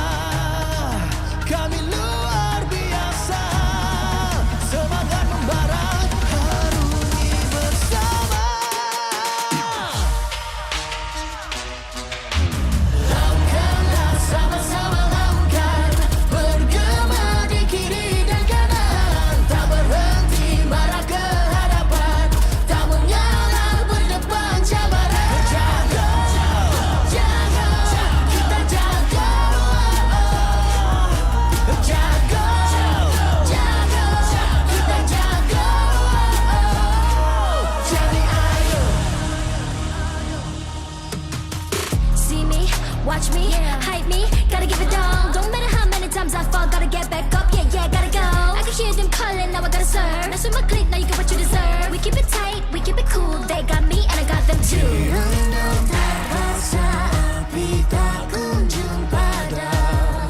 Marah ke hadapan kita sehaluan, jangan simpan-simpan kita anak Malaysia. Kami tak senang mengalah, kami luar biasa, semangat membara, harungi bersama. Jaga, jaga, kita jaga. Jaga, jaga, kita jaga. Jadi ayo. Yeah.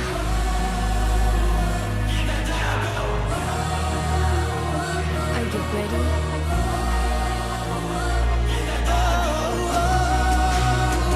Can you feel me now? Yeah, yeah, yeah, yeah. Let me hear you say.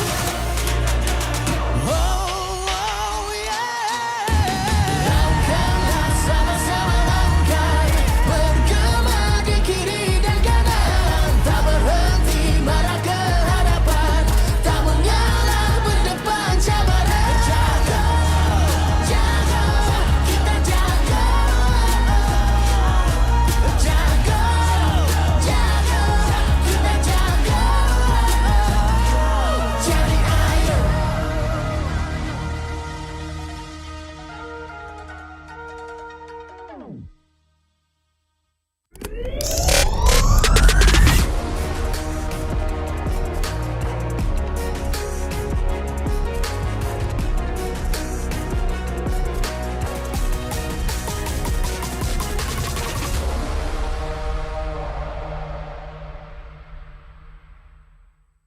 Okay, Assalamualaikum. Anda masih lagi bersama saya Sid dan juga pelakon-pelakon untuk movie MLBB di mana kita ada Zik, kita ada Ikmambi dan juga encik saudara Fauzi Nawawi. Memang dah terkenal, dah lama dah berlakon dekat industri Malaysia ni. First of all, apa khabar? Baik.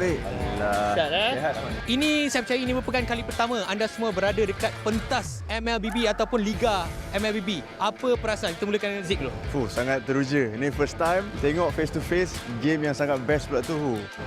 Perasaan macam nervous bila tengok ramai orang macam kita tengok game bola, macam tak sangka MLBB sebesar ini, so macam proud lah to be a Malaysian. Saya nampak vibe dalam e-sport ni makin maju dah 2024 ni. Yang paling penting vibe juara tu wujud pada hari ni. So tak rugi kita orang datang lah. Boleh jangka tak yang sebenarnya nanti satu hari nanti, which is hari ni, game ataupun e-sport boleh jadi sebesar ni sampai dah ada movie? Sebenarnya bila awal-awal Mobile Legends Bang Bang ni berada di Malaysia, saya tak expect bahawa penerimaan masyarakat khususnya peringkat remaja ni boleh sampai ke tahap ni. Ini dah boleh challenge bola dah ni.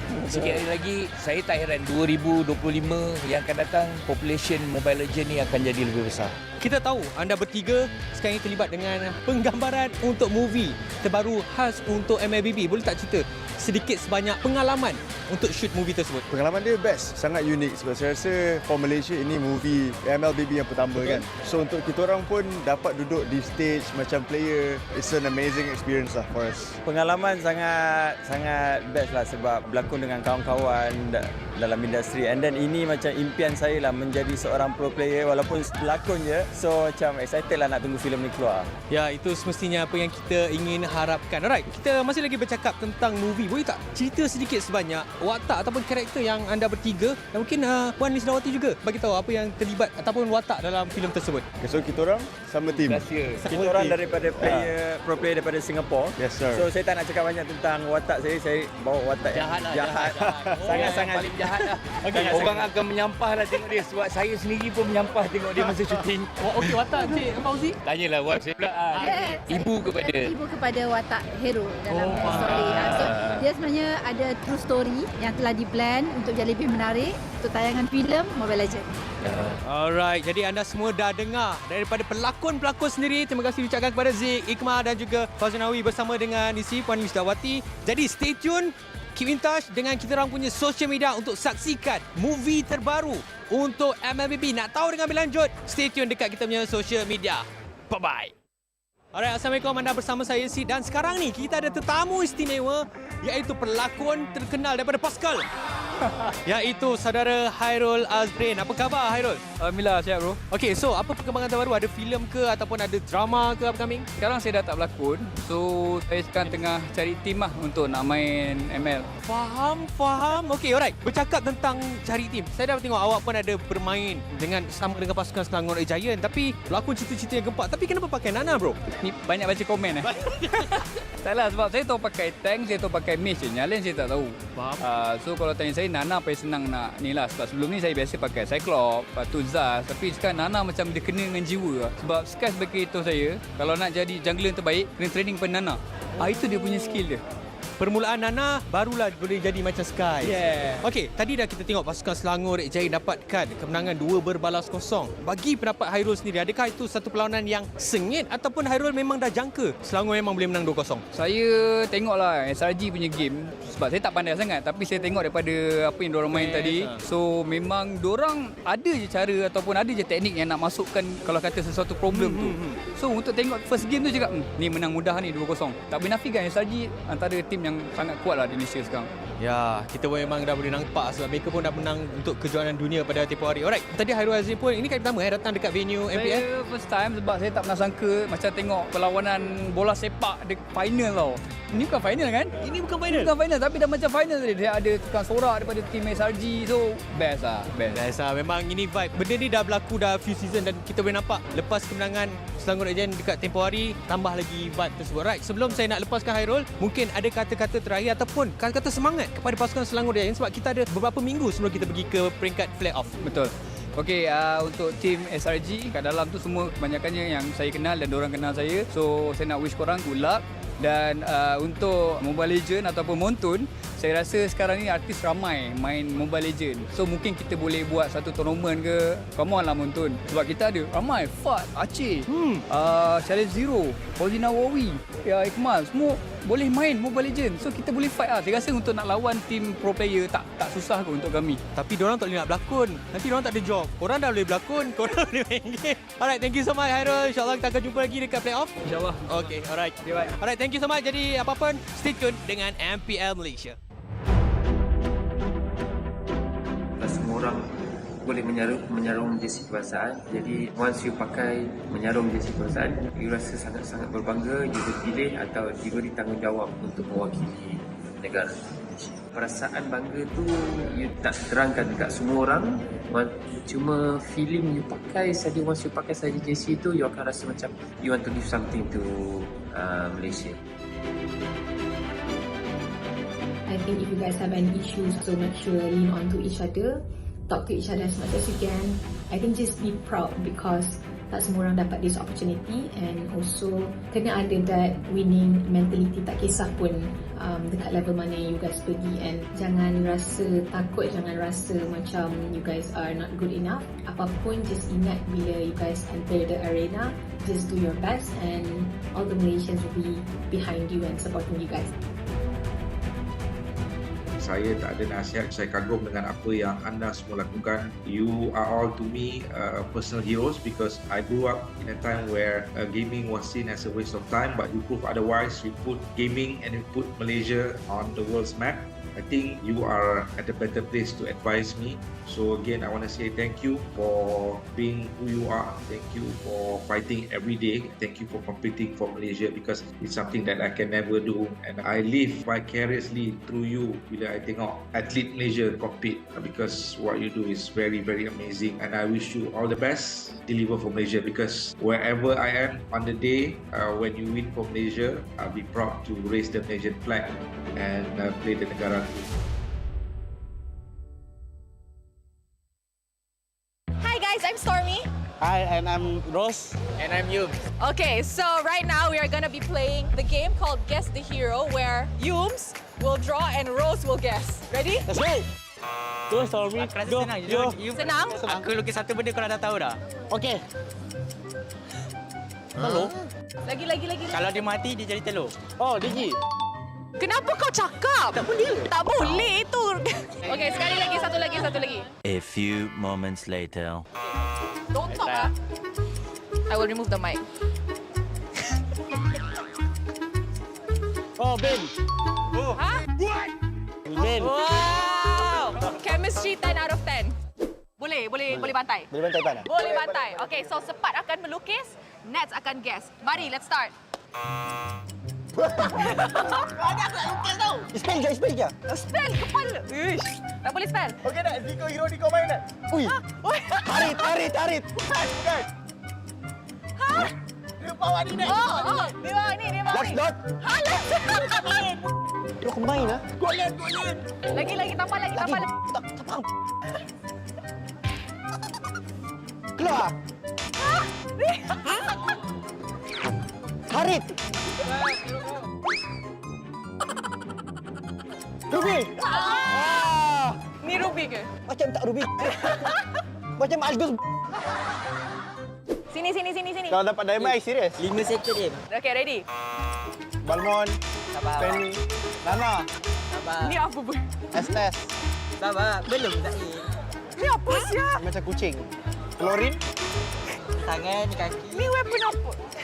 Rafa. Salah.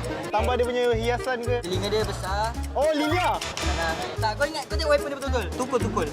Balmon hammer. Dia besar. Dia Naga. Oh, Yuzong. Alaikum Zahib. Elot, awak rasa ni hero apa? Kau rasa hero apa, Yan? Goblin lah. Momo, awak rasa ni hero apa? Salot. Kau punya susah dong. Sini. Aiman ke? Sini, Zahid. Hero apa ni? Minotaur. Ha. Oh. Bagi saya lukis. Badan ni buat tough sikit. Tak juga, kepala bulat. Siapa punya lukisan lagi cantik?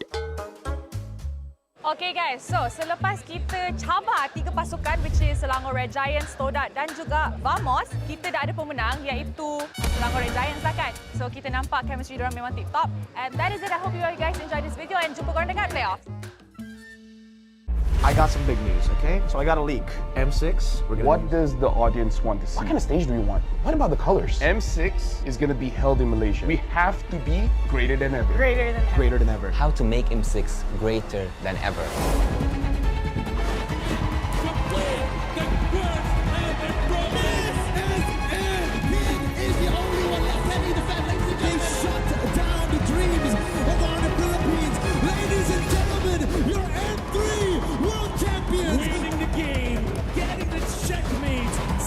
Everything are the course breakers, the two-time world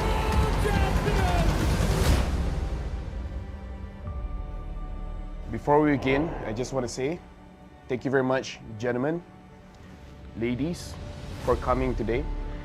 We have something very important to discuss here, right? Because right now, imagine yourselves as Moontown. We're the publishers.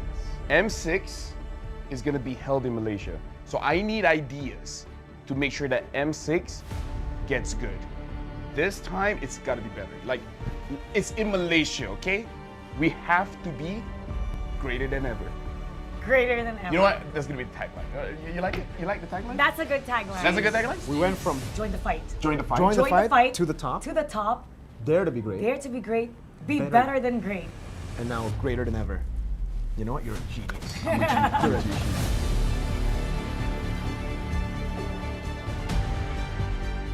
Let's talk about what does the audience want to see, right? What do you guys think the audience wants to see?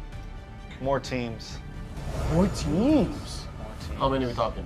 I don't know, but more. More regions, more teams. How does 16 sound like to you? I mean, it's what we had last year, right? That's true. I'm too dumb. Do we want more teams in the wild card or the main stage?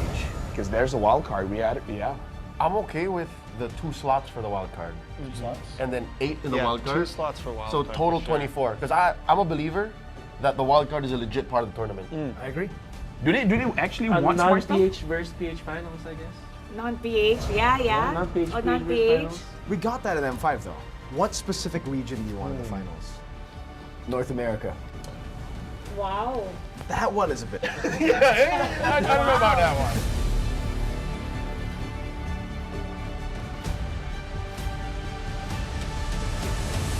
Let's take a flashback, I would say. Throwback to the days of the past. M1 was a great time. M2 was a great time. Every single tournament, it was great. He's got a lot to say about history. I love history. We got to talk about logistics here, and I feel like we need to include Mara for this one because we got to talk about the stage. M1, the stage was pretty good. I feel like it really sets the tone, right? Mara, you've seen the stage for M2, M3, M4 up until a few months ago. It was MSC as well, but let's not talk about MSC. We're talking about the World Series. Like, what kind of stage do we want? What about the colors? I think the color should change depending on what stage we're in. So if it's a group stage, it'll be a different color, wild card different color, and when it's the grand final, so they know exactly, especially when you're looking back, you know exactly what, which part of the tournament Good it will visual be. storytelling Yes. too. So you just have the LED, just changing the background just a little bit. From the past, I would go to how to make M6 greater than ever, right? Greater than ever. I would say that build up a story, because everyone loves a story, a good story to be told at the upcoming M6. So let's say, for example, not just about the players, maybe about the region itself, maybe about a team that struggled so much. We have seen a lot of teams and a lot of regions develop in the previous, I would say, M series, even MSCs and every international tournament that we have. So why don't we focus on building a story that isn't matched to any other story that we have ever heard in our life? I think if we're going to cover story, what about something documentary style? You know, like something that you're back in M1, you're back in the place where it all began, and you cover some of the talents who have been around since M1, some of the players who have been around since M1, who have been around through several M series.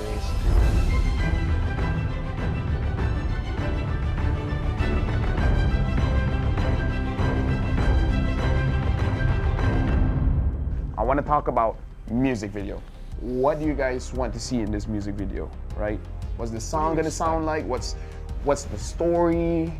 I think it should be player orientated. I think it should still, I think instead of doing like something like we've been doing where it's its whole own thing, make it about all the M series, you know? Take moments from all of those series, take player moments, you know, that's what's gonna hype up the fans, seeing those moments. Upbeat, like for fighting, very upbeat, a catchy line, so when they hear that line, they know it's M6, and it has to be downloadable for people to use as a ringtone. I want the music video to be playing with the BMI.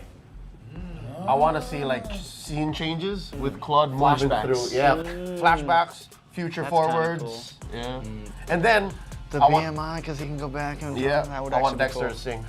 You want Dexter to What? sing? You know what? Every year we seem to always the MV, the music, something about it just misses it, right? to not just MLBB players, but over the overall grand audience, right? Anybody outside of the MLBB space, I want to be able, same as Mara, like have that on the ringtone. I want to see random people who have no idea what Mobile Legends is playing it on their phones. I'm gonna be like, that's a dope song. So I got a leak. What's the leak? M6, we're gonna use a new format. What format? They're changing it? Why? You know, all the way from M1, all the way to M5, I've always thought, especially M1 to M4. Single elims, we've done that before. MSCs, We've done double elims, you know. We've done group stages with done- no... We no also eliminations. done no eliminations at the group stage. We've done no eliminations. Good times. Hate that. This time, it's gonna be a Swiss format. Like the cheese? What Swiss format? What is that? What is There's no going back from here if you start. You know what the Swiss format is? Actually, yeah, I do. What is it? Okay, so let's keep it very simple, right? So for this M6, I'm thinking we're gonna be bringing 16 teams, and then we'll make the total. If you win 3 times, you'll advance forward. Lose 3 times, you're gonna get knocked out. Oh no, you play with everybody. You play with everybody. 1-0 beats 1-0, so everybody starts with 2 groups. Group A, Group B. 8 teams here, 8 teams in B. Then, every single time they have to fight, we're gonna redraw. That's a great idea. That's a great idea. Wait. Who's doing the redraw? Yeah, who's doing the redraw? I want to know this. Don't worry. Because is it gonna be us? Don't worry. I don't. I mean, I think it should be Mara. No, I think it should be Mara. You know what? I think so too, but I've suffered. I suffer. We have suffered. I cannot draw We know. anymore. So now it's Gideon's turn. Exactly. Yeah. Wolf, Gideon, Wheezy. Whoa, wait a minute. Is we're gonna have Yasu and KB do it. Because we don't want to do it anymore. Me and LaFell, We've had enough. we've had enough. Good idea. So we will do the draws ourselves. You will have to suffer the wrath. Is it alright if I had all the Filipino teams and the Indonesian teams in one group? You know what? Nah. That's why, you know what? This is the reveal. If the players are gonna face off against their opponents, they should draw. Why put the responsibility on the league ops? Why to put the responsibility on the talents? They should be the ones to decide their own fate. Okay, let's decide this. Mara, what do you think about that? Players? I think the players, that's perfect. Perfect. So, well, they can't say it's biased. They can't say it's planned. Exactly. They know. Not stale. Yes, exactly. So it should be the players because, well, they're responsible for who they draw. Wait, We've had enough. They changed their minds right now. Just with you giving us that idea, I'm gonna cut you. But actually, hold on. We need to hear what KB has to say because, you know, he's the professor here. So what do you think about the Swiss format? Like, what do you guys feel? Do you guys feel it's fine? Because if you guys say it's okay, we're gonna run with it. And if we say that it's not okay, you're gonna also run with it. If only one of you says it's not okay, then we won't run with it. I'm okay. Because you know what? We can't predict any team. Even in the group stage, you know who you facing on. Yeah. You have 3 teams as an enemy. But in Swiss round, you can't predict tomorrow what's going on tomorrow. What if we lose? Every round. So yeah, technically, groups are a thing of the past. Because you know what the discussion is, right? Whenever somebody makes it out of groups, oh, it was an easy group. Exactly. Yeah. They weren't ready for that group. So now, I like it. You get to find out who really is deserving of making it. It's time to talk about the strategy for the teams. No, I mean like for they think? Yeah, for Swiss format, yeah. No, okay, we're locked in, right? It's gonna be Swiss format. Okay. We've seen teams talk about, oh, best of 2 is a different kind of strategy, right? Best of 1, completely different strategy. So now it's Swiss format, like Gideon, Steph, Wheezy, like, what do you guys think is gonna be the strategy when we're going for a Swiss format for this time? Just win. That's simply what the format is asking of you, right? It's saying, hey, the faster you win, the better the more times you win, the easier it is to make it over to the next stage. That's the whole point of the format, to kind of weed them out. Let's think about this, right? Because you're gonna play way more games in this format. Am I correct? Right? In the group stage. Playing more games. Imagine the first one, you're already showing everything you've got. Isn't that like, you know? I mean, I think it's cool that the teams will be facing teams with the same record. Yeah. So I think it'll be even competition, so you'll see the teams scale the later we get in the Swiss format. I'm more curious about pre-preparation, right? I don't know about you, Wolf, but for me, at least with the format that we had before this, you kind of know who's your next opponent, you can pre-prepare for it, and honestly have a working strategy. But I think with the Swiss format, it's just every single draw, you're like, I just hope I do well. But at the same time, like you said, it really shows us who's the best team actually, who actually deserves the upper bracket. Because if we only have like 16 teams, let's just say that 8 teams make it to upper bracket or the lower bracket. It's always been like the upper bracket teams have a shorter way to the finals. Like you only have to win 3 series actually if you're from the upper bracket, but you can only get rewarded of that if you survive the grueling Swiss format. Okay, now I can see that maybe we're not as close as friends because the way that I'm thinking is very different. What is the way you're thinking? There's 2 games, so that after this you're fighting all the easy teams. Maybe. Right. Think about it. The people that lose to I mean, it's all great until a Filipino team gets beaten twice and have the same strategy. Now that won't happen. Like imagine if Malaysia we just lose 2 times, then we can eventually fight NA. Don't mind. Oh wait, no. This is where I draw the line.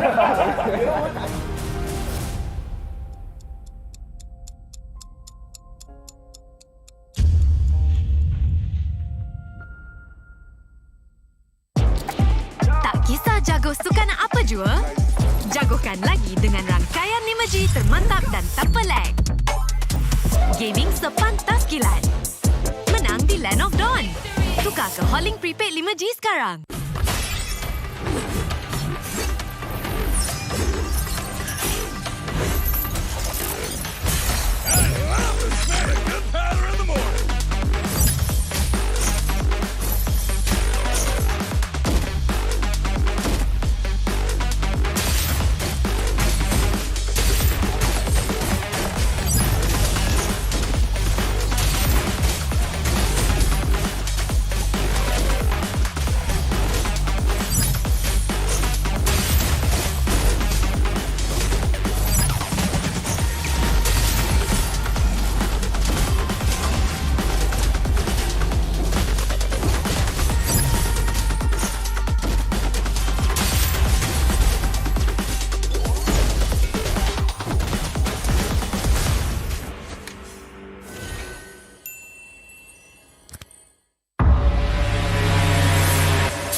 Tangan aku kenapa ni? Aduh, lemu lagi gatal sangat. Gunalah Head and Shoulders. 100% keyakinan, kelomomo dan kegatalan. White out. Unstoppable.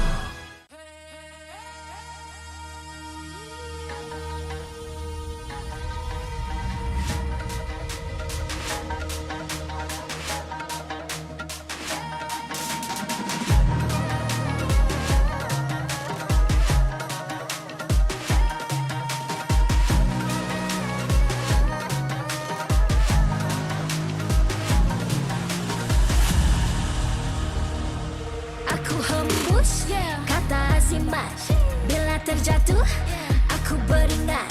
Jalan dah jauh, cari titik bermula. Kerak.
Watch me, hype me, gotta give it all. Don't matter how many times I fall, gotta get back up, yeah, gotta go. I can hear them calling, now I gotta serve. Mess with my clique, now you get what you deserve. We keep it tight, we keep it cool. They got me and I got them too.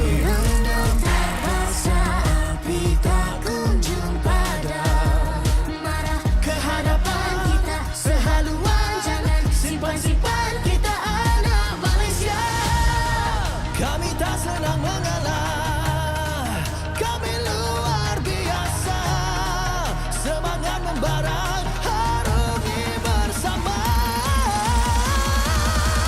Jaga, jaga, kita jaga.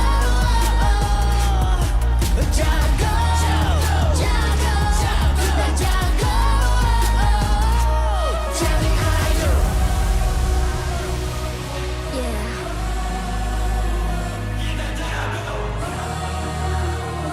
Are you ready?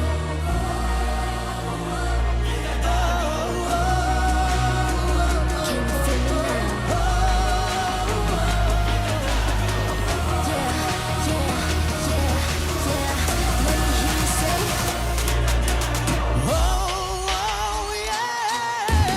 Langkahlah sama-sama langkai, bergema di kiri dan kanan, tak berhenti marah ke hadapan, tak mengalah berdepan cabaran. Jaga, jaga, kita jaga. Jaga, jaga, kita jaga. Jadi idol.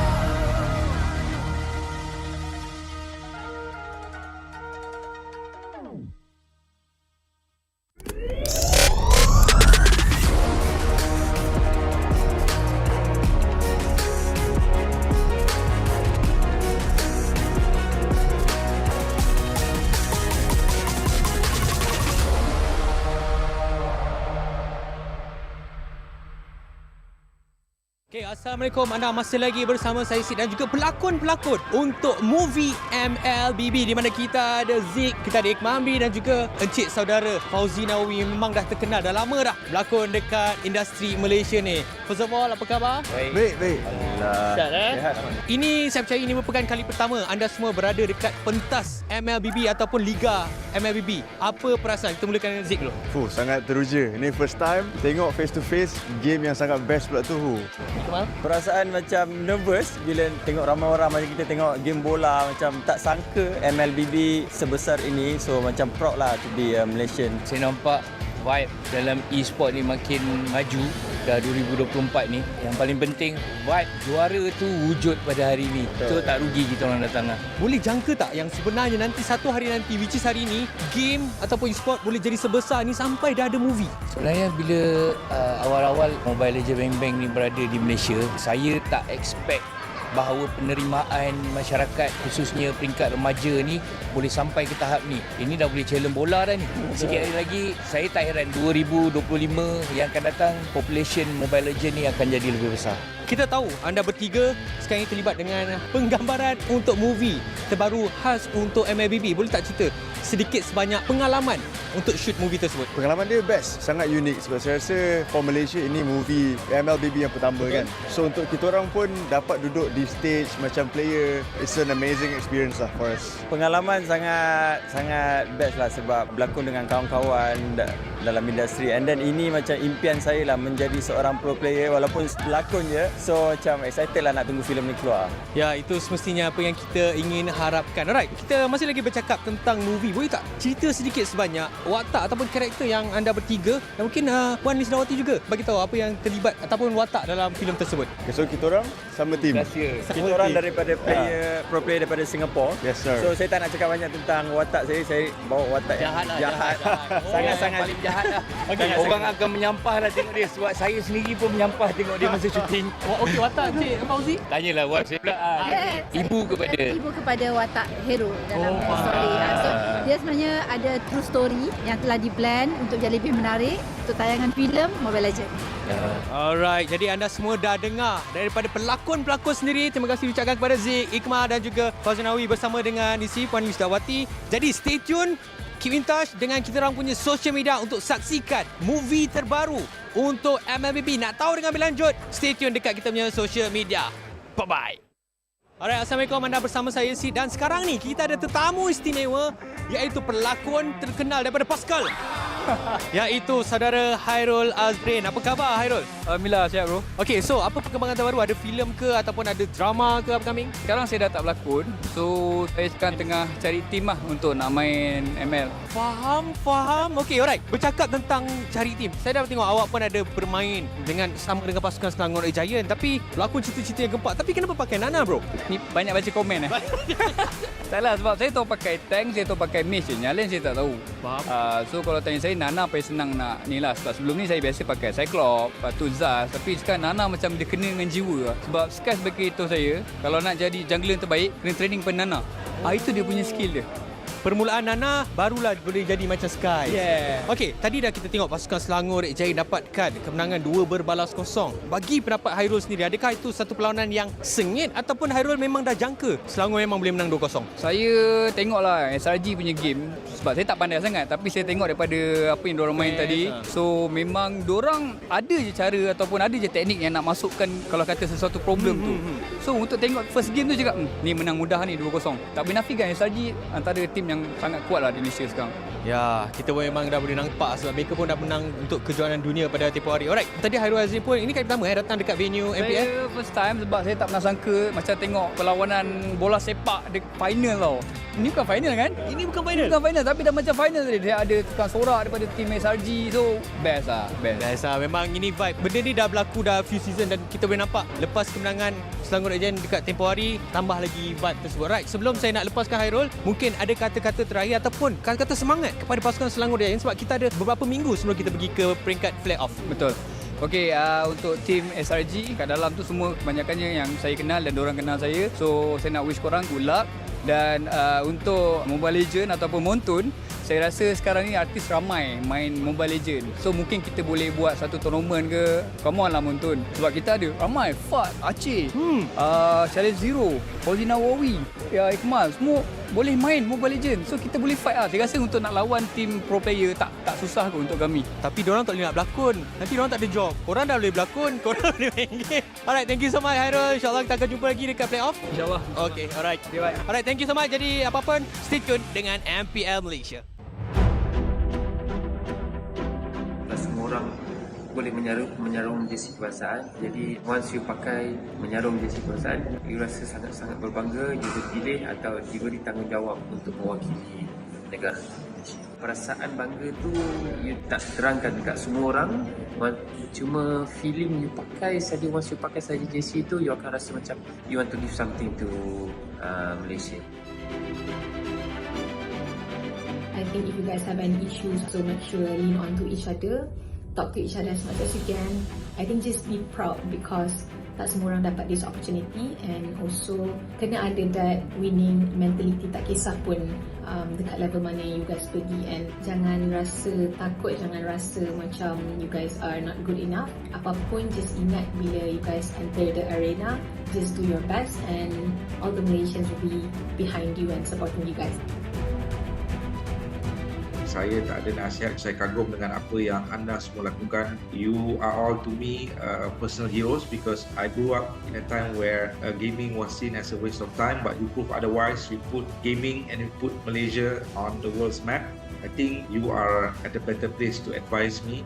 So again, I want to say thank you for being who you are. Thank you for fighting every day. Thank you for competing for Malaysia because it's something that I can never do. And I live vicariously through you bila I tengok atlet Malaysia compete because what you do is very, very amazing. And I wish you all the best. Deliver for Malaysia because wherever I am on the day when you win for Malaysia, I'll be proud to raise the Malaysian flag and play the negara.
terjatuh, aku beringat. Jalan dah jauh, cari titik bermula. Krak, krak, krak, krak. Jangan patah semangat. Semarak api bukan calon cadangan. Biar apa menghalang, aku sambut datang. 1000 daya, 1000 alasan. Harungi semua sampai di akhir garisan. Eo, eo. Kami tak senang mengalah, kami luar biasa. Semangat membara, harungi bersama. Lakukanlah sama-sama lakukan, bergema di kiri dan kanan. Tak berhenti marah ke hadapan, tak mengalah berdepan cabaran. Jaga, jaga, kita jaga. Jaga, jaga, kita jaga. Jadi ayo. See me, watch me, hype me, gotta give it all. Don't matter how many times I fall, gotta get back up, yeah, yeah, gotta go. I can hear them calling, now I gotta serve. Now my click, now you get what you deserve. We keep it tight, we keep it cool, they got me and I got them too. Api tak kunjung padam, marah ke hadapan kita sehaluan. Jangan simpan-simpan, kita anak Malaysia. Kami tak senang mengalah, kami luar biasa. Semangat membara, harungi bersama. Jaga, jaga, kita jaga. Jaga, jaga, kita jaga. Jadi ayo. Yeah.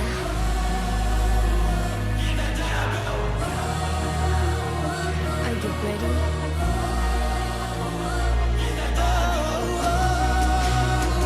Can you feel me now? Yeah, yeah, yeah, yeah. Let me hear you say.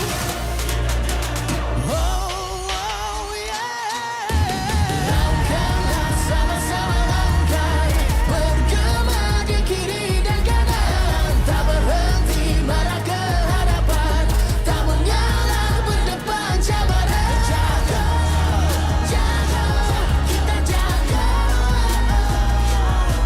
Jaga, jaga, kita jaga. Jadi ayo.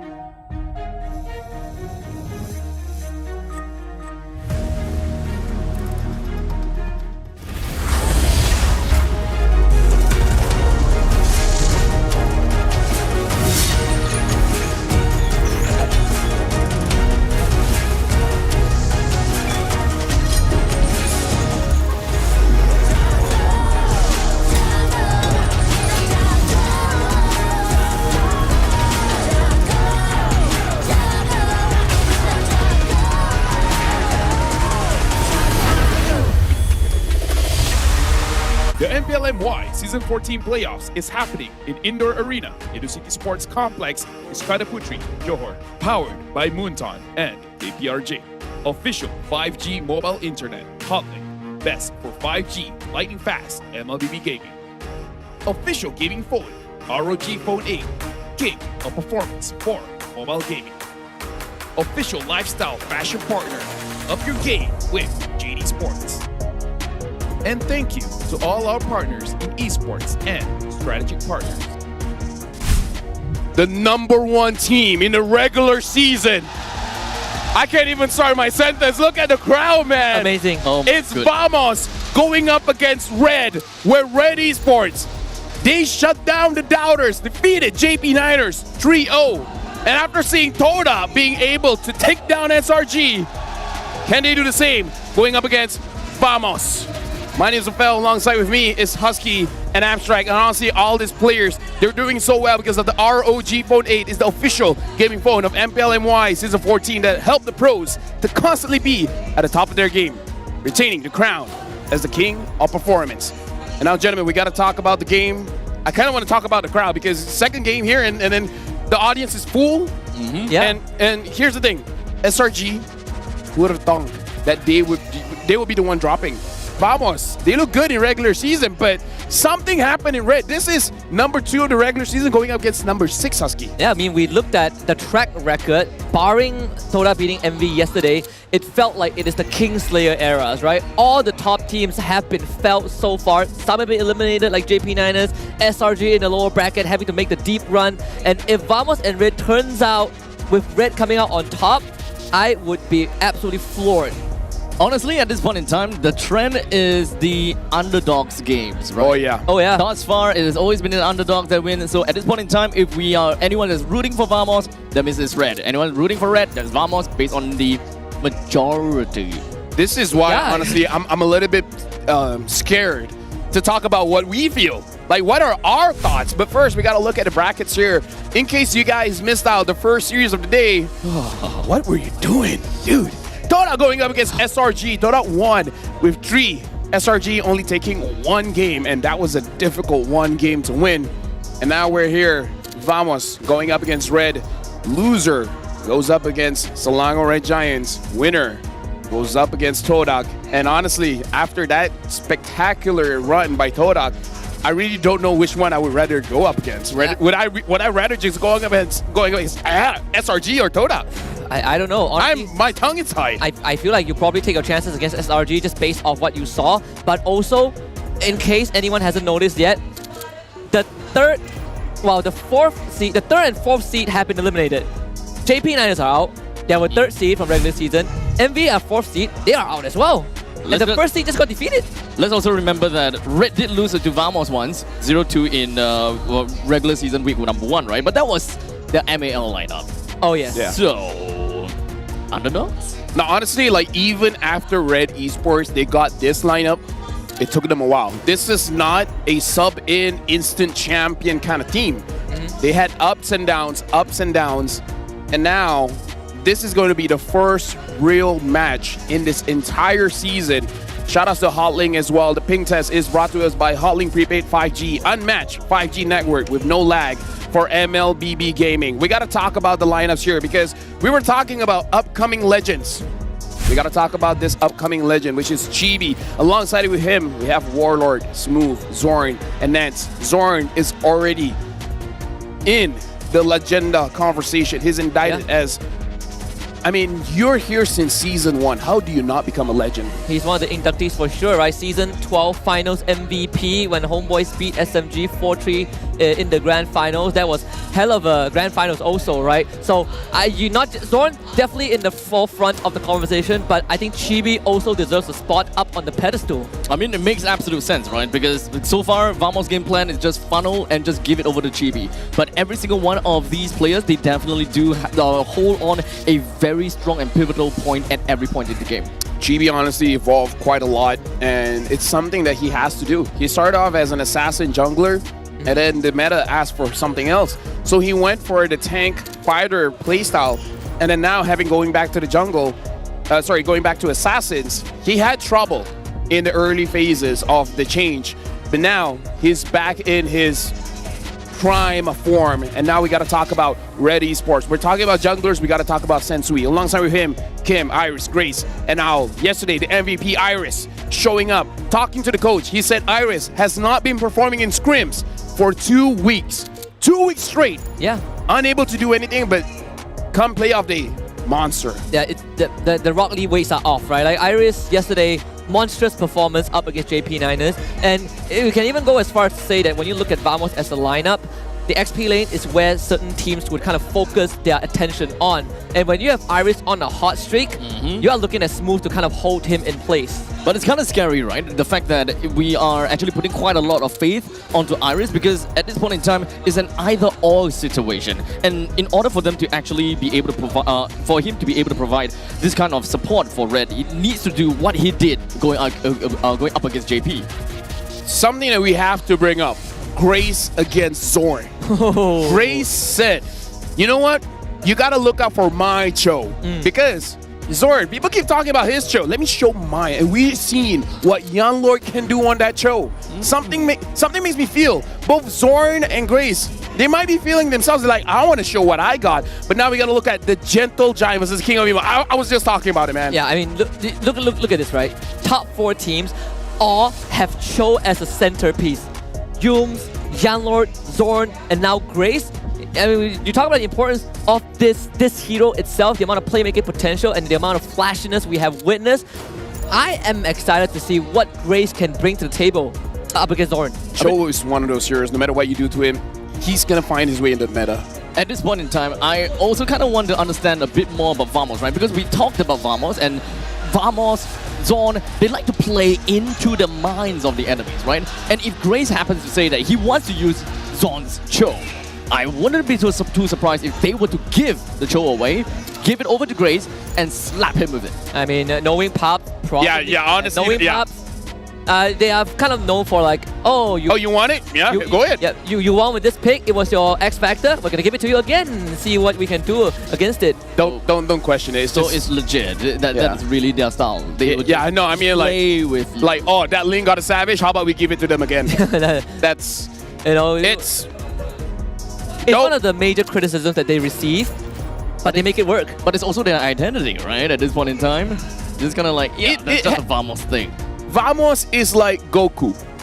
He will let you achieve the highest Super Saiyan form that you can achieve, and then fight you. Oh yeah, right. That's Goku, right? He's like, it's like if the opponent says, I'm the strongest when I charge my energy for 30 minutes.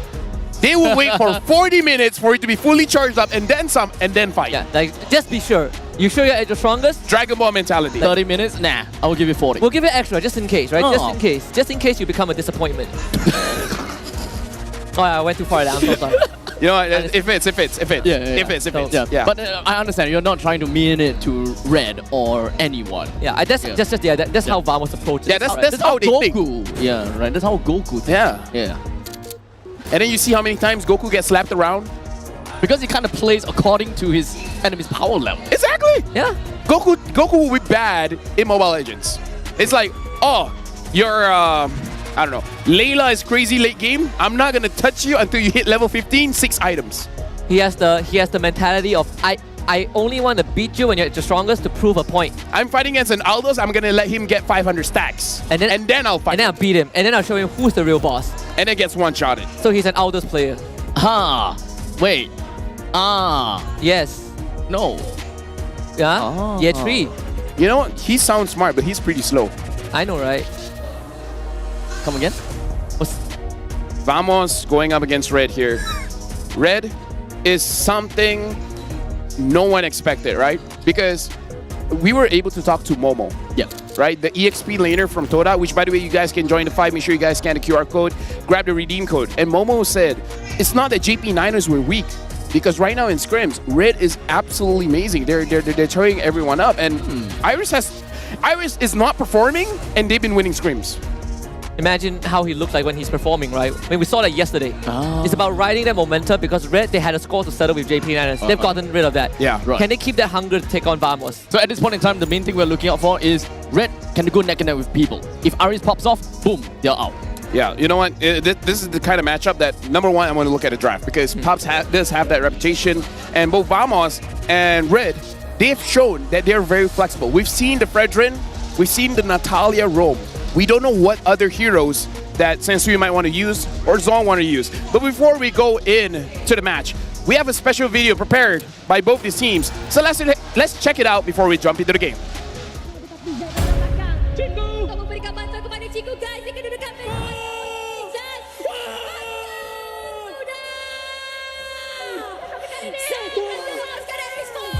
Mereka boleh terus masuk. Menamakan kemenangan bersih 3 berbalas kosong. Duduk di luar kawasan pertama. Ini yang boleh membuatkan mereka wipe out tanpa lot. Vamos boleh untuk menghabiskan situasi. Namun Zon berjaya kita keluar daripada kawasan tersebut. Cuma sekarang ni tanda di setelah digunakan semula. In the first week, you guys jumpa kita orang punya ML line up and then korang membantai. Kejap lagi, korang akan jumpa the real RED Esports. Kita orang pun dah bantai JPN, so you guys are next. Dia sebenarnya BM ni tak part of the plan lah. Macam game hari ni, aku bagi tahu Zon, hari ni kau TP je. Kau tak payah join war, biar Nets main seorang, biar L main seorang, biar CB farm, so that biar semua orang bantai kau. So kau TP je depan muka. Kita tahu je Zon punya habit tu recall. Kita bukannya buat macam itu. Kita buat tak tahu je dia tu. Kita bukan kena mental macam buat dia tu. Bagi saya, dia nak recall lah. Yang penting, tarik saya ambil, betul saya ambil, load saya ambil. Inhibitor semua nanti saya ambil. Lepas tu bagi je lah kita orang menang. Recall je, tak apa, saya bagi. Kita orang akan bawa meta yang budak-budak epic pakai. Freya, mungkin Argus, Mia ESD. Bukan Mia Golden. Cepat cakap dia nak lawan kita orang pakai epic punya meta. Dia tu duduk diam lah ke tepi kot. Bukan dia main pun esok. Pandangan saya, tidak. Jangan samakan Red yang sekarang macam Blacklist yang dulu. Zon baik dia pensi je lah. Sebab dia pun dah main daripada satu kan. So baik dia duduk rumah je lah. Bagilah peluang-peluang kat rumah lain kat Malaysia ni. Saya tak suka main tank. Tahu tak? Korang tahu tak? Aku tak suka main tank. Korang pun tahu. Finally, diorang dapat tunjukkan aku punya Fanny. Itu baru Fanny tau. Keluar jungle aku. Banyak lagi hero yang aku tak keluarkan. I think just normal fun even. Not so good, but not so bad. Vamos, you see Ancha is going home, the former homeboys. Now, you are the one who will go home tomorrow.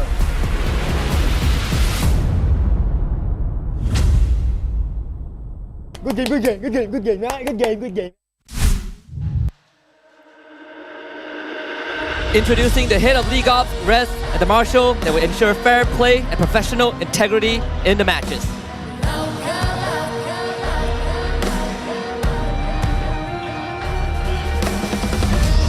Team Vamos. With every match, they've shown they're here not just to compete, but to conquer, bringing discipline and focus to every move.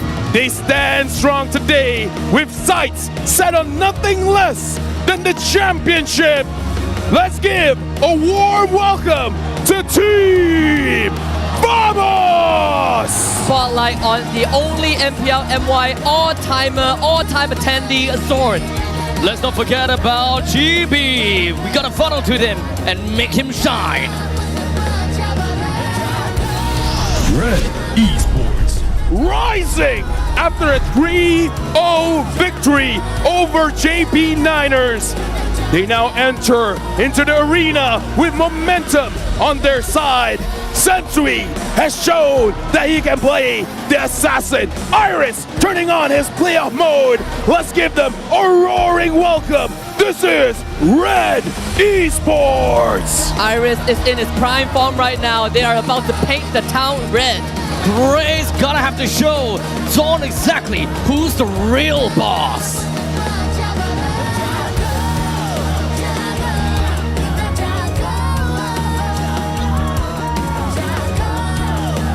Introducing the amazing minds, the coach and analysts of the two teams, Pops and Paui Baum for Vamos, Coach Baum and Ausch from Red Esports. We've seen Red Esports bring out uncharacteristic draft coming from Red. But Vamos, they've shown nothing yet during this playoff. Will they be able to surprise us with their own amazing picks that will put Red Esports in their place? As teams go for the fifth bump this series, LaFell, Abstract, is all about deep pockets. How deep can you go? How creative can you get? All I'm looking out for is exactly how a Red wants to play against Vamos. One thing's for sure is that Vamos is very head-on and they want to play aggressive. And if whether Red has got an answer besides going head-on against them. One of the ways teams have fought against Vamos is honestly just to pressure Zorn. Because the way that Zorn has been playing is that he's going to be deep inside your own jungle, preventing your entire team moving all across the map. But looking at how Kim and Grace have been performing, I'm really unsure whether they are able to do it. And now we're looking at all the green-haired players, unfortunately not doing well. Stormy ain't green hair. Yeah, Stormy has. You can't do it to him. No, Stormy has. Stormy has green hair? Okay, so Stormy... highlight? Yeah, highlight. The back of his hair. So green ain't good. Oh. You know, I'm colorblind green, so I'm appreciate. I don't know why Ness doesn't have any hair. Ness doesn't have any hair? Oh. No, he doesn't. He doesn't. True. Yeah, he absolutely doesn't. Okay, that was weird. But now we gotta look at Zorn. Castro said you improved the season. Do you feel the same way? I said, nah, I don't think I've improved at all.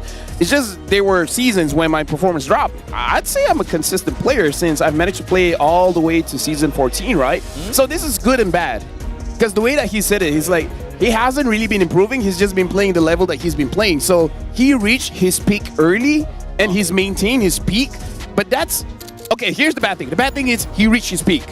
The good thing is his peak is pretty high. Yeah, it's pretty high. And the fact that, again, they always say the view from the top is always different, right? How you stay at the top, the longer you stay at the top, the more consistent, I mean, the more legendary you are. And the fact that Zorn has always been there and has never come down, sort of like how Stormy has always been top 3 in regular season regardless of what team he's on, I think you can kind of put this into perspective as well. That is Zorn. Now we gotta look at Zorn as well as Grace. Looking at the average assists, even the average KDA is higher for Zorn. But let me tell you guys this, is that being in Red Esports, you don't get a lot of KDA because the way that they move around the map, they get objectives for free. They don't fight all that much. So it's hard for you to get kills or assists when that's not what you're fighting for. Where compared to Zorn, sometimes he uses something like the Natalia roam where he wants to go for those kills. So even though the numbers is on Zorn's side, but it's kind of unfair because they really don't play the same way. I mean, we are talking about Roma that usually don't get the kills. So to be fair, looking at Roma's with kills, yeah, that definitely does. Zorn had a game where he had like 12, 14 kills. Yeah. The Natalia? The Fanny. Dude, just roll with it, okay? He played the Fanny and he won big. I do want to quickly drag our attention to the fact that the average assist that Zorn has is 1.0 over Grace, right? And I think the average assist, you look at the games that they've played, it means a lot, right? It shows you how much pressure Zorn is providing for his team throughout the entire game. Oh, and now we're jumping straight into the draft here. I can already see the Gato Kacha, the Matilda, as well as the Phobias have been banned out by Vamos. Red banning out the Suyo, the Ling, as well as the Chip. Jushin is open, Husky. I'm pretty sure you have a way that you feel about this. I just don't like Jushin being open because she provides so much. I know that there are certain ways to kind of deal with Jushin. You kind of dive her. We did see Sakai's do it with the Angela Lane combo. That didn't work out. And also, no teams have been able to find a solution to deal with the Jushin. If Red is prepared for this, I want to see that. Eve and Hilda opening. I mean, here's the thing, Husky. There's a way for you to deal with a poison bite from a snake. Oh yeah. I mean, I guess we just take Warlock out, right? Yeah, but you know, maybe just don't get bitten by the snake in the first place. Like that's the analogy here. You know, it's like you can deal with the Jushin and you can deal with a snake poisoning, but maybe just don't get poisoned in the first place. Maybe just ban the Jushin. Exactly. See, see, now you see what I'm thinking, right? So both of you are on the same page. You guys just want to see the Jushin ban. Jushin has 100% win rate, right? I think that says a lot. Wait, for real? Yeah. In playoff. In playoff. Yeah. Oh really? Oh damn. But in the meantime, this is what we want to see, right? Vamos pick themselves up with a Cho and Alpha. I want to quickly shout out to Gideon because we had a discussion yesterday about Vamos and how they're going to approach this game. We talked a lot about Chibi wanting to play fast with the Hayabusa, Ling, Suyo, Julian, Nolan. It was kind of like his hot take, right? Okay. Yeah, but also did say that the Alpha might come out because it still allows him to go fast. So my memory was right. This season, Zorn has most kills in a single game by Roamer, 12. Ranking 4th among all roles. Not Roamer. 4th? All roles, meaning including gold laner, jungler, EXP. Among the starting junglers, Sensui has the second lowest kill participation, only 64%. I mean, it's kind of a testament to the fact that he picked a Hayabusa, yeah? So, technically speaking, the main thing that he wants to look for is single kill eliminations, assassinations, and perhaps a little bit of a split push with macro play. Look at Sensui, he's feeling the crowd, man. Yeah, you just gotta feed off the energy, right? Regardless of who they're cheering against. Sensui has been on that stage before. He knows how it feels like. But this is no longer like kind of a hot take, right? Red Esports becoming a champion is closer to reality than a lot of people think it is. Here's the thing, Red didn't have much fans, but Johor is a different place, man. Like maybe all the Red Esports fans are actually in Johor. They were waiting for this moment. Yeah. Like yesterday could have been the last time we saw Red. Possibly, yeah. Think of a team, this is Red's best performance in MPL MY ever. They got relegated in Season 12, clawed their way back into MAL in Season 13, and here they are in playoffs, top 4. But let's also remember the fact that it is definitely Iris that had that pop-up that allowed Red to have that kind of game as well. So we take that into account, that Red picked up a Hilda very lightly for Iris. What do you guys think about here? I mean, here's the thing. I feel like it's definitely Red favor because Iris has definitely popped off. And a lot of criticism has been on both Smooth as well as Subpipe being the weak link for Vamos. So Vamos, their EXP lane is in their stronger suit. And Red, their EXP laner is in his own realm at this point, in a good way, yeah. And now, something that we do have to look at here, Vamos, they ban out the Matrix as well as the Tigreal. Red, they ban out the Benedetta as well as the Lunox. Now, Red, they have the Eve. The Eve is a counter against the Jushin. So, yes, Jushin is a very strong hero, but Red has answers. And now, the Harif has been picked up. So far in the playoffs of MPL Malaysia, Harif hasn't had the best showing. Doesn't have, I think Harif hasn't won yet. Yeah, we saw, I mean, even early on when SRG picked it, Harif didn't win that game. This Lunox ban is very telling of the Harif. I think, you know, if you're Vamos, you probably saw it coming from a mile away. The fact that Beatrix is banned out does give the Harif some sort of reassurance, but the Nathan is still there, right? It's one of the heroes that Nets likes. Yeah, the only worry is the Hayabusa. That as well, yeah. I agree. I mean, we still got currently 2 more picks left, and we are talking about the gold lane and the AXP lane. Wow. Or bringing it back to the Moskov. Oh. This is the first Moskov playoff. It is. I mean, the Tan is currently available as well. What gives? So what's the difference, right? We talked about Hayabusa. Moskov can deal with the Hayabusa, yeah. Yeah. I see where you're coming from. I agree. I'm from Johor. Yes, exactly. That's why I agree, because I'm in Johor. I'm from Pahang. Oh, from Singapore. Shout outs to Pahang. All right, now we see the Jawhead. The Jawhead gets picked up here, and this. It's been so long since we saw it. No, this is good. You want to know why? What does Vamos like to do? They like for the Cho to move alone, to zone everyone away. So this Jawhead is used to punish either the Cho or the Alpha. This directly threatens. Exactly. So they are just going to be dealing with Zorn head on. Or Alpha. Yes. It's really about, we know that you guys will overextend. We know this is going to happen. And we're prepared for it. Yeah, we say Vamos likes to play fast, right? Let's see if Red can set up those speed blocks to stop them. Right now, we'll see if RED Esports can bring Vamos to the red zone. Vamos, this is their debut in the playoff. Can they do it well? Can this Moscow bring them to victory? Let's jump into the Land of Dawn. Game number 1, Vamos against RED Esports. Going to be a fireworks show with Vamos having the crowd around them, but RED Esports had upset a JP yesterday. We'll see if they can do it again. Vamos on blue side, RED Esports on red. And of course, starting things out, both of these junglers decided to start onto their own purple buff. That will leave the fact that Sensui will eventually be heading up to the top lane while GB focuses down to the bottom lane. Now, starting off, Zorn doing the same thing as always just going to be pressuring and giving information right to the jungle. Yeah, and we can see Iris already see it coming, and now the faster rotation is definitely on red.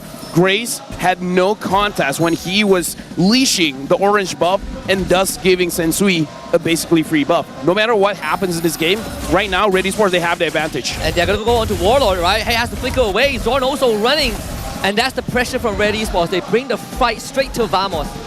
Again, that's the value that the Jawhead can provide for a team. Faster rotation coming in from the jungler. Well, it's bad. Definitely, whatever the RED Esports just did is something that I personally would expect from the side of Team Vamos. Now, of course, since Cho did actually got himself HP pretty down low just now, that will mean that they have actually lost quite a bit of control in the river line, giving RED Esports quite a bit of mobility around, and Team Vamos is pretty much looking at an empty map. Something to note here, Nats is using the flicker, so he's more worried about Sensui rather than Grace, because usually going up against a Jawhead, you might think about getting a Purify to make sure that if you're ejected, you can get out of that ejection. But again, going up against a Hayabusa, you do want the flicker to potentially cancel out the Ogi Shadow kill. I think at the same time with the turtle coming up, you could see the disparity in experience. Grace is not going to hit level 4 anytime soon, so no unstoppable force for the objective. But Vamos, their attention is on the bot side, right? They want to keep Iris at bay for as long as humanly possible. Make sure that they reach the turtle first. Oh, and Zorn is going to grab solo creep, but it looks like he's going to get taken down. There's enough damage to Sensui with a passive stack first blood for Sensui. So, Zornless for Team Vamos taking down this turtle. They're going to try though, the flicker used from Grace Turtle goes over to the Chibi, but here comes Blush back with Smooth trying to save his teammate. They get it done. The lift back on the Iris. Warlord providing assistance as Kims drop the RWM. Smooth now runs out of the Revitalize. Grace trying to chase him down, but another lift up from the side of Warlord. The execution for Iris. The toss back on the zone. Grace will be traded back. Red Esports loses one. Mobility coming from Zorn, at least he did manage to come back right on time. Team Vamos took the turtle, gets one kill, while RED Esports have managed to take two. So with a single roamer and a single roamer down for RED Esports, while Team Vamos, they did lose two-person being Smooth and Zorn. Let me just say, I had flashbacks of what happened yesterday between Red going up against JP Niners, where Red, they punished JP Niners for going for that turtle, and Vamos was almost punished, but Team Vamos, they really played it well, and they played it well because of Warlord there, where he had the Lantern Flare, kind of just preemptively making sure that Red, they're not so confident moving forward. So good on Warlord to prevent a lot of kills going over to RED Esports. That's the value of the Jushin, right? So much control given at any stage of the game. That's why it feels like they themselves have a speed block to stop RED Esports from going too fast and out of control. Honestly, there's one thing that I feel that for Team Vamos is the fact that they don't really have that strong of a wave clear, considering the fact that they are using a Juicin, right? So it feels like a bait. And looking for Warlord, RWM. Warlord tries to get away with the ultimate. Chibi comes in with the help. Zorn kicks Grace away to find the kill. And RED Esports will not claim any. Dude, the kiting coming in from Vamos, they understand, and more importantly, they respect the damage coming in from Red. The Vamos of old, they will just try to fight that, but this time, they will use Flicker, they will use any skills that they can to make sure that they survive, and they use all their skills against Grace to make sure that they get a confirmed kill. So, very good on Team Vamos, showing a lot of discipline there. I know you guys dislike the fact that the Juicin just gets leaked out over to the side of Team Vamos, but it feels as though it's kind of meant to be for RED Esports, right? If Team Vamos wants to play fast, they want to clear the wave in the middle lane fast, and Juicin is not exactly that kind of hero that allows you to do that. Might not have the best wave clear, but everything else is great on her. I know it's no unstoppable force for Grace. Norris Pavan for Smooth cut the battle line, so Turtle goes over to Vamos. Iris ends up going down. That's a flicker kick. Jekundo right back into Vamos. Sensui gets away with the quad shadow as Zorn goes for him. Sensui wants the outplay, but the burden will be shared amongst the members of Vamos and Sensui is punished.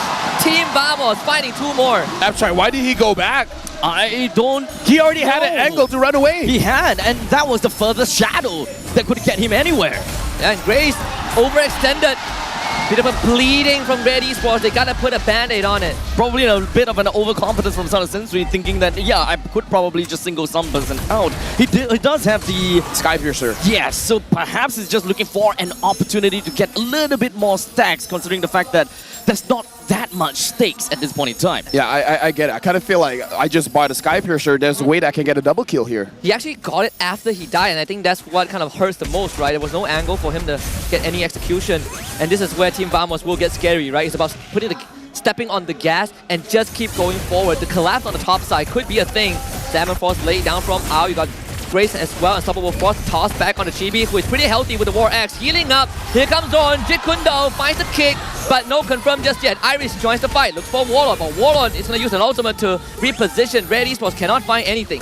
So far, I see that Team Vamos has been overextending, doing a little bit too much. But again, Warlord is there to prevent any kind of mistakes where just by zoning with the Lantern Flare is enough. And someone made a call from Team Vamos to say, okay, we don't got this anymore. We've used our skills and we're not going to get this. Back off. But isn't that kind of like their MO for Vamos? Exactly. That is their MO, yeah. Let's get the crucial resources out. I think it's up to Red to slow down the entire game. I mean, it's now just 1.5k goal lead for Vamos, right? Not too big of a deal just yet. Bot tier 1 does go down. Yeah, and again, Chibi so far is having a pretty good game, 103. Again, one of the upcoming legends. And Zorn, like, Abstract, you've seen how Young Lord plays and now you see how Zorn plays. Very different, but both very effective. I was saying that Zorn is a lot more methodical. He's definitely choosing his fights a little bit more. Yep. They're gonna find, get another kill on the Grace. Completely isolated, right? They drop the box from Kim. Iris does go down. Another attack to the back as well. There's 2 kills over the Team Vamos. Kim loses his Purify as the rest of RED Esports shows up. They got 2 kills on Team Vamos. They want to go for more punish. Chibi now against Ao. Sensui trying to help him out. The sweep doesn't connect. It'll be 3 for RED Esports, but they might go for more. Warlord now getting stuck onto by Sensui, but no commitment. So RED Esports settles for 2 and a turtle. Again, that's That's Team Vamos' MO. They want something, they're gonna go for it. And whether it's really about the opponents, whether they punish them or not. And in this case, Red definitely punished them. Kind of like a calculated risk from the side of Team Vamos, right? They would just press onto the gas and just kind of floor it. Either way, if there's an objective, we'll go for that. In the meantime, if we want to kind of pivot it and run into the enemy side, we'll go for it anyways. Yeah, at this point, I kind of feel like what they want to do is just pick off any front lines. Looking for a pick off. That's Iris getting caught. Everything on top of him. Back out coming in. Sensui straight to the back line. Looking for Warlord. Warlord's on the mega kill. RWM drop down. Sensui escapes with the shadow. Spear of Destruction misses from Ness, but Warlord once more. He wants Sensui. Double kill for Warlord. Red Esports again losing the skirmish. And Ao wants to look for Zorn. Shun post to safety. Ao cannot catch up. Zorn breaks vision. Cinco fissure. Not enough. Zorn on this show, man. That's the reason why the fans love it. But let me just say, Jushin is one of the rare mages that can kill an assassin. 502. Just put it into perspective, right? That's a Jushin. The Haya went on him, and then the Haya died. The Haya just didn't have any of the quad shadows. I mean, it just pretty much bursted every single one of the mobility skills that he currently has. So it was definitely a great chance for Warlord to just jump right in. Oh, looks like they want to win. Especially for Grace and Iris. They're always shut down by this Jushin. They won't try Grace with their unstoppable force. Out committing his Examine Force on the Smooth as the rest of Red Esports comes in. They want to chop Smooth in half, but Iris, even with the Rejuvenate, isn't doing enough. RWM drops down, they create the box. Sensui gone on by Nasty. Flickers for Sensui. Sensui has no ultimate, and Net finds the solo kill. Red Esports loses another 2 members. Let me just say, Vamos is playing their draft very well. You have a Jushin, you have an Alpha. If you see any front line, you don't think about it. You grab them, take them down, and then be happy. Red Esports, they have definitely tried to be pretty oppressive. I mean, they do have got a Hilda onto their side players in the EXP lane, but we're starting to see a little bit of a fall in the damage and as well as the fall in the oppression of what Red Esports can realistically do. Because even if Red Esports were to just run right into the face of Team Vamos, they might just get caught on, especially we're looking at a Jushin from the side of Team Vamos. Honestly, Red Esports is a team that is very front heavy. And now Zorn, they got one. They just lift Iris in and Iris just goes down. They touch EB out, but still Lord secured by Ned. Not really sure Red Esports wants to continue fighting this. Ned surely does. Triple. Get triple kill for him. Kim goes down. Zorn finds number 4 and Warlord lifts out Ao as Purify. But Vamos has just gotten the Lord at under 10 minutes. Dude, Vamos right now is on fire. This is what Vamos fans has been waiting for. They want to see how Vamos plays in the playoff, and they do not disappoint. Now I can understand, definitely do understand. But now the question remains, right? They picked up the Jawhead from the side of Grace. They did manage to address Zorn in those early stages, but it doesn't seem to try to kind of get themselves out of that pitfall. So, Abstract, this is how you fight a pick-off comp with a pick-off comp. Who starts it first win. So that's why map pressure is so strong, it's so good. And this is why we see Zorn trying to be in the jungle of Red just to make sure that they have priority over those bushes. If you catch the Jawhead first, you win. If the Jawhead catches the Cho first, Jawhead wins. But no one can address the Jushin, which is kind of the anchor for Team Vamos at this point of time. I think that's the biggest headache, right? Red Esports can't even reach Warlord. Sensui has basically used up most of his chances. At the state of the game right now, he's not going to have enough damage to do anything. Look at the damage outranking. He's number 5. Yeah, honestly, he has a lot of great targets, right? He can hit, well, mostly on the high loss, but still, that's a great target. So you mentioned about taking control of the jungle. Oh, Sensui. Oh no, Sensui. Oh my goodness. This is not even a chance. Let's top inhibitor down. Zorn finding the kick. Crucial one to break open Red Esports base, and instead of just potentially getting one, they're going to get more than just that. Lord will go down on the bottom side. Red Esports somehow holds the base, but here's the conceal. Vamos not going to relent. Red Esports respond in kind, but how do you get close with the lantern? Dude, it is so tough. And the pierce damage from Nash takes out Kim. They get the lip bound to Iris, and Nash gets to do whatever he wants. Monster kill for Warlord, but Monster kill is not enough. They want to clean this up shit fast as they can. Double kill from Nash, wipe out for Vamos. 12 minutes under. And Team Vamos scores first blood. That was a quick 11-minute game by Vamos. Grace, you had to do it. You had to challenge Zorn to use the Cho. This is the legend. Zorn, the legenda, is like, all right, buddy, you asked for it. I'm more than happy to oblige. It's like like, sir, you were still in kindergarten when Zorn was playing season 1. Okay, maybe not that young, but Actually, he might be that young. really, yeah. I've seen the caster where the day I started casting, he's still in school. Ooh. And he came to you and like, hey, I've watched you since young. He's in the talent room. Huh? Oh, did I? No, there's a guy in the talent room that's a caster. Oh. And he has a job and everything. He has a car. And when I started casting, that dude was in school. Woo-wee. My goodness. Okay. So there is definitely, well, what a superstar. No, don't worry. Yeah, Don't people worry. are just feeling so. Don't worry. Okay, so I actually kind of want to talk a little bit more about the Zon's show. Oh, yes. Go ahead. So at least when it comes down to Zon's show, it's definitely methodical. He managed to find all these nice little kicks here and there. I was really hoping that would link to him being an MVP, but clearly not. I'm telling you, man, it's the Jushin. It's the Jushin. She has to go. Girls are problematic. Yeah, absolutely. I mean, you know. Yeah. You both should know. Yeah, absolutely, totally. I mean, I know that. You have 2 of them. Yeah, I know. Yeah, exactly. Problematic. His girlfriend said that my hair looks like a scrub.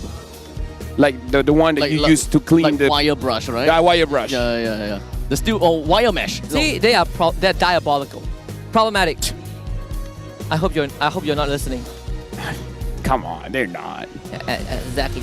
They're not. I miss you, but man, I don't know. I think Jushin is still the problem. I agree. It is. We talk about it so many times. Even in other regions, I see Jushin as a major problem. And if this still doesn't prove that, I don't know what other examples I can Look at this. Look at Kim. I feel like Kim. It took him a while to realize that he's taking splash damage or piercing damage. Wait, that wasn't the SOD, the last hit? That is the SOD. Okay. But Iris. But the first few hits. Yeah, first few hits, like 3-4 hits, they were all the splashes. Dude, Warlord being the MVP.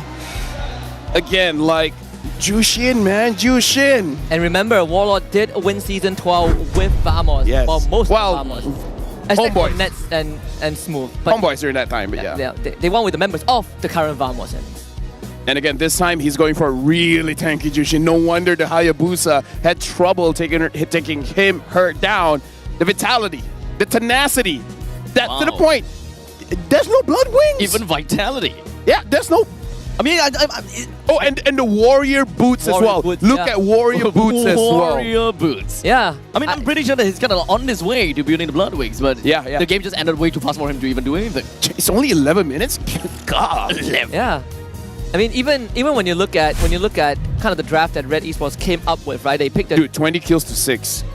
They revealed the Hilda in the second pick without seeing the rest of the draft. But then Jawhead comes in last. But the problem is, how are you ever gonna get past Vamos with Warlord around? It just doesn't work like that, right? You go for the unstoppable force. Jushin lifts you back. There's no way out. You have to full commit.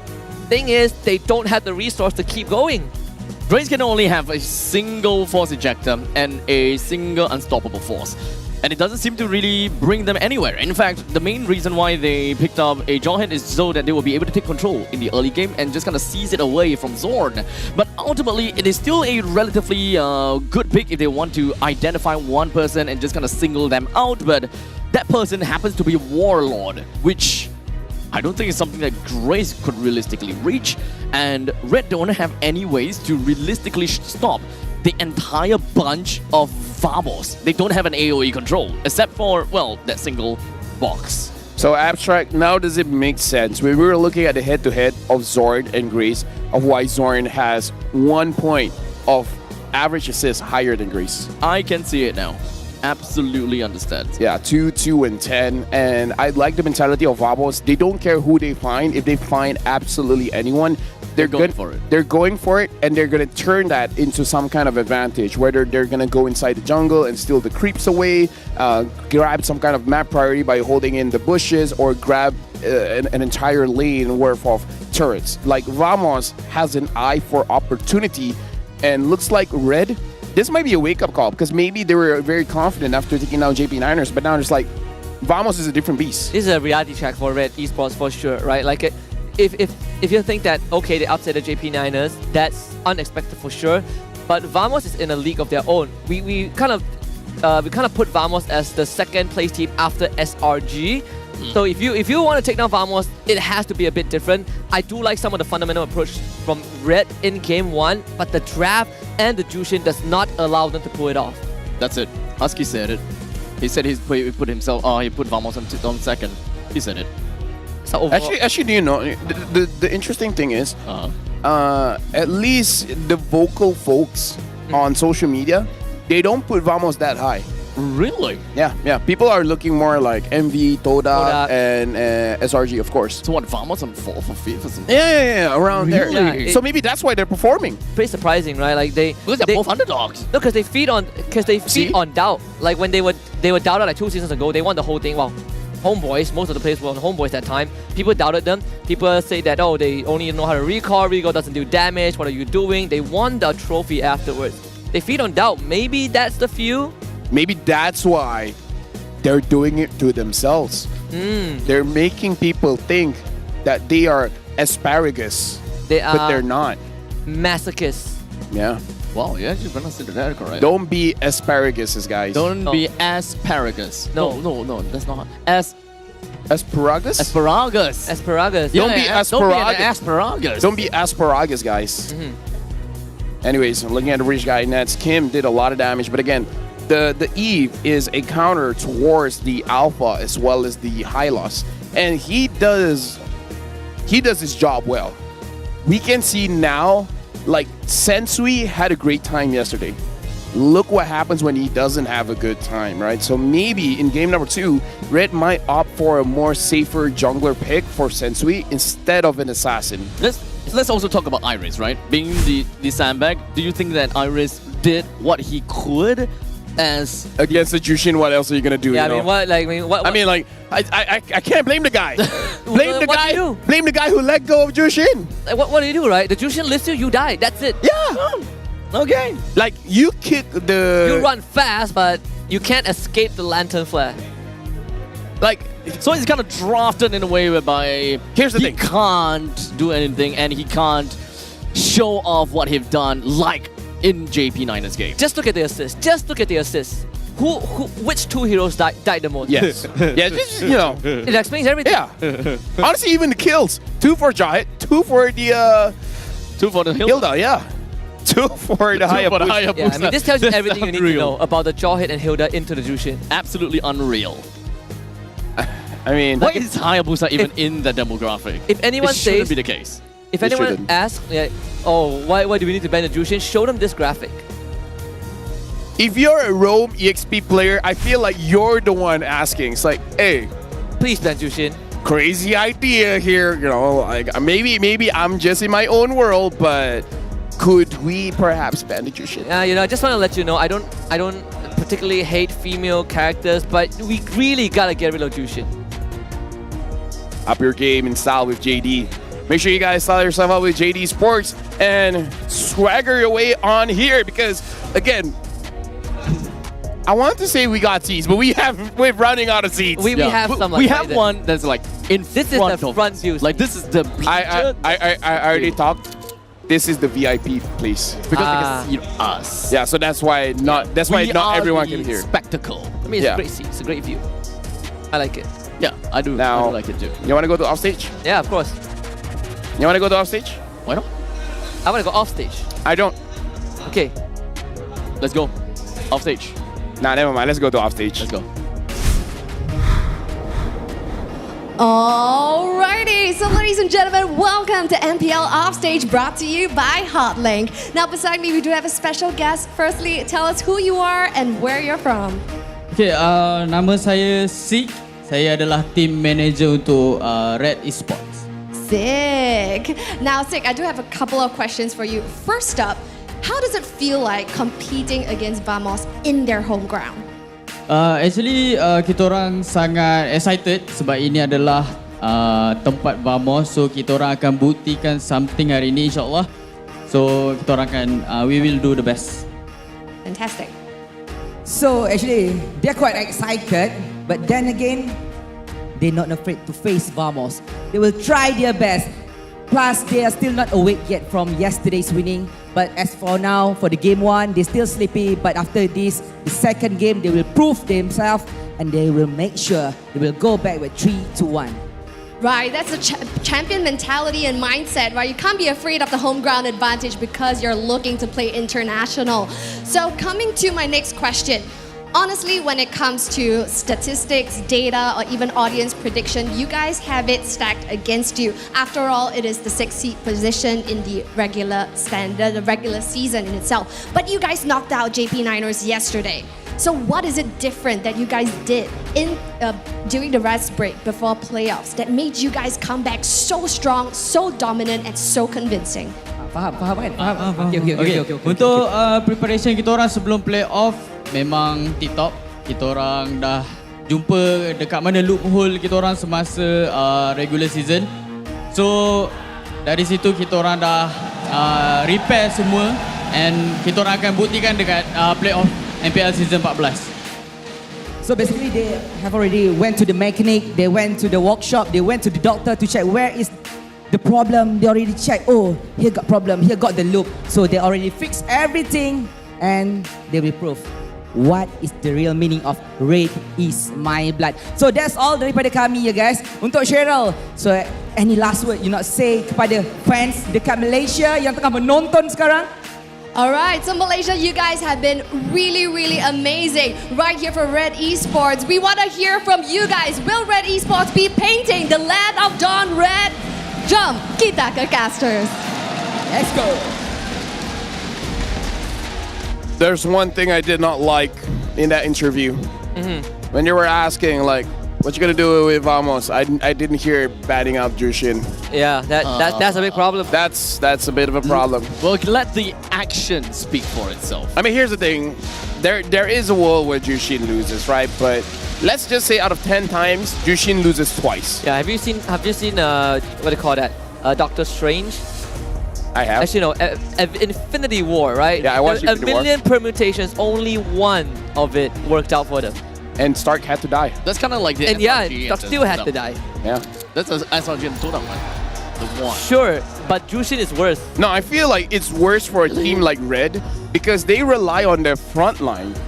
Right? Like, if you're a team that everyone dashes like crazy, you don't care about any tanky guy gets picked off, then it's fine to let go of the Jushin. And now we got a WhatsApp here coming in from Aush, the assistant coach of Red Esports. Any player you think really stepped up this playoffs? And he said, for me, the one that stepped up are the Malaysian players. They are already catching up with the Filipino players, and I think that's the reason why GP lost. I think Ancha is the dark system inside the team. I see. Still throwing in shade. Yeah, still going, for the low punch, This Ancha guy is really getting a lot of heat. Hey man, you look. Dude, Indonesia knows how to handle spices, so I think he's fine. Yeah, I'm pretty sure. Antagonist, right? Yeah, antagonist. His name is Antagonist. It's really the antagonist here. Yeah, he is the antagonist, yeah. Wow. Yeah, dude, no, everyone Name checks catching out. strays. Everyone catching strays. I've seen non-coaching staffs catch strays and ended up in a teaser video. Force Jachung. Yeah, stop posting on IG. You're posting too much. No, I'm just kidding. Keep posting. Yeah, we're kidding. we love you, Pops. We love you. I love the Jushin, but only when my team gets it. Yeah, I love the Jushin when it's on the when I win. I don't like the Jushin when the enemy gets it. So to make it fair, just ban the Jushin. But here's the thing. I wonder if Louis was not picked or banned for that one. And for you guys at home, M6 pre-sale tickets are now open. Don't miss out on the exclusive item discounts. We got lucky draws, prize worth 80 diamonds. Pre-sale tickets are available since the first day of playoffs, October 31st, up until November 5th. We've seen how fast this ticket goes off sale, so make sure you guys get it now at ticket2u.com. That's number 2, the letter u.com.my. We do have a redeem code as well, so hopefully that we'll be able to get a little bit more people up onto the live stream. More people, more PCU, more more Pachu. I'm getting that. I mean, it's not that hard. You should already be here. Did you go to school? Did you go to school? Did you learn how to read? No. What? Are you going to? Are you gonna insult my intelligence? No. I know where you're at. Actually, you should. You really should. Gideon is dyslexic. Yeah, Are you gonna insult his dyslexia? Oh, I always do. Oh. How do you spell Worcestershire sauce? You know what? Red has banned out Ling and Hayabusa and Cho. Look at Red. They banned out the Cho. Vamos, they banned out the Chip as well as the Matilda. You know, it'd be crazy. Vamos lets Jushin go and beats Jushin, or they let Jushin go and Red doesn't pick it. Okay. Suyo is still up though. Yeah. There's a world, because this is pubs, right? He doesn't ban the Jushin, so that Red gets Jushin and then they get Suyo. Yeah. Oh, you mean pubs? You kind of wonder. Okay, I misheard that. You say this is pubs. I'm like, whoa. No. Calling them Coach pubs? okay. Dude, the name is Coach Pubs.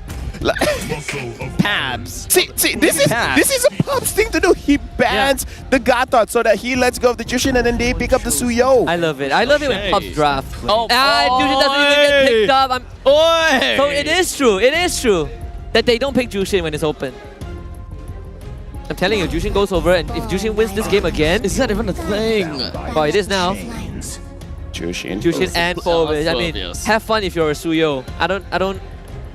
Like, Sensui has to prove me wrong by winning this game, and being able to deal with the Jushin effectively, because I'm not convinced at this point that you can deal with Jushin. So we have a priority EXP lane. We have a Jushin that does everything. But now the biggest question is, what is Grace gonna be doing? Playing Rome. No, I feel like there's aside from that, maybe find out a little bit more about his everyday life. So here's the thing. We've seen yesterday that Grace can use the Kaja. Yeah. So they could go for an angle of picking up something like a Kaja Beatrix if it's open, which I doubt it's going to be open. I'm pretty sure the Beatrix will get banned out. The other option is Red is a very Ube-ish style. They don't have the Matilda. But it started out with Ube, yeah. Yeah, so they could go for healers so that even if someone gets picked off, you can heal them back up so they don't get that punish. And healers aren't front line, so Grace won't be getting picked off. The one that will getting picked off is the Hylos. Yeah, I think another problem is that even if you pick someone like a Kaja, like pick off kind of Roma, the biggest challenge, or one of the biggest challenge, is always you can't walk up to the Jushin, right? You have to commit a flicker, you have to commit abilities, you have to somehow get to her and blow her battle spells and her ultimate to have a chance. And I think that's the toughest part of walking out to a Jushin. To find any ways to kind of close the gap is ultimately important. I guess that when it comes down to the when it comes down to the junglers or Roma that is currently available, they need to have a good amount of mobility. Suyo definitely would want to be the one that melts down Jushin as much as possible, but in the event that he couldn't find that tempo, then Jushin is just going to go for an unlimited kite. My question is, Haya couldn't burst down the Jushin. Yeah. What could? Can Suyo do it? We've seen Ling. I've seen late game, sure, but the early game, Yeah. Like Ling Angela couldn't do it. Oh yeah, Ling couldn't do it. Ling Angela couldn't do it. Ling couldn't do it, yeah. Ling Angela couldn't do it. Hayabusa couldn't do it. If Suyo can do it, then okay, maybe Suyo is the counter to Jushin, but it's kind of like a vice versa kind of thing, right? Yeah, it's like Suyo and Nolan, right? I think these are the two that has a bit more mobility to do it. Yeah. It favors Nolan slightly more, but without the iframes. But they can't pick it. Right? No, Warner already has the answer.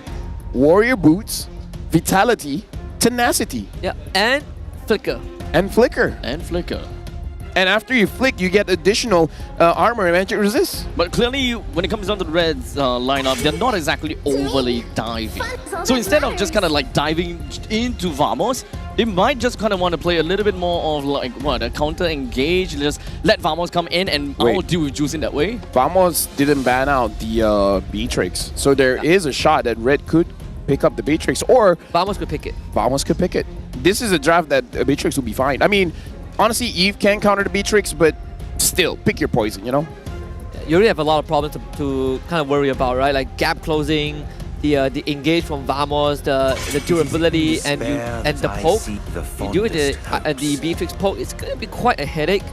I'm looking at RED Esports right now, and I'm thinking perhaps an Arlen for Iris wouldn't be too bad. Funnily enough, I don't think we've seen Khalid or much of Khalid in this playoff, right? Oh. We were talking about the Beatrix. Yep, it was stolen away instead.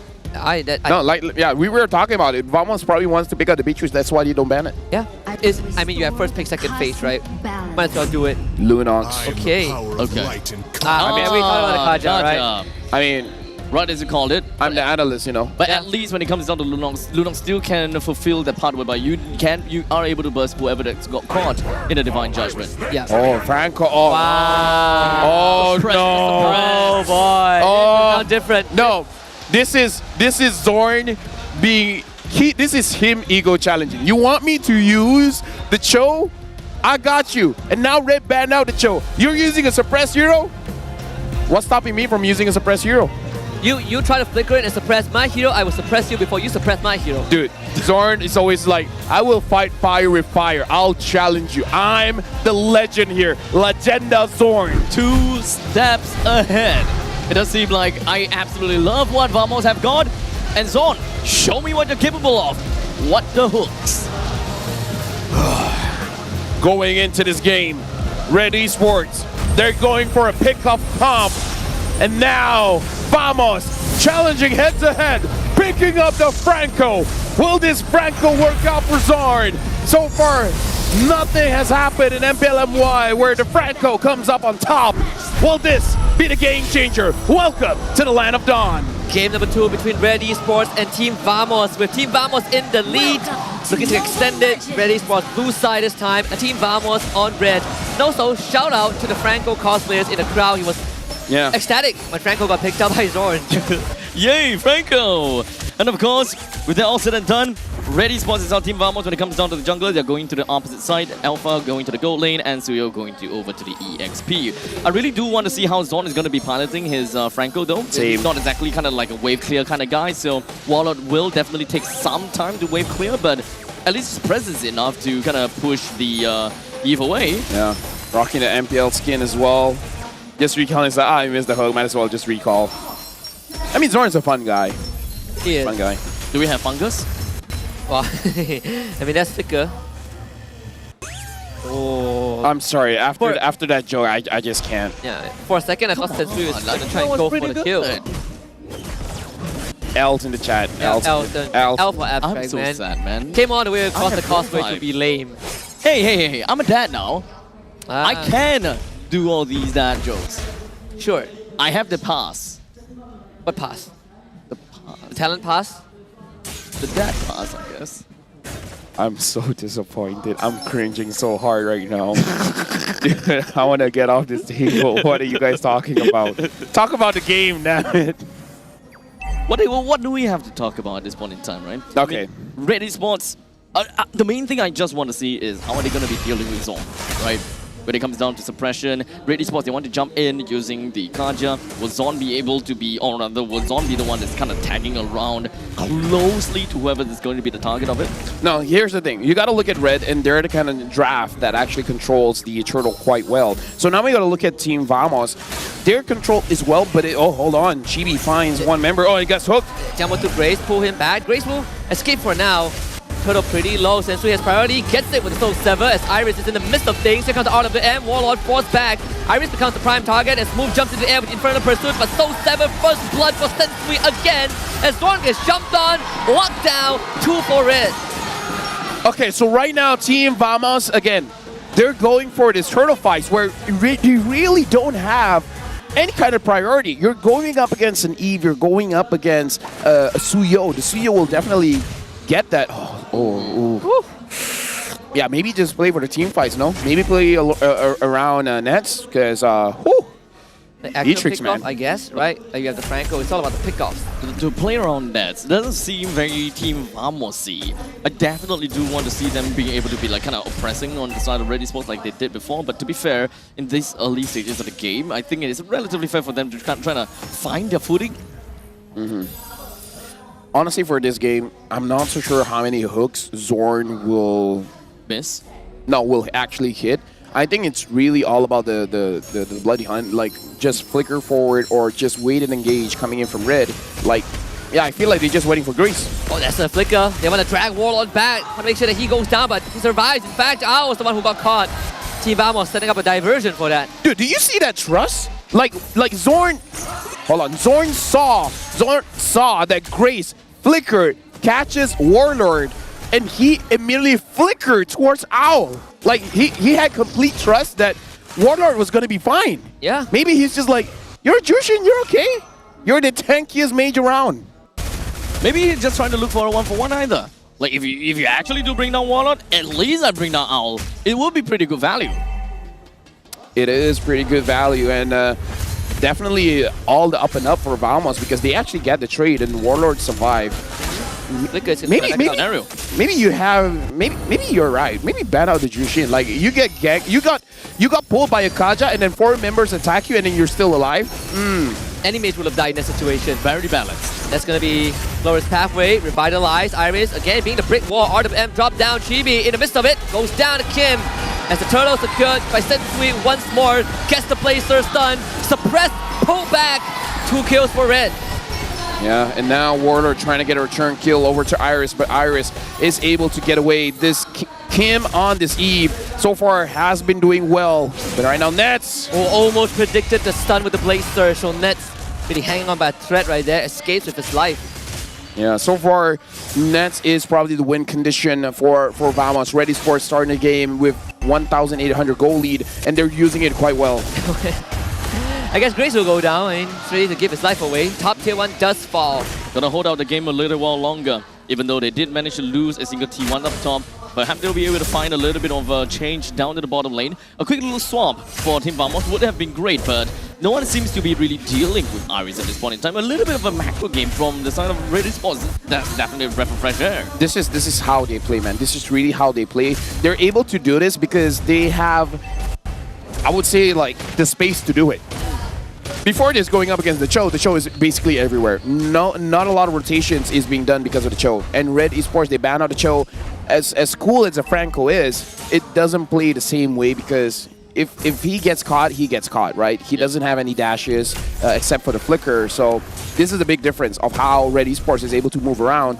And that just shows how impactful it is for a Cho to be on Team Vamos' hand. But would say the key item for the side of Team Vamos definitely got to be probably the Ice Queen's one, right? I mean, if the side of Warlord is constantly just opening up the map with the Lantern Flare, as long as it just touches someone right by the tip of it, they gotta have to slowly walk away, or they have to force a flicker because Zorn could be in there, or rather Zorn could be just right around Warlord, ready to go for a hook. Right now, it looks like Vamos, they were looking for a pick-off. And they're moving away from the turtle, so I think this is good. They're trying to fight objective with objective, but again, if you're going for a pick-off composition, you want map control, and the best way for you to get map control is to drop down the turrets, because every turret draws a line in the sand of saying you can't go here because we have a saving place here, right? So as long as the turrets gets taken down, they have more space. You see how far Owl stayed back just now, right? They had no info on Team Vamos, but at least they do trade tier 2s. Vamos got the tier 2 bottom, but RED Esports got the tier 2 top. It's a concealed play from Zorn. Might be a chance that they want to go for Sensui or Kim, but both RED Esports players back off in time, and even Sensui knows that something is up. Yeah, they're respecting this this suppression that the Franco has, and looking at their lineup, they don't have a lot of ways to cancel out Zorn whenever he does catches anyone. There's not a lot of crowd control like knockups that's able to interrupt him. I would say that in the early stages of the game, Team Vamos really isn't getting any much kills just because they're not meeting anyone. RED Esports is just maneuvering around the map pretty effectively to the point that they're just avoiding Team Vamos. They're going to the opposite direction of where Team Vamos is going, and that's kind of insane. Dude, right now, this is just macro. Yeah. Macro all the way for both teams. So weird to see Vamos playing this kind of game, right? Like, we're so used to them playing fast and it's just go, go, go. Right now, Vamos giving the respect to RED Esports. There might be a potential gank. Here comes Iris. Goes down the pathway first. Nets will need to somehow survive. This flickers away, but Sensui on his tail. Quell the Evo comes through. The reverse passion is just going to be eaten up by Sensui. Easy assassination right there for the jungler of RED Esports. RWM drops down. Kim finds the second one on Team Vamos, and RED Esports looking to break the game open. Out for the darkness. Lifted and thrown away. Warlord will survive, but RED Esports breaks it open. Yeah, right now it does look like RED Esports has an answer towards the Jushin, and it's mainly don't play around the Jushin. And I kind of feel like RED Esports winning the first 2 turtles was the big factor of how they're having this much control. Oh, Grace. Oh, there we go. Kapu. Looks like a smooth back. Chibi, first one to go. He just disappears. Wow, this is really just macro game coming from the side of RED Esports, and honestly, oh, hold on a second. Oh, they respond. Inverse passion, bloody hunt. Is it enough? Sensui, iframe, escape. It's all takes out Zorn. Smooth is now deep in, and he's gonna go down. Sensui finds the mega kill. Iris traded back by word for it. Whether you like it or not, Vamos has to play around Nets, man. Look at Nets, 2-1-0. His positioning has been good. And now Warlord, you're kind of in a tough spot. They're gonna lose Grace. He uses body as a shield. Attempted steal from Nets, cannot find it. Warlord is low. Sensui slams him down. And it's gonna be Nets that goes. Warlord now needs to survive against Kim, who is going to get the damage first. Warlord runs out of mana for the Lance and Flare. Kim finds double kill, but Chibi will find a trade. Lord for Red Esports. That's a Kim thing to do, man. Trades all over the place. Wait, what's the Kim thing to do? He will go for those kills even though the future isn't bright for him. It's like, I'm gonna die, but you were the MVP from the previous game, right? I'm gonna take you down myself. It's kind of like a might as well kind of thing. But in the meantime, he did manage to show that he's down a lot of damage, man. Oh yeah. 40,000 damage for an Eve. I mean, when it comes down to the glowing one, that really have boosted the amount of damage that a Eve can realistically be able to do now. There's a reason why the Eve is used to counter the Alpha. There's a reason why the Alpha stops performing well once the Eve actually has space to use the RWM. Even solo RWM in that fight. Right? Yeah. It's all about just keeping Vamos out. You give this Area 51 effect. And now Red Esports with this 5.5k goal lead. Lord coming down from the bottom. Let's see how much damage they can do to Vamos. Just probably a little while longer. Red Esports, they freeze up the bottom lane and of course quick shove down in the middle lane. Top lane is completely untouched though, so a little bit of a stagger, especially since there's still a 3-2 in the middle. Faker just came back up, looking for a play, cannot find it yet. And I like the spacing from Red Esports, right? Makes targeting hard for Zorn, but even if you catch the target, might not have the damage to burst them down. Lawrence pathway laid out by Iris, all trying to create an opportunity on the bot side. Grace with Flicker cannot reach Zorn. Zorn now turns around with Chibi. And that's overextension from Grace. They go down. Red Esports wants the inhibitor and they find it. Still a trade in Red's favor. A little bit of mistake coming in from Grace because Grace thought he had the space, or he's close enough to actually use the Divine Judgment, but again, a little bit of miscalculation coming in and more about Vamos seeing it coming a mile away. So now, how does Vamos come back here? Because in terms of wave clear, it's all on nets. So if Red Esports is able to take down nets, they might be able to end the game. It might definitely be tough considering the fact that bottom lane inhibitor turret is down, that's naturally pushing wave, while the Lord is at the top lane as well. Red Esports can definitely play things a little bit slow while the timer is actually on the team Vamos. They're looking for Chibi. He's going to use the Fear Alpha to buy some distance, but they will kidnap him. Chibi, welcome to our realm as the rest of Vamos comes in for the collapse onto Grace, but still, they will lose Zorn first. RWM drop down, Chibi in the box. As Chibi falls, Kim locks them all in place, then Sui zones out the rest of Vamos. 3 for Red Esports at the cost of none. This is Red Esports bringing Team Vamos into the red zone, man. Like, come fight us in our box. We'll take you down. 7,000 goal lead. Nets and Warlord, what can you do against 5 members of Red? The answer is none. The agent sends Sui, bleeds Red, and Red Esports finds Equalizer. And now, it is a tie, 1-1. The answer is, don't let the Cho go. Let the Cho go, give them the frag, I suppose, and then we get a 1-1. It's okay. Juice in, it's fine. The water's fine. Just give it to them. And now, Red getting themselves the 1 win. Sounds great. Yeah, seemingly found the answer to the Jushin. Like LaFell said, just don't play around the Jushin, right? Make sure that she's not involved in kind of dealing with the moves you want to make. I think Red Esports have found a way to isolate Warlord. Honestly, I don't particularly think that it is really a Juicing problem per se. A Juicing is still very valuable in this game, but for me, it's more the fact that the Roamer can't really supplement the wave clear in the middle lane to help Juicing far enough. I feel like the fact that Vamos tried to contest for the turtles and died trying, they lost too much. They lost too much. Like, you lost a turtle, you lost members, and then because of that, are we darker? And because of that, sorry, ADHD. And because of that, what was I gonna say? They keep contesting turtle. And because of that, you give the map pressure over to Red, and Red can do a lot with it, especially with the Kaja.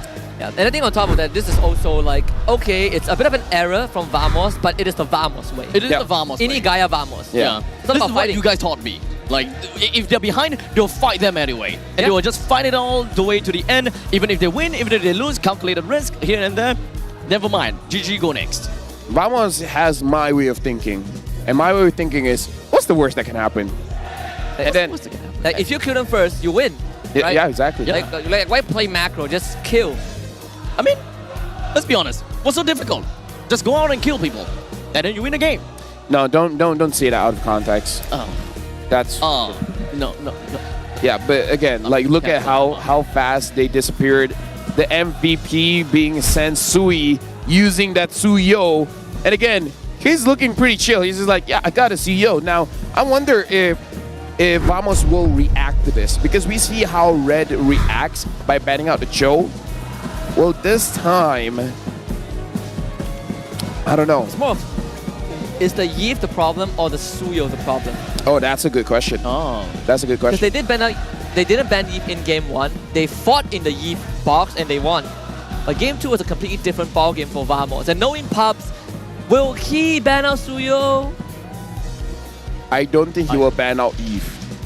You think he'll let Yves go? Neither do I think that he will ban the Suyo. No, okay, here's the thing. He picked an Alpha into an Eve. That in itself is the Pub's way. That's the Pub's way. How dare you call him Pub? That's the Powie burn way. That's the Powie Pub way. Someone has to take it, you know? Yeah, someone has to take it. Now we're gonna look at the itemization here. And looking at the itemization from Kim, this is the new way to build a really high damage Eve. You actually go for the demon boots to make sure that you're able to sustain in lane, and then having the glowing wand just to have that utility of canceling out shields as well as regens. But that wishing lantern. Even the wishing lantern. That's the new thing. It's been here for the better part of 3 weeks. Yeah. For 3 weeks, Eve players have been using wishing lantern. And just with that one adjustment, your Eve does tremendous damage. It's such a nightmare, right? Damage over time from glowing wand that applies healing and shield reduction, that procs the wishing lantern, which further kind of amplifies. It's like a never-ending cycle, right? It's a self-fulfilling prophecy. And the drags also slows people down, so as much as possible they stay inside the box, more damage, more taps. Honestly, it's an unstoppable box of doom that is of course working in favor of the Eve. That's the red zone. That's a lot of utility, there's a lot of damage. Yeah, that's I mean, it's a red zone. You look at the damage dealt, right? It tells you everything you need to know. Oh my goodness. Okay, so Kim did 56,000 damage, which is almost double of what Nets and Warlord did. Almost. Not there, but almost. I was saying it kind of makes sense coming from the fact that mages generally deal a lot of damage, but to be more than double or close to double is kind of scary. Yeah, very scary. And in this game, again, Chibi couldn't do much because you're going up against an Eve as well as a Kaja. So you can't be like if you got into the box and you're trying to leave the box, you can because you're gonna get wrangled in, right? So I really feel like Red really won the draft here. Zorn on this Franco, it's not proactive enough. Right, I feel like the hooks aren't hooking, and the bloody hunts aren't hunting.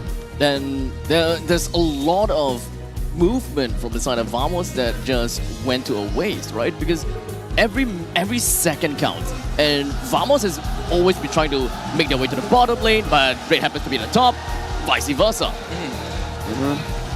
I'm sorry, I'm just paying attention. I'm distracted by the crowd. It is so. I mean, I can see why. Like, I can see the guests coming up, and people love these guys. People love these guys, you know. But yeah, we're gonna look at Rich Guy. Sensui 921 gold per minute. The carry 56,000 damage. Kim, I'm seeing what you're seeing, Husky. Yeah. Maybe Suyo's not a problem. Maybe it is the Eve. I think so too. I mean, don't get me wrong. Suyo is still a menace, right? It is a menace. Suyo pop off, but the utility that Yi provides, it's so much. Like, you put it in perspective on parallel with Jushin. There are certain things that Jushin does well compared to Yi, but Yi is such a strong control mage. Good wave clear, good high ground, great control, tons of damage. One of the highest win rate mages for now. I mean, like, I feel like that's the story of the series. It's about the mid duo. If Zorn and Warlord does well, Vamos game. If Grace and Kim does well, then it's going to be Red's win, right? So we really got to see how the mid duo plays their matchup. Like, that should be the angle that we're looking every single time we're looking at a draft. Which mid lane is supposed to win? I mean, we have definitely saw the Stormy versus Zymes and Poi kind of thing. Oh, yes. So I suppose it's not too far-fetched for us to look at Kim versus Warlord kind of thing, because it's at this point in time, it feels like it's either a Yves or either a Jusin, both of them made a lot of impact in the game. You look at statistics, the most go-to one is always Yves, Jushin, right? Then afterwards only you see Aurora, Valentina, Faramis, Vexana pop up. So I think that just give a lot of this says a lot about what's good in the mid lane. Even when you look back at Todak as SRG, Yves was a big problem to segregate the fight. Well, honestly, when it comes down to Yves, I've always seen Yves as kind of like the utility person, but with the introduction of course, the Glowing One being merged, and of course with the Wishing Lantern, that's a lot of damage just from a pause 3 hero kind of thing, which is surprising. And now we gotta go to the MPL off stage because Rose and Poji, they're talking with people from Vamos, Solos, and Fatazi. Selamat kembali ke MPL Offstage yang dibawahas oleh Hotlink. Sekarang anda bersama dengan saya, Rose, Poji, Fata dan juga Solos. Hai. Wish. Oi, okey, wish. Asyik pegang-pegang je awak ni. Sabar. Ambil berkat orang berjaya. Okay. Now, I rasa I nak go straight to the point lah, Los. Kita boleh nampak that korang tengah main dekat home ground technically kan? Now, Solos expect ke banyak orang macam ni akan hadir ke stadium tengok first match Vamos? Rasanya tak expect lah sebab memang ramai. Crowd dia gila kan? Ya, ada yang panggil Muhammad tadi tu. Wow! Okay, now Los, I nak tanya kan, macam mana Solos ataupun Vamos dapat kumpulkan banyak fans macam ni dalam satu season je? Cepatnya. Itu kena tanya Fatah yang memang dia yang uruskan semua benda ni. Alhamdulillah lah. Dia bukan macam mana Dia actually as a fans ni, kita tak labur duit. Kita tak akan labur duit pada fans. Kita cari fans yang sejati. Sebab fans ni akan menjadi tulang belakang untuk player. Betul tak betul? Betul tak?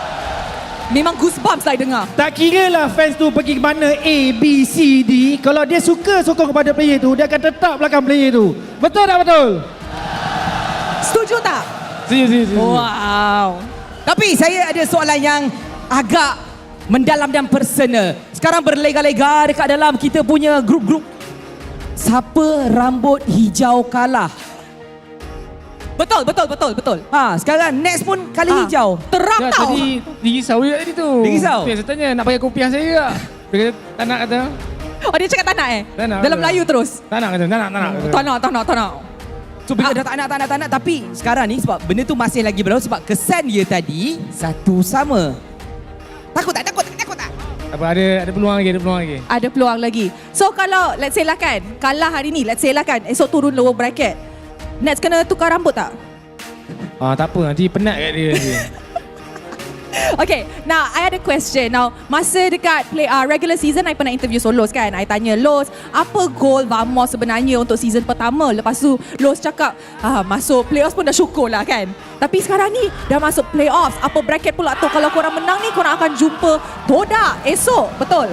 Now, apa goal Vamos? New goal? Adakah masuk M6 je dah cukup ataupun menang M6 terus? So macam saya memang harap dapat masuk playoff. Tapi kalau kita tanya balik player memang nak pergi MC. So tanya kalau dorang nak champ, dorang mesti nak champ kan. So daripada dorang juga, so harap dorang buat yang terbaik lah untuk dorang punya impian dorang ke ataupun goal dorang lah. Jadi jawapan kita dah dengar. Kata-kata terakhir Los kepada penyokong-penyokong yang datang daripada jauh, yang datang daripada dekat, mungkin datang daripada merata-rata tempat yang mendoakan kejayaan sebuah pasukan bernama Vamos. Macam ni tak dengar? Tengok orang tepuk tangan tadi. Kata-kata okay. terakhir. So, kalau macam sebab tu susah nak tengok Solos kat atas. Ada je yang datang daripada Sabah, Sarawak tadi jauh tu. Dari Kedah, dari utara. So, terima kasih lah. Saya pun tak tahu nak cakap macam mana. Tapi harap korang semua dimurahkan rezeki sihat selalu lah. Mana yang datang daripada jauh tu, nanti bila nak balik ke apa, hati-hati memandu apa semua. Yang mana yang ada saya tengok ada yang cuti di Bali pun datang kan. So thank you juga.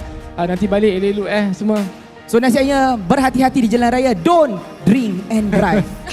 Bukan betul je. Just drive carefully. Drive carefully. Alright, Fatah. Macam biasalah. Kalau I interview Fatah, walaupun dia tak nak I ada atas pentas sebelah dia sebenarnya. So Fatah, cuba nak dengar cheer sikit daripada side Vamos. Nak dengar? Nak dengar ke? Nak dengar yang kuat tau. Boleh ke semua? Macam tadi lah macam tadi macam biasa Uno, dos, tres! Uno, dos, tres! Itulah dia. Wow, alright. Terima kasih kepada Solos dan juga Fatah and with that, mari kita throw it back to the casters untuk start game ketiga dalam Best of 5 series ni. Casters, take it away. Sorry, no hables español. Mi casa su casa. It means I don't speak Spanish. I'm trying to think of something, but I... Hasta la vista. Ah, there you go. Hasta la vista. He beat you to it. Uno, dos, tres, cuatro, cinco. Yeah, sure. Already explored. And you know, at this point, I'm glad that this is my final day on English. Is it? It is. He just doesn't want to work with me at this point in time. I think he has one day, one. He has one more. You have one more in the grand finals. Oh, you're kind of stuck with me. The most I miss the food like nasi lemak and nasi kandar. What about your ex-teammate? Do you miss them? Tapi kalau jujur aja nggak apa ya, I don't really miss them. Doesn't really miss them. That's kind of sad. I mean, he's already in M series, right? Vamos hasn't made it there yet, and if Vamos qualifies, then Vamos will have to make them miss Smooth, especially Smooth. They did play together. They do have a hurdle. I mean, dealing with RED Esports, especially since we are looking at a 1-1 kind of game, I think that's definitely going to be quite a bit of a fight to go on with. Yeah. Honestly, right now, Vamos going up against RED, it's 1-1. So this really does show that both teams are more than well prepared for this matchup here. Looking at the head-to-head here, it is between Smooth and Iris. And again, looking at the numbers, it is skewed towards Vamos, right? Yeah. But mostly it is because of the way that they play the game compared to how RED plays the game. And I think in this case, when you look at, we talk about how Smooth, kind of the XP laners, right? Smooth as a butt is sort of the weak point for Team Vamos. And that's what you want to see Iris or the entirety of RED Esports go after. In this case, they didn't really target Smooth, but they just become very uninteractive with Vamos in game number 2. Honestly, at this point in time, I just kind of want to see Iris back onto the initiative role once again. I mean, looking at the R-Lord, that was definitely fun to watch, but will we even be able to be granted that audience? Come on, right now we're about to jump into the draft here. And I don't know, man. Maybe it's fine to let go of the Jushin, but Vamos, they have to figure something out where if they don't... All right, Eve gets benched. Thank goodness. I mean, Pals is growing. How about Jushin, though? We're still talking about a Jushin again. And this time, Vamos is on first pick. Blue side, there is a chance for them to first pick onto the Jushin if RED doesn't take it away. Yeah, most teams just first pick Jushin, right? I mean, the RED, what we saw just now for RED Esports is more like a anomaly. Jushin let through again. They feel like the Cho is the biggest problem. There should be a Jushin opening, right? It should be. Yeah. So, but here's the thing. Here's the thing, right? The fact that the Cho has been banned out, that might be the secret strat, right? Like maybe the Cho is the reason of how Vamos has been winning the games. So now maybe the Jushin is just not enough. Aside from the Cho, when it comes down to Zorn, it's skewed a little bit more towards the Kufra for Zorn, right? Hello, Wolf. Just calling. Vamos picked up the Jushin again, and all 3 games they got the Jushin. What do you think about this hero? Yeah, I'm live right now. I'm in MPL. What are you doing? I'm watching you guys. Oh, you're watching. Oh, well. So what do you think about the draft so far? Yeah, I think Jushin is bad because assassins are not so bad. Ah. All right. All right, thank you very much, Wolf. Jushin is great because no assassins. Thank you. I'll talk to you later, man. Have fun restreaming. Yeah. All right, bye. Make sure you don't get a noise complaint. The hunter of all the evil gods. All right, see you around, Wolf. All right, that's Wolf, coach of TNC, and he said Jushin is good, especially going against Red, honestly, even the Assassins can take down Jushin. Yeah. We've seen examples of it. I think one of the biggest contributors to Assassins not being able to take down Jushin is also the supporting cast of Jushin, right? The more you can stall out backline divers to get onto Jushin, the better the chances Jushin has. And that's kind of the examples we saw, where you have Hylos, you have Phobius, you have people that basically just block out Assassins when they go for a dive. You have people that can turn on them instantly.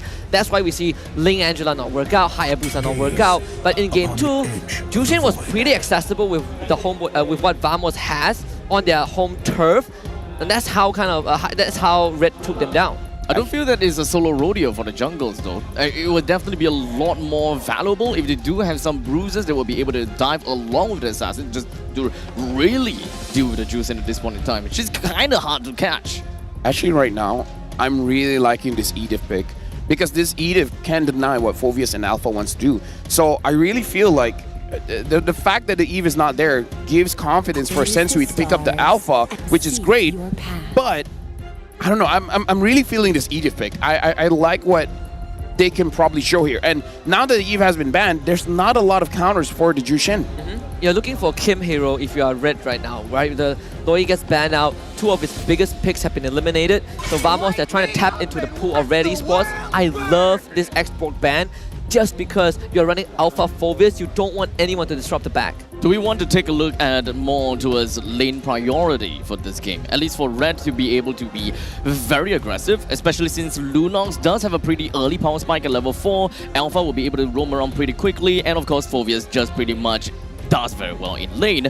So heroes that can wave clear fast, Lilia, Vexana, all these picks from the side of Red sounds pretty good to me. Okay, so right now the Louis has been banned out. I'm thinking something like the Aurora, because I feel like the Aurora can actually do well against the Hive, against the Edith, and does relatively well against the Jushin. I kind of feel like you can handle the Vexana still. The Aurora is going to be more of a problem, but they're banning out the Valentina instead. Could be a Faramis angle. Could be a Faramis angle. That is one of Warlord's pocket pick as well. And I'm not sure if they want to pick Sicilian just yet. Maybe there's a Faramis, and so. But yeah, I think it could be alluding to that. I know Kim also plays it. Again, Aurora, Faramis, either or, I feel like it's great because Aurora has a good answer against the Harif. But it looks like they're going to pick up the high loss first. And this is Harif where he doesn't build things like Demon Hunter Sword. So someone like a high loss, someone like Phobius can actually do quite well. Now, my only concern here, Husky as well as Abstract, they have 3 very beefy front lines, right? So what if this Lunox goes mid and then they pick up a Beatrix? And also there's a jungler left for Vamos that we haven't seen just yet. I'm trying to figure out who can tear through the tanks, especially there's no export left. Do you go back to fighters? I mean, the Fredrin is a thing. What about Bane? Bane jungle, huh? Bane jungle.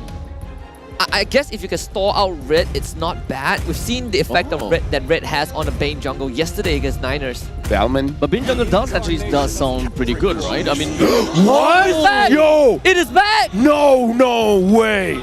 The classic, the Chibi classic. We're going back to Martis? And the Sicilian! Called it! Wow! Dude, We're bringing it back, baby! I knew Red was bringing this beefy hero so that they have a hyper carry kind of situation. I didn't know it's gonna come from mid. Look at Pops. Pops is like, oh my god, we just... No, like, he looks like he did not see that coming. Not the Sicilian, right? Red has never shown Sicilian. That one pick you saw was from Vamos. And now Red took it. Took it away right from the makers themselves. Vamos! They bring back the Martyrs while Red showed a hand that they have never shown before. Dude, this is the kind of composition where I'll take the punch and I can dish the punch back. But now we're jumping into game number 3. Both teams are at 1 point each. And this time we're bringing back the Mortis. We're bringing back the Sicilian. We're bringing back into the line of dawn. Game 3, Vamos against Red. The Moto 3 for these two teams equalized in terms of scores. Vamos and RED Esports 1-1. Vamos back on the blue side. Team RED Esports on the red. And I'm so excited to see this Sicilian pop up for the side of RED Esports because We talked about the theme of this series being the deep pockets, right? How deep can you go? Yeah. And it is incredibly deep right now. Let me just say, I would assume the Sicilian before the Martis. Oh yeah. Like this is as deep as it gets, It's man. the iceberg, right? We're going down the iceberg. But does this work though? As a Martis that kind of want to shred through these very beefy front lines from Grace, Sensui, and of course Iris as well. Do we have enough bruises from the side of Vamos for him to actually get these executes? There might be a way. Sky Piercer.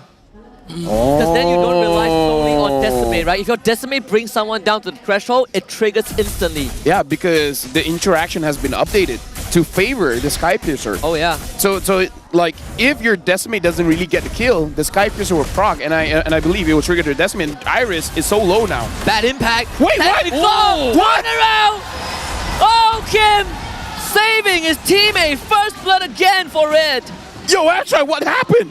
It was just a single Sanguine Claw that just sealed the deal, and especially since Iris did have the passive, it worked out. There's gonna be a Destiny coming up really soon. Chibi finds a secure, and there's a chance for a second one. There's a double coming up for Chibi. Oh, dude, goosebumps. Dude, I got... The crowd is roaring, dude, man. This brings me back. Oh man, Season 12 Chibi. Oh, this brings me back. Welcome back to the land of Dawn with that Martis. We didn't mention the fact that Chibi does actually kind of like to play these fighters, right? Yeah. This is his comfort, man.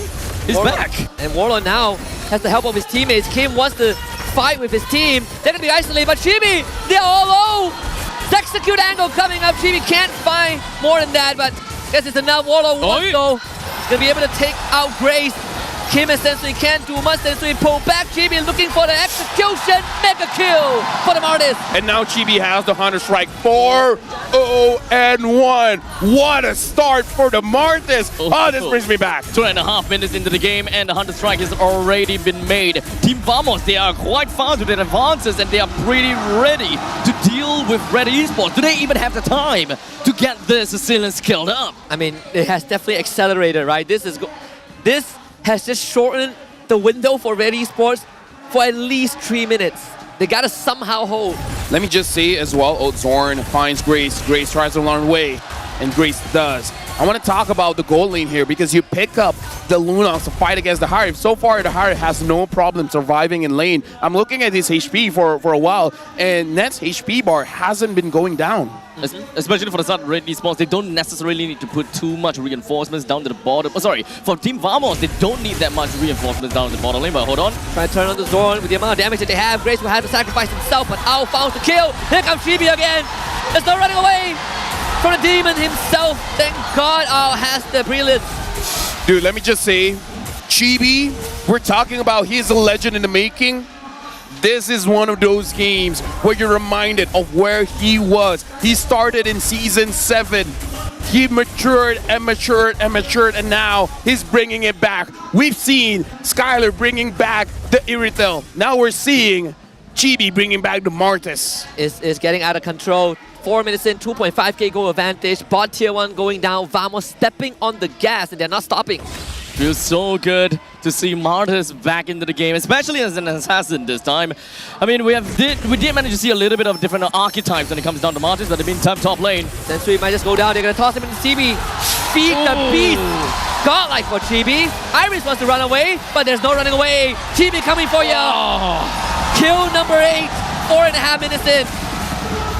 1, 2, 3.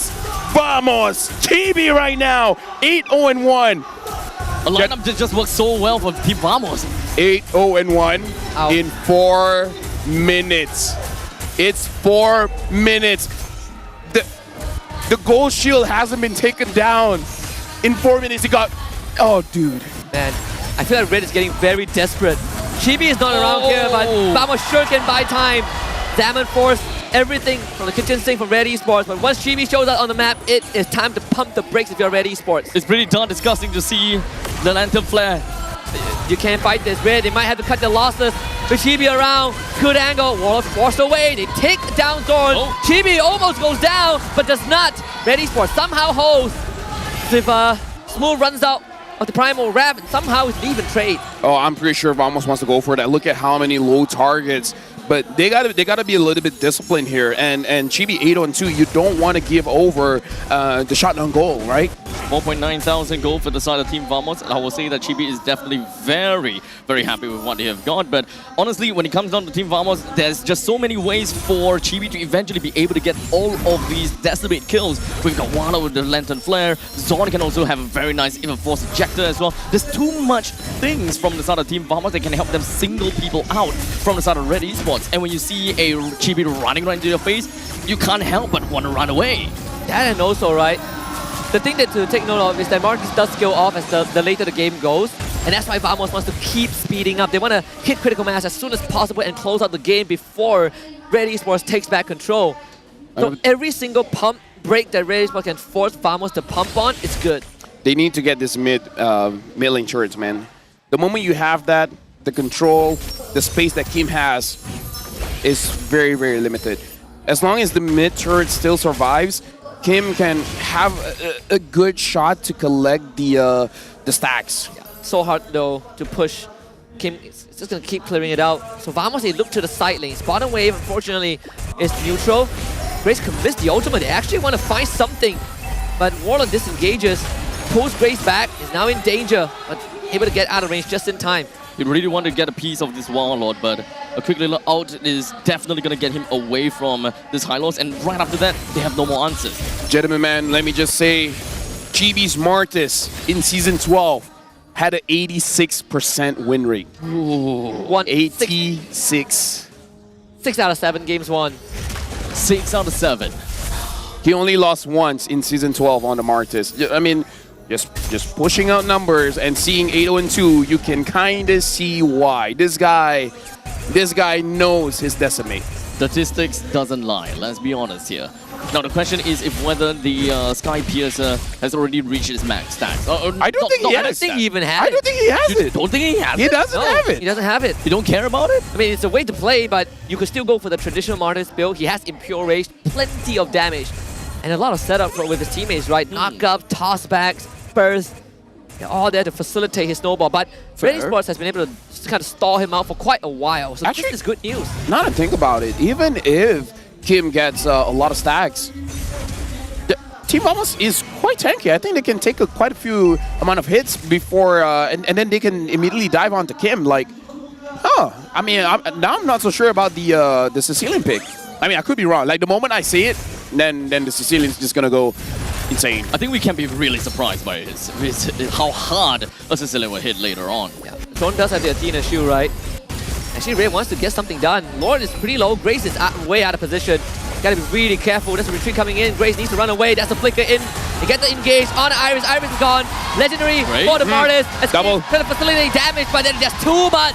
Team Vamos is just go, go, go. Oh, Chibi! First game, he is hungry. Clip him in. Chibi with a decimate. What's the Just shut down.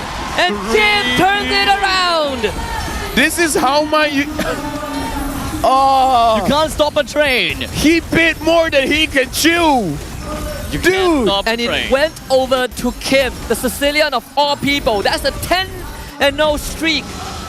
I mean, look at the goal swing. The bounty. Oh, look at the goal swing. Before the lore was taken, it was a 5k goal lead. The amount of swing that Chibi's dev just gave over to Kim. Dude. It's not that bad, honestly, losing the Lord. I mean, dude, if anyone wants to say, like, if someone asks, what this overheating looks like, it kind of looks like that. Kind of looks like that. There's too much adrenaline. It's the Martis mentality, man. I'm telling you. I can do it. I can do it. I'll rush it down. That's when the Sky Piercer would have worked. Right now, again, Team Vamos, they're still looking good. Zorn wants Owl. Owl gets pulled back. Oh! And even with a Purify, he's controlled mid-air. It's kind of disgusting, despite the fact that it's 10 minutes into the game. Clearly, Chibi is going, yo! Forget. Whoa. Oh. That would have done something. It would have. Man, all things considered, this is a pretty darn good defense from Red Esports, right? Can they keep the minions away from the Holy Shield? Sure as heck gonna try. They could. That is great. That is so great. That's greater than ever. Yeah. Better than great. Shout out to M6. Nets now having the Holy Crystal at 10 minutes and 25 seconds.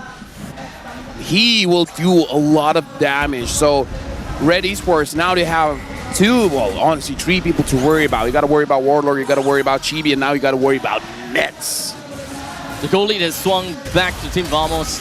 But looking at once again, 6,400 gold that Team Vamos has. They didn't manage that way properly. The Holy Defense. Yeah. Yikes. Pretty unlucky. To be fair, the Holy Defense will be dropped off in, what, a minute? So I don't think it will be that big of a deal losing that one. Yeah, that's true. Yeah, right now, Red Esports, it's really not over for them. Just the fact that they have the Sicilian that, by the way, has not died so far. But that was a damage check, and that damage was onto Zorn. Zorn lose like 1 bar of HP. He has, what, 2, 3, 4, 5, 6. 6 bars of HP, so he can take 6 shots. 7. 7 shots. Yeah. But without Athena, probably slightly lesser. Let's see. And Shibi is a level ahead of Sensui, and Red Esports, it's clear what they want to do, right? Run in a straight line, try to run Vamos down, but Vamos has the perfect solution to it. Again, the Jushin could when there's no assassin, and that's something that Red Esports lack. Right now, honestly, I'm very curious on the itemization for the teams as well. Likewise. Yeah, because for Chibi,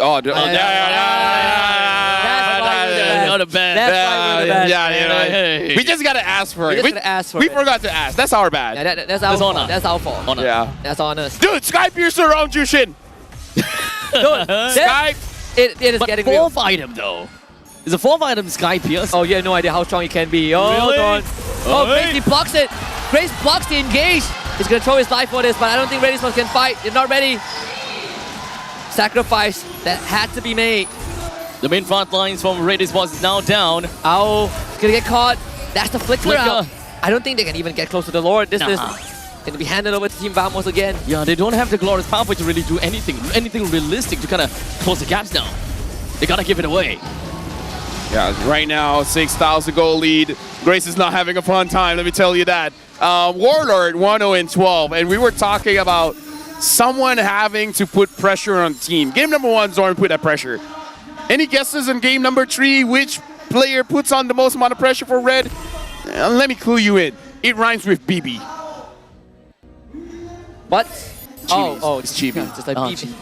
You know, it rhymes with BB and Chibi. Okay. I get you. Right. Took me some time. It's going to be tough. I really don't know how you are going to even get past Warlord. I mean, it's a 3-pronged attack as well. There's so much that they're going to have to work on at this current point in time. They have very low physical damage output, right? It's all magic. Sicilian, Lunox, I mean, there's a percentage-based damage, but even then, you could be blown just as easily. And with Warlord around, your front lines are just not having a good time. Grace wants to go on the net. There's just not an angle in. Now with Warlord around, Sensui's in danger. As Chibi makes his way out of there, Nets wants to go for the turret. Had to flicker away. A bit of a overextension, but they lift Iris back. Red Esports playing this tango. Full disengage from Vamos. Good defense. Red Esports, they managed to at least be able to keep their inhibitor turret in the bottom lane. Middle lane, yeah, sure, that's still fine. But we still have a couple of minutes until the next Lord eventually spawns, but I don't think Team Vamos is necessarily looking for that. Oh, Warlord wants to go in. They're gonna try again, this time perhaps with a juggler. Iris will throw his life alongside Grace. They just want to stall it out, but it's just not possible. Sensui engages on a Chibi, but he's gonna just get out of there with the Mortal Coil. And Red Esports in the red. Iris destroyed, followed by Sensui. Kim and now to try and hold it together. 2v4 numbers in Vamos' favor.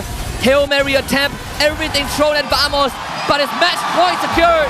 Hala Vamos, it is best of 5. 1, 2, 3, Vamos! Vamos secures 2 points. Match point now. And who would have thought that the Mortis would be the one to secure them this match point? Red has much more to worry about in the upcoming drafts. Absolutely pivotal pick coming from the side of Vamos that eventually managed to steer themselves out of control. And Red Esports, absolutely no answer to this Mortis. This Jushin, man, the Jushin. You will eventually have an answer to the Mortis. Yep. We've seen attempts, but what was stopping them? Jushin, right? You engage with Iris and with the Phobias, gets dragged back, he dies. You engage with Grace, gets dragged back, he dies. There's a lot of bruising elements coming from the side of Vamos as well. You can see that once the Glorious Pathway kind of lanes up, the High Lords pretty much lost, what, half HP by then? Jushin really needs to go. I think if you want to play fighters, no assassins, no backline divers, you cannot let the Jushin go to the enemy team. Again, Red has to understand this. We called Wolf, and Wolf said, Jushin, no assassins, Jushin happy. Even with assassins, Jushin is still happy. So without assassins, happier. Happiest. Herper. We've seen it with our own eyes. The Ling, Hayabusa, what else? They couldn't deal with this Jushin. And the two of you, I can very clearly tell, you two are not happy with the fact that Jushin has been leaked so many times, and Team Vamos being able to get Jushin twice in their winning games. We're pretty sure that Jushin, I'm pretty sure that Red Esports is starting to realize something, right? Yeah. Right? Dude, right now, honestly, Red Esports, I feel like they were a little bit surprised because let's talk about the momentum in the early game.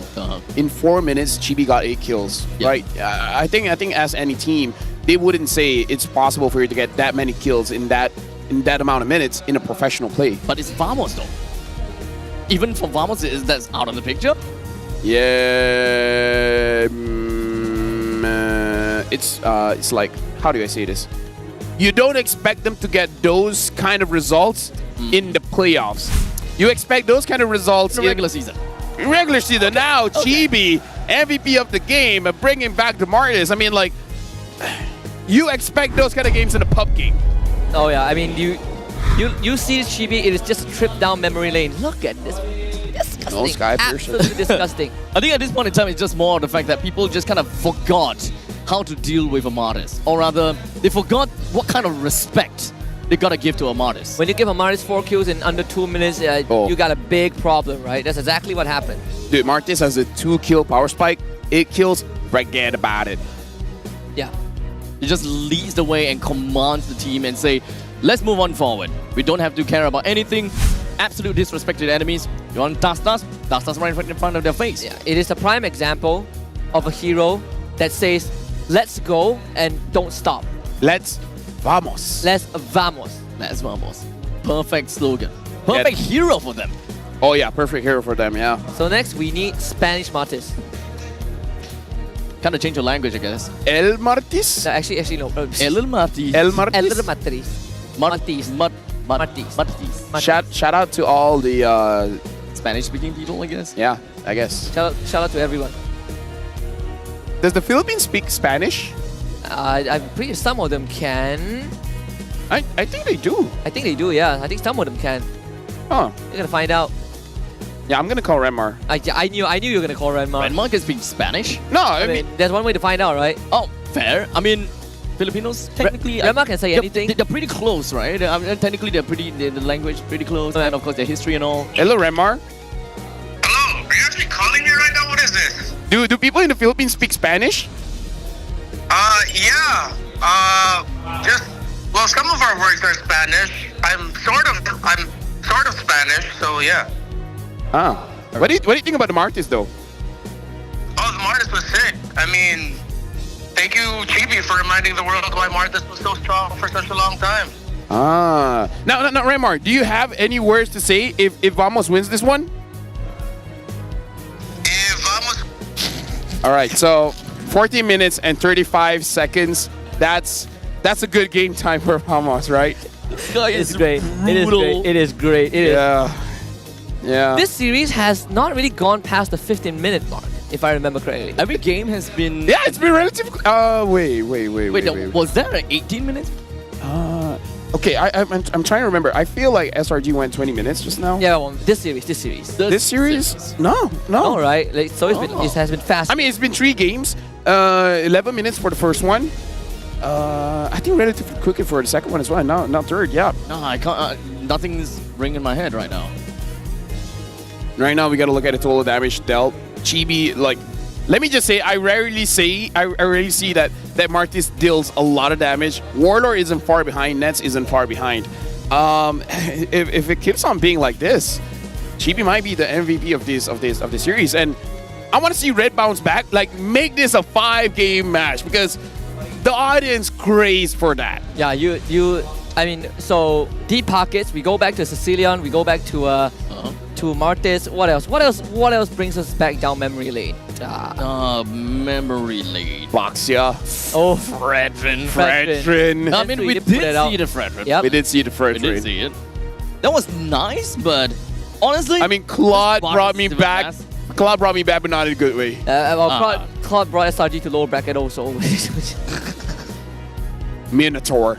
Oh, yes. Thor Minotaur. Why did Minotaur just suddenly just get relegated out of the meta? Easily picked off. Not enough defense. Like in the meta where Jushin, Aurora, Vexana is good, Minotaur is bad. Yeah, and he's just too slow. Like the first item, Flash of the Oasis, is optimal, but that means you don't have enough defense. Like Matilda, you have a dash. You can run away if the situation gets bad. You can save people. What can Minotaur do? He can't dash. He cannot fly. He can photo and heal. What? No, that's when you have the photo. When you don't have the photo, then you in the first 4 minutes of the game. I guess you're just a raging bull that can knock people up in the sky. Trust me, I play Minotaur in this current patch. No, you can use it, but not against very strong players. Yeah, like with Flicker, he already suffers. Without Flicker, he is just a sitting duck. Now let's look at the future Legenda Chibi. Again, 86% win rate. In Season 12, he only lost 1 time on the Martis. We're looking at his highlights here on the Alpha. So far, in this best of 5, he's only been using fighters. Even this part feels a bit weird if you're Sensui, right? Like the amount of disrespect you have to try and man-fight a Martis in that manner. Wait. You kind of asked for it, but yeah, this was like the 4 kills at 2.5 minutes. Martis Fredrin again? Oh, that was the OG matchup. That was the OG matchup, and Martis wins most of the time. Yeah, yes. And that was prime Fredrin. That wasn't Fredrin Nerve. That was a Fredrin that could kill you in one shot with his ult. So this version of Fredrin probably would struggle more. I mean, now that we're on the topic on both Chibi and fighters, to be honest, we are talking about snowbally heroes onto the side of Martis, so what makes us say that Roger can be part of this discussion? Oh yeah, Roger is a good shout. Oh, I miss Roger, for sure. I miss Roger too. If you want another snowball hero, that's the Karina. Natalia. I kind of like Karina considering true damage and all. There's Amon. I think Amon is still kind of out. Either ways. We gotta look at this because right now it's match point. Red has a chance to equalize, but Vamos also has a chance to close it out. We saw in the first series, Todak was able to drop SRG 3-1. This might be another 3-1 game. I wonder what Red can do. What can Red really do to stop Chibi? Well, before Chibi, first of all, get rid of Jushin. I still feel like Jushin is the core part of the problem. It stops so much that Red wants to do, but let's say Jushin is out of the picture, you can deal with Chibi how they dealt with it in game 2, right? Just be as uninteractive as possible. Right? The lesser you interact with Vamos, the lesser fight you give them, the better their chances are. Because again, Vamos thrives on the momentum. The moment they get ahead, it's just go, end the game. There's nothing you could do. There's of course a lot of discussion that we can definitely put up for the side of Red, right? They went for their hyper-aggressive kind of game, Cho together with the Hilda. Obviously, one of the games where they played the Hilda EXP didn't really quite exactly work out, right? Because Jushin was there. And not to forget, when it comes down to Cho, they haven't really quite had the opportunity to pick up a Cho, since it's pretty highly contested in this matchup. Yeah, and again, so we gotta look at Harry Fear. So far, Nats 7 times picked up, 71% win rate. Lolio, JP Niners, 100% win rate, but well, I guess aside from Nets, all of them are not here. Yeah. Only Nets is here. The rest is relegated out of the season. Well, I mean, none of them were. They're not out of the season. They're still safe. I mean, we lost. They're not in playoffs. Yeah. Trap isn't in playoff. Loliel is no longer in playoff. Soul is not in playoff. I mean, Trap's team got relegated. No, actually, no. They didn't. Yeah, they survived. Oh. Team Ha got relegated. So, yeah. So, there you have it.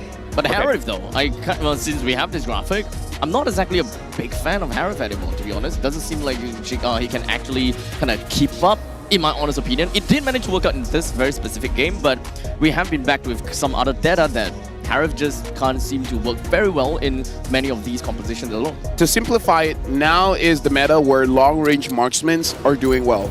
Mid-range is not doing well. That's why we don't see a lot of Moskov, even though Ness does very well. The Moskov, the Harif is also mid-range, carry, even the Claude. Right. All of these marksmen that dive or move forward doesn't do well in the meta, going up against a lot of fighters and a lot of these control mages. So that's why having more range is more optimal. That's why we're seeing a lot of Natan, a lot of Beatrix, where you're out of the danger zone. We're kind of come down to a full circle, right? Beatrix being one of those favorites, and as you said, Natan as well. I kind of miss the times where there's still hot pick of like Clint and all the kind of stuff. With Clint is a thing, it's just lesser, right? Like when you pick a Clint, it's all about that poke comp, right? Clint, Bruno. Yeah, Bruno.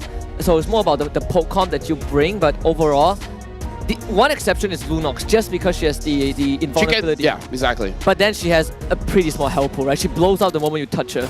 So that's kind of a challenge also. I don't like how you phrase that. Yeah, now that I think back, she has a small health pool. She's easily picked off. No, don't try to save it. You can easily kill her. Take it out of the context. Red is taking first pick. 58.3% win rate. So flip a coin and you might win this one, right? So good for Red. Now they have the shot to pick up the Jushin. But they don't. Yeah, That's the thing. I'm kind of on your side now. On whose side? On both of your sides. Oh. Like, Jushin needs to be banned. Because Red doesn't pick Jushin. Sure, you beat Jushin once, right? But that was with a lot of correct conditions, right? Good pick-offs, uninteractive, don't play into the Jushin. But you look at the 2 out of the 3 games, they are playing into the Jushin and they don't have anyone to do with it. So do you want to take that risk if you're RED Esports? I don't think so. I think you cut the head of the snake and you force Warlord to play something else. Because that Jushin clearly has been a big problem even in the game that they won. I agree. So if Red is going to be on the blue side this time, right? We don't want to see the Jushin, that's number one.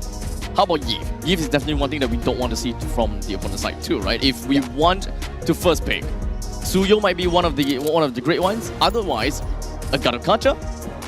That too, because we know in game 2, Vamos didn't ban out Yves, but in game 1 and 3, I think game 3 they banned out Yves, right? Yes. So in the event that the Suyo and Jushin goes through, we saw Red take Suyo first instead of the Jushin. But again, you're on blue side, you want to threaten the Jushin pick, but since Red doesn't lean into it when the Suyo is open, I think if you're Vamos, you're just going to leave 2 open and take Jushin for yourself. Yeah, basically did what game number 2 did, but maybe don't force fights around turtles and such. Like, don't lose the early game, essentially. Now, of course, Cho is also another thing that I think for Red, they kind of seem to quote-unquote crack the Cho. Now to think about it, whoever loses the early game doesn't have a good any game after that. This entire day has been about early game, right? Yeah, early game. Just dominate an early game and you kind of get gifted. Or don't fumble the early game. Yeah, I mean, Todak SRG was a very good example where that early game brings you so much advantage, but more so for a team like Vamos, who is all about the early game. Well, look at this. Red banning out the Hayabusa, the Ling, as well as the Cho. Honestly, I'm not so sure about the Hayabusa ban because I think even if it's up, looking at how Vamos has been playing is all fighters for Chibi, my personal opinion, could be a wasted ban. I think so too. I would agree if you want to run Jushin, right? Some backline carries that are rescale of the Hayabusa, but it's not the be-all end-all pick for the enemy to get it. I mean, Vamos right now, they could just let Suyo go. You bank on the fact that Red takes Jushin, you take Suyo, you take Jushin. Now Red has to take Jushin. Now they have to take it. If they don't take it, Vamos will take Jushin. If But they take, we have seen this before. They pick a Suyo, right? You have, okay, so Jushin goes over to Vamos. Yes, again. So this is fourth game. Is it fourth game in a row whereby they get Jushin? You know, yes. You know what it reminds me of? It reminds me of season 12 where Warlord only plays Novaria. Because no one respects his hero. Yeah. Like, he started with just the Faramis, and then once everyone, like, okay, ban the Faramis, like, okay, now just Novaria. Like, I think you're not pushing the buttons of Warlord hard enough. Not respecting Warlord, yeah. Yeah, the fact that he can just Jushin all the way. Unless Red can replicate the success of Game 2, which I don't think is possible in this Game 4, right? Now that you lost the Yves. Yeah. So Alpha is a dang good pick for Vamos. Yeah, but you pick it third. You pick up a Phoveus here. Like, that's what they did before. It didn't really work out, but again, it's an option for sure. Or pick up a priority like Edith. No, they pick up the Gato Kacha. Okay. This is a nightmare right now. And you don't even know where the Gato is going. Could easily be wrong, could easily be XP. Vamos. Third pick Alpha, right?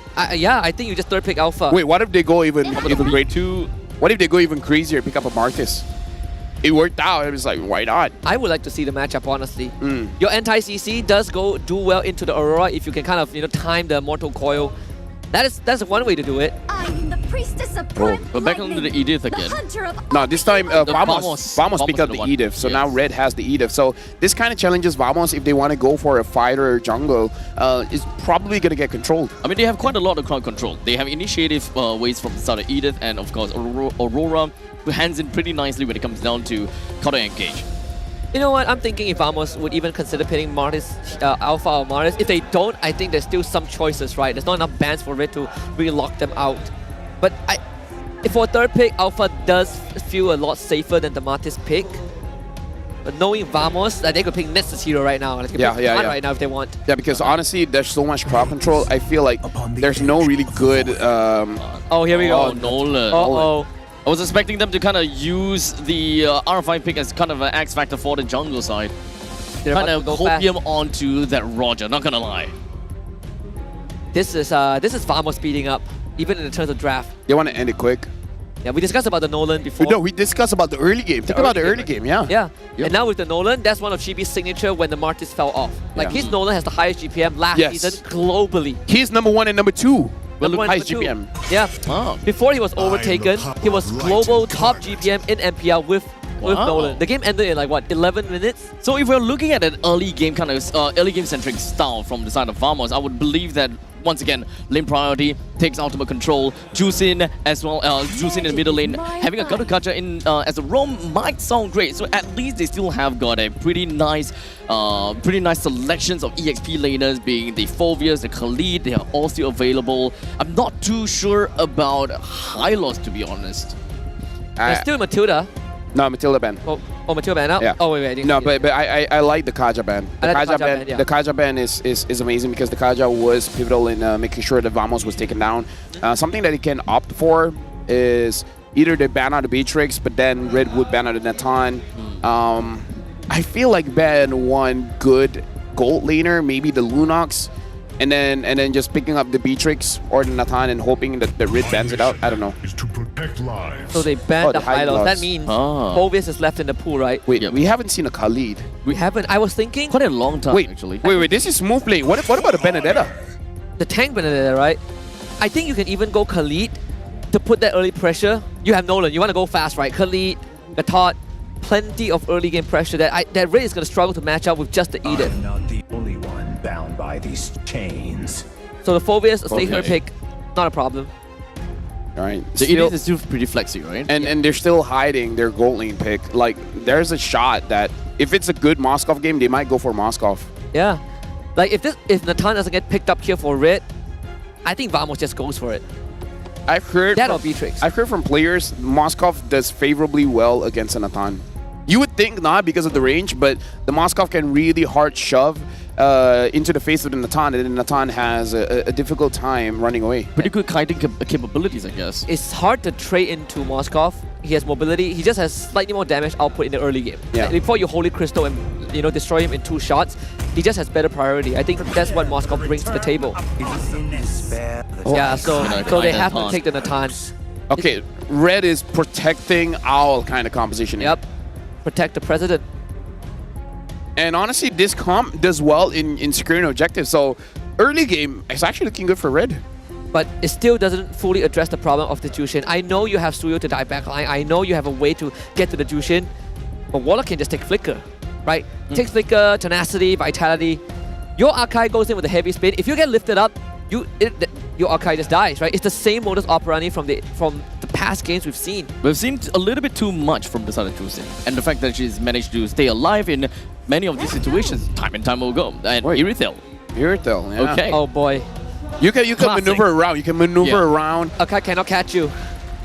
A classic pick against Natan as well. You can, like, looking at the lineup from Red, realistically, only Suyo can match the speed of Iritel running away. Yeah, I'm telling you, man, this Jushin is going to be the game winner.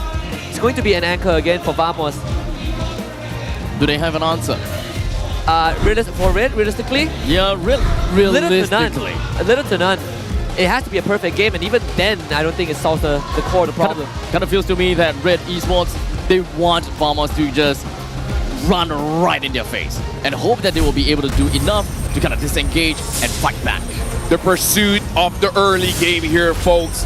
If Red does well, they get 2 turtles, they get a few team fights, they could equalize this. We're jumping into the land of dawn, where this time it's match point for Vamos. Can they close this out?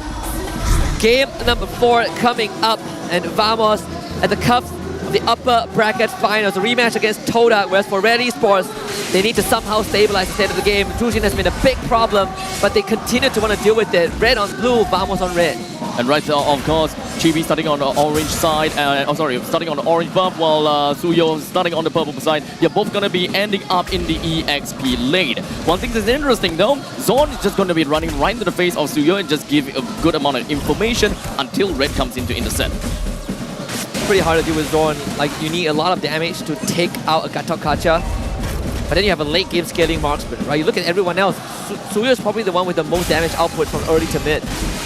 Zorn taking a lot of damage. This could be it. The Blazer stun, the Revitalize so strong. The rest of Vamos shows up. First going on with Chibi, and that's already bad news. Chibi not done with first, not content. Smooth fights number 2. Chibi takes out the passive of Kim. Looks for the third. Warlord looking to secure it, lift him up, throw him down. 3-0 Vamos at the start. 1, 2, 3. 3 kills for Vamos here. And we were talking about the early game. So does this qualify as a good early game for Vamos? This is way better. Sensui cleared his last camp and hasn't hit 4. It's 1 minute and 30 seconds. We're already looking at 1,500, 1,600 gold, and it's slowly ever climbing. Oh my goodness, this is actually insane. 1 goal per second if you put it in perspective, but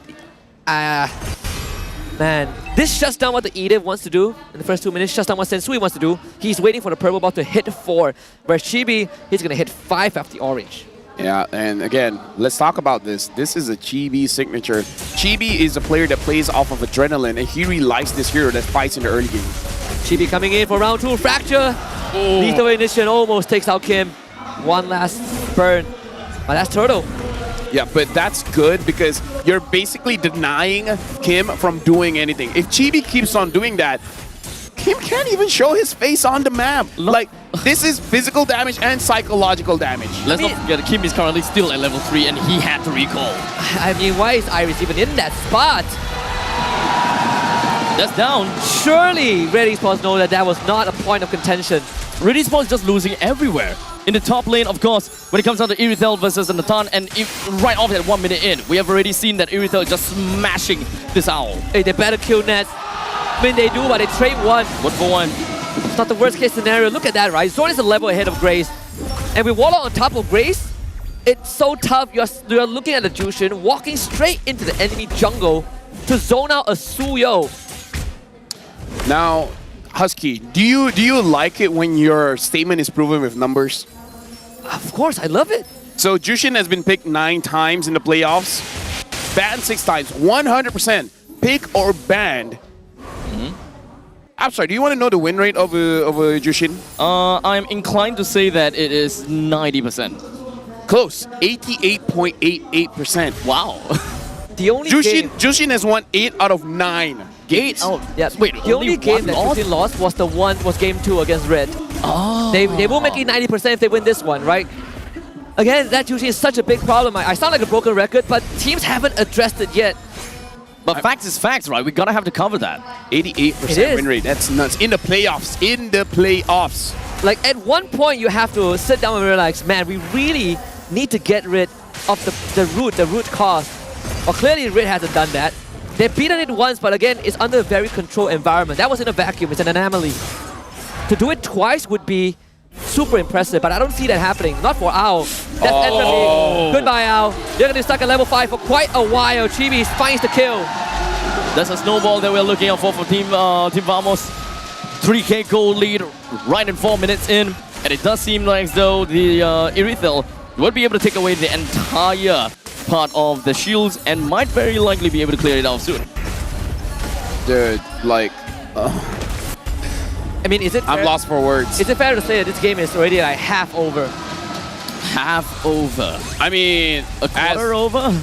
Maybe? As long as the crystal is still there, a lot can be done. But Vamos is definitely in prime position to get the crystal for sure. And now Chibi is farming up very fast, and Warlord survives. Commit the flicker to try to go into Warlord, but Warlord just got away with his Purify.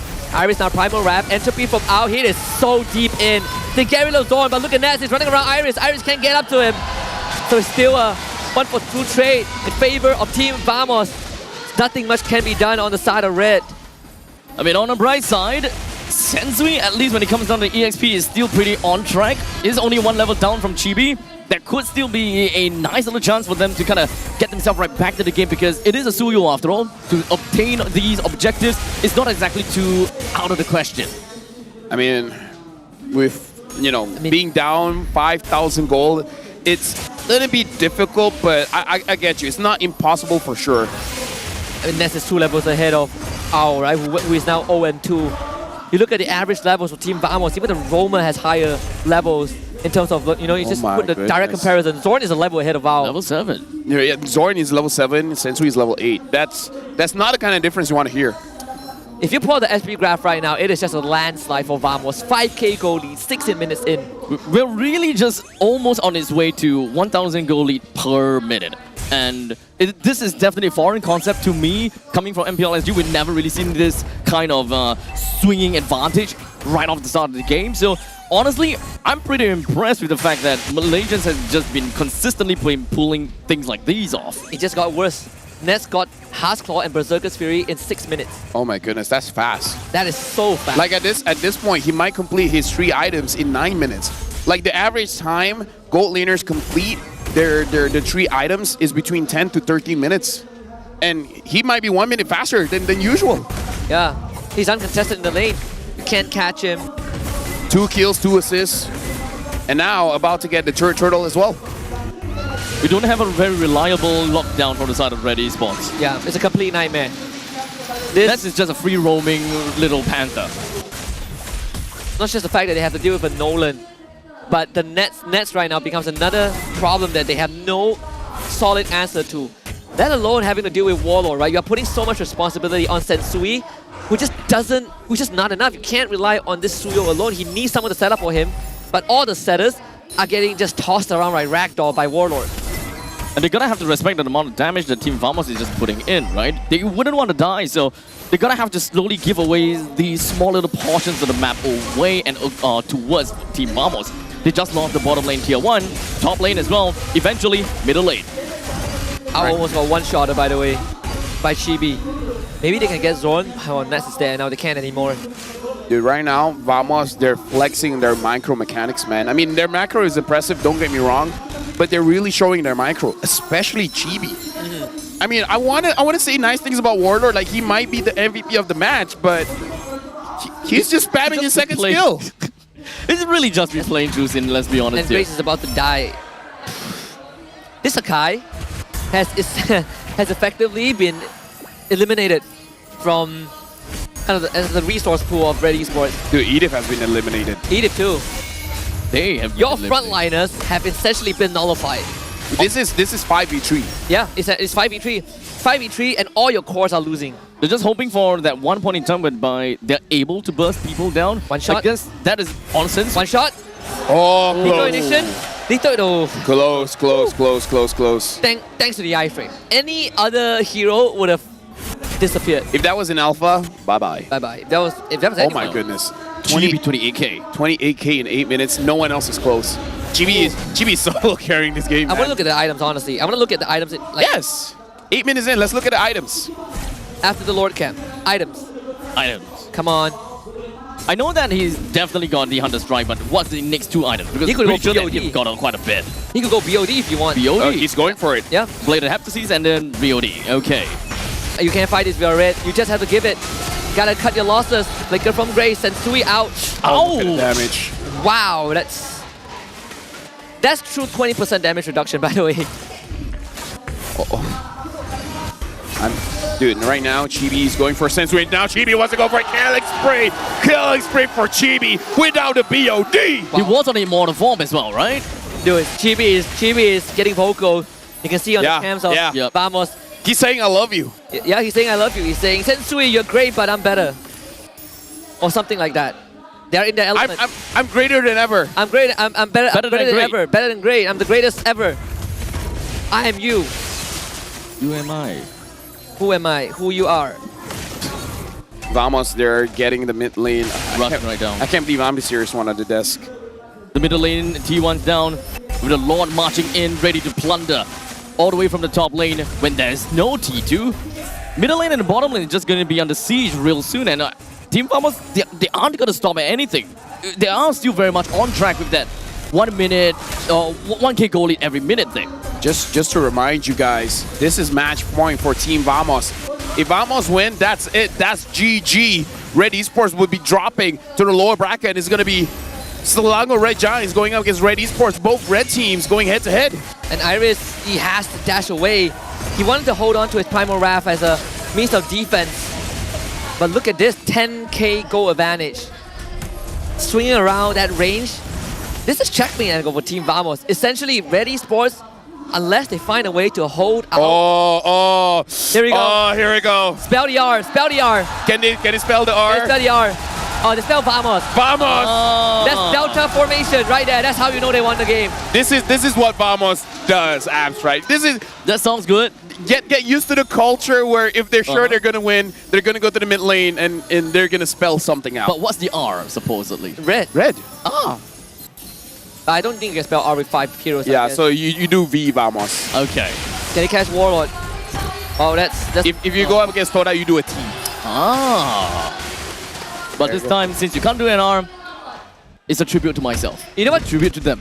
You know what's crazier? If Vamos wins this and they go up against Todak, means there's a chance we see them back on the M6 stage. Or at least most of the Vamos members. That's crazy. This is already... Like, we made fun of the fact that what if two teams with the name Red go into the lower bracket? I mean, that is getting closer and closer to reality. Yeah, very close. And just imagine Vamos going up against Todak as well. That's an epic rematch there. Dude, let's look at it again. Oh, okay. I was about to talk about Owl, that he's gonna be the reason why they can win this game. You know, get the farm on Owl and then let him solo carry. But Chibi doesn't look like he's gonna let Owl move around freely around the map. I mean, this is the Lord that aims to end it off for Vamos. I mean, Suyo can't win a Lord fight if Suyo is nowhere close by, right? Yeah. That's but he's level 14 though. Yeah, but how do you get into the fight? Dude, if you go in, you're gonna die. There's straight up. There's Irithel, there's No, I mean, like, if someone can open the map for you, that's great, but how are you gonna open the map when the Jushin is there? Yeah. I mean, if they really want to be really desperate about it, I don't know whether that's valuable or not. Make a beeline with heavy spin, just kind of clear the wave, and then, hey, Sensui, walk right in. It has to be Iris and Kim, either one of them, committing a flicker into a crowd control. But with such a big gold deficit, your damage dealers will not have enough resource. The only thing that they can do is just kind of try to hold on by stealing the Lord, right? Yeah, I mean, Vamos wins the game because they are richer than you. But it's a tall order to even steal the Lord at this point. Lord marches in. It's a gut taught. Oh, Zorn cuts off the back line. That's Ao gone. They just removed him. Oh no. And Vamos, they see the win angle right here as they go onto the crystal and plunder everything for Red Esports. That's hitting on the Red Esports members. Double kill for Suyo though. Maybe Red Esports just have a glimmer of hope. They hold out. And Vamos will call for retreat. Now that's overhitting as well, where Vamos, they're thinking, we got 10,000 gold. What's the worst that can happen? Just lose a couple of bodies. Just throw a couple of bodies. They still have 10,000 gold. They lose an EXP laner and a roamer, but hey, the most important members from the side of Team Vamos is still alive, and honestly, I don't think that they care. Yeah, best case scenario, honestly. Essentially trying to go for the ambush on the Chibi. He knows that Chibi wants this purple, right? So that's the engage I'm talking about. Chibi dashes away. Tough foot. He just decreased the time in air, so that's flicker gone for Iris. That tried to make a play. No, I mean, like, here's the thing, Husky. What you said is correct, 100%. And they did what you said, 100%. And he still got away. Tough boost difference. Now it's like, even if you get a good catch, it might be wasted. It might be wasted. Maybe the charge up blazer, the stun would have been a good follow-up, but again, that's a crucial resource, right? The next minute and a half without a flicker, the Lord coming up in 50 seconds. And RED Esports have exhausted most of their means. I mean, even if you catch someone that's not as slippery, right? Maybe the Gato Kacha or the Phoveus. The Phoveus having that vengeance means that he can tank for a while. Yeah, you can't catch Jushin because she has a Purify. You're never going to catch Nets. If you catch Nets, then that's on Nets. Nets has always been pretty far away from the initial fight until he does find that avenue anyways. Yeah. So Team Vamos, they just want to kind of play things a little bit slow, I suppose. Wait for the Lord and get a guaranteed win from this point. Yeah. One of the few kind of long-range marksmen, right? Especially when you can kind of move and attack at the same time. That's the Irithel. Realistically speaking, RED Esports, the only thing I can think of is just Suyo. Suyo, find an angle, be able to just jump right in, steal the Lord, extend the time, do that 3 times. He has to be a hero. Oh. And look at that. Zorn sees him. Zorn knows he's there. No, he gets caught. He's gonna go down. Look at that. Yeah. And he's not done just yet. They're gonna go for the collapse. Chibi coming back. Ao will be intercepted. And now he flickers, but Chibi, he can go for more. They gotta protect him. But it's a double kill for Nets. And Chibi just hanging around. He knows what the goal is. It's all about the Lord. Dude, right now, Vamos, they're just playing around, man. Yeah. I mean, I don't want to say it, but I kind of feel like you can already see it. You can, I mean, you look at the first 4 minutes, How did Zorn know that Sensui was there? I think he just wanted to open up the map and just kind of put himself in the headspace of Sensui. If I am so far behind, where would I hide to steal the Lord? This is the experience of a guy that's been in the MPL for 14 seasons. The only all-time attendee. This could be the coup de grace for Team Vamos. One final push. Don't even need to wait for the Lord at this point. Second inhibitor taken out. Right now, Smooth gets found out as well. Again, it's all. I feel like Owl needs to do a miracle. A miracle, exactly. Kim now having the Wishing Lantern. Maybe he can deal with the Gata. Maybe he can deal with the Phoveus. I mean, 60 minutes in, like RED Esports should have most of their items, right? So I feel like they have a fighting chance against Vamos because Vamos has a lot of gold, but you reach a point where there's too much gold, right? There's nothing else to buy. The main people is gotta be Kim as well as Iris. As long as they're able to find a really nice power control with the Earth Shadow or perhaps the Frigid Glacier, that could be the main thing. But Team Vamos, I don't think that they will just go in together. AOG in for Zorn. Playing the battle line again. Zorn, Winter Crown underneath the crystal. They take out the Lord. Double lift from Warlord. Ow wants to do the damage. Winter Crown for Warlord. As Iris goes down, Warlord changes to Immortality. Needs to escape. Taken down by Owl. Shut down over for RED Esports. But Vamos has taken the entire base. Right now, this is what we're talking about. Owl has to do a miracle play. He's standing as far back as he can to make sure he doesn't get assassinated by Chibi, to make sure he doesn't take any splash damage from Nets. Looking at the items, he's full build. He has everything he needs. All that he needs is not an item anymore. Honestly, he needs space. The top K gold lead don't mean too much to the gold lanes anymore. Yeah. Starting it's to all diminish. just on to the majors now. Starting to diminish for sure. Yeah. We saw the Winds of Nature purchased by Nets, right? So that is to do with Sensui and Sensui alone. So why is it that Team Vamos wants to extend the game that long? I mean, they couldn't end the game, right? They were throwing bodies to secure the last inhibitor. Technically, they did manage to take 2% down just now. There was a clear lane in the bottom lane. Can I just question, maybe Ness doesn't need the Wind of Nature? You go for DHS? No, go for Rose Gold Meteor. Oh, yeah. Maybe Athena Shield. You're going up against a Natan, Aurora, and Edith. I agree. I mean, is Suyo? I mean, he would go for Athena, Athena, right? Athena or Rose Gold. I agree. I feel like Rose Gold. I mean, the Rose Gold can handle Suyo as well. I mean, both of them. Let's be real. He hasn't been that big of an impact. I mean, sure, you could get one-shotted, but if Suyo is close enough to you to get one shot, I'm pretty sure everyone else can. Okay, there you go. There we go. He heard me. He heard me here. Yeah. I mean, if Suyo... me and Ness think alike. If you're close to Suyo to one-shot him, he probably can one-shot you also. Yeah. You know, I mean, this third Lord, I don't know how RED Esports is going to contest... Well, the fourth Lord, I don't know how they're going to contest it. it's going to be the same thing, right? Since we will want to find an angle to once again go in, one thing that I feel is they are probably going to be making sure that they will be able to open up some space using Grace's heavy spin, which is something they haven't really quite tried it yet. I mean, look at where Chibi is. And the thing is, you don't have any inhibitors. Oh, look at Owl. Chibi and Owl. Owl's not close enough. Yeah, the way he's going to naturally push in. Like, if you're Vamos, the Lord is not important to me. I want Red to come. Yeah. Because they have naturally pushing lanes anyway. RED Esports will need to address to these pushing lanes. And when they do, Team Vamos can just go in. They want smooth, but he's so tanky. That's Entropy out. AOG committed from Zon. They want to push RED Esports away. They want to give them the Lord opportunity. Not attained. Here comes Ness from behind. That's the flank. Completely open. Iris wants to run away. Heavy crossbow just absolutely splashing on him. Iris out for 50 seconds. And RED Esports, they cannot contest the Lord. Yeah, again, like, Nats is playing this Irithel so well. Like, we were talking about long range and mid-range marksman, and I would consider Irithel mid-range, but he's dancing, man. He's dancing around the team fight, making sure that he doesn't get caught. And this is just the story of the match. Iris and Grace doesn't get to play the game. Yeah, and we're seeing another layer to this problem that RED Esports needs to deal with. The gut thought out. It is so hard to just stand your ground when Zorn shows up and you have to just split. Your front line gets sacrificed, your back line is now out of position. Most of the time out commits his Entropy, so he loses a big chunk of his damage output.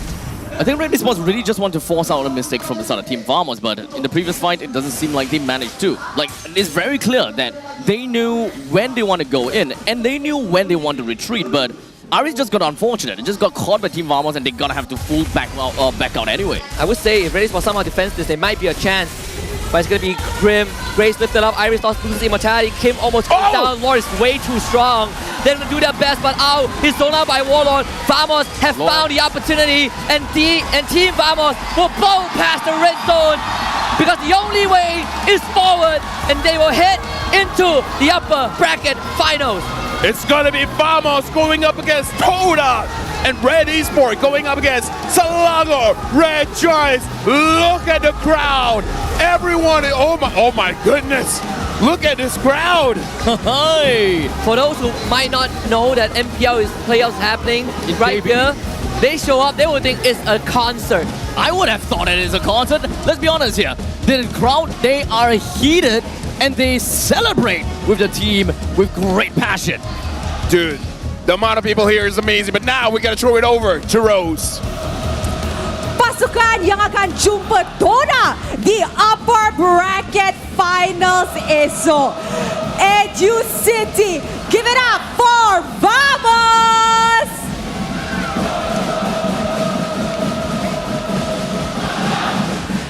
Zorn, boleh dengar cheer daripada side ni. Apa perasaan Zorn?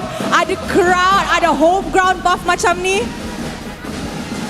Perasaan saya sangat Perasaan saya sangat excited untuk game hari ini. Terima kasih banyak kepada korang yang tak henti-henti support, especially Forza Vamos. So, Zorn, crowd sini, vibe sini memang gila, lain macam kan? Lain macam, dah macam final. Kan? Tadi bila korang menang kan, baru upper bracket semi. Tapi dah macam korang menang M6 tau. Sorakan dekat Educity ni memang Forza Vamos. Amazing crowd. Thank you very much guys. We all love you. Alright, maybe I boleh start dulu. I rasa kita boleh bagi dekat Smooth kot. Smooth dulu lah. Alright, Smooth. Alright, di game kedua kita boleh nampak mana korang kalah. Now, macam mana korang bounce back and dominate game ketiga dengan game keempat? Apa yang discussion yang berlaku di backstage?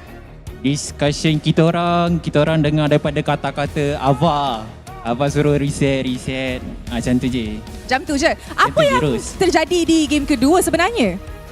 Apa jadi lah? Overextend ke? Silap ke? Ha? Bagi satu. Bagi satu je? Satu je. Wow. Lain macam kan hari ni. Okay, now guys, kita nampak perlawanan yang macam ni dah macam grand final kan? Tapi korang rasa siapa yang MVP? Lagi kuat. So guys, mari kita tengok MVP perlawanan ini in 3, 2, 1. MVP jatuh kepada Chibi. Alright, Chibi, ini adalah first match Vamos untuk playoffs dan kita nampak Martis kembali.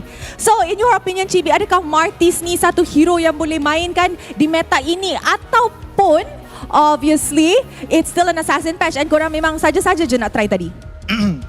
First of all, saya nak cakap Alhamdulillah lah sebab kita orang menang. And then Martis tu kita orang tak tahu nak main hero apa, kita main Martis je lah. Rasanya macam boleh bantai. Woi, macam tu je?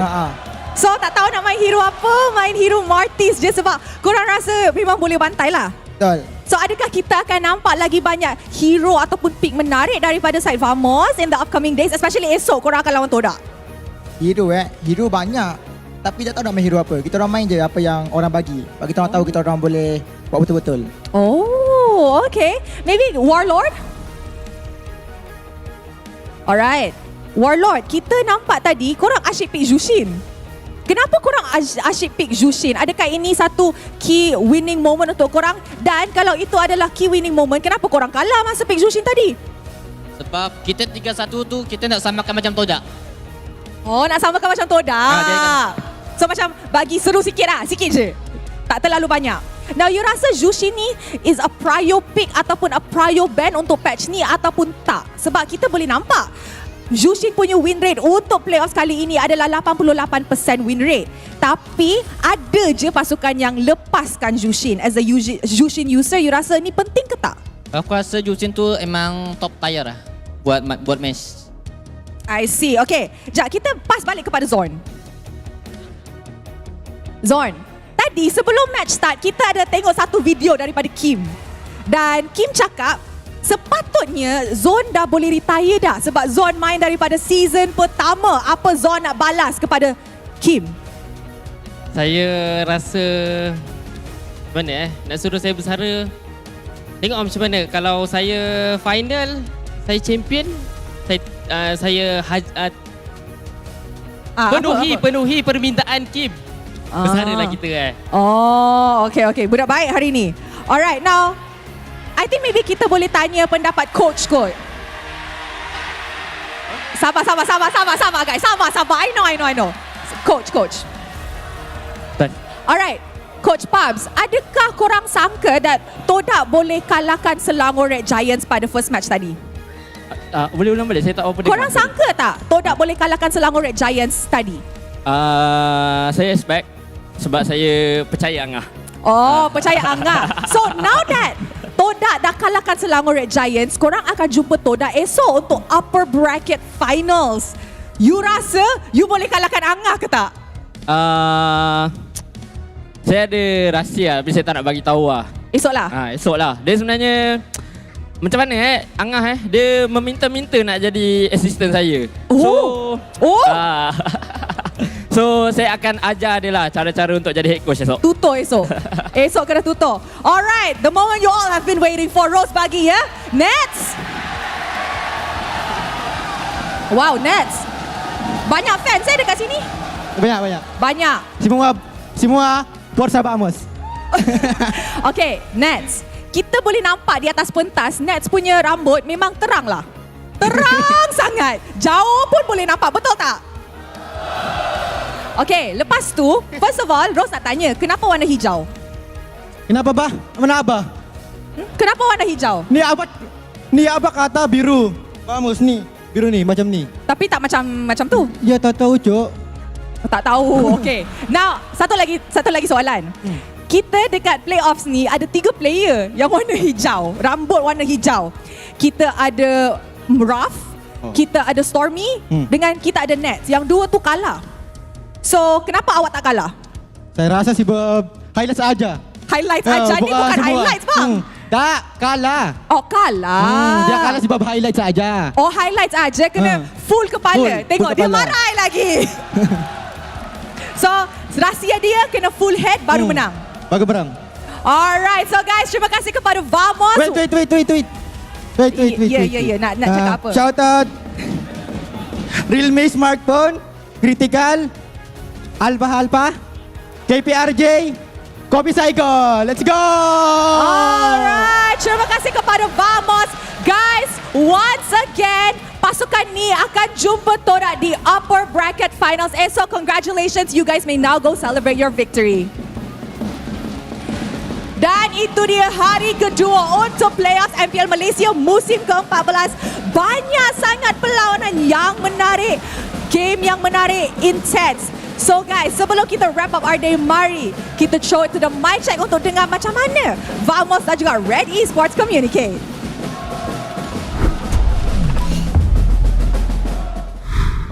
Yif tak hati lagi hati-hati Careful. Grace. Joy. Tawar. Nice one. Nice one. Boleh guys. Tahu lah. Take the Lord. Santai. Ya, boleh. Go, Alpha. Cek Alpha. Start. Nice. Oh, chill. Sabar. Nice. Aku spian. Lord. Bayar trigger. Tolong. Okay, let's take a skill off. Boleh. Take a skill off. Sniper guys sniper Sniper. I block. I di block Nice. Back him. Watch game. Nice. Guys. Jom. Bela. Tengok kita orang. Tarik. Duduk. Jam. Tak dapat. Mati terus tu. Hati-hati jangan mati semua. Boleh pakai panjang. Atas. Dia orang pula camp kita orang. Dah tunggu. Kepo Franco Perang missing. Wait. Guys, the Bea. Bea player. CB. Can mid. Kaya matap. Player. No player Sushin. Kunci all. Nice! Tawar.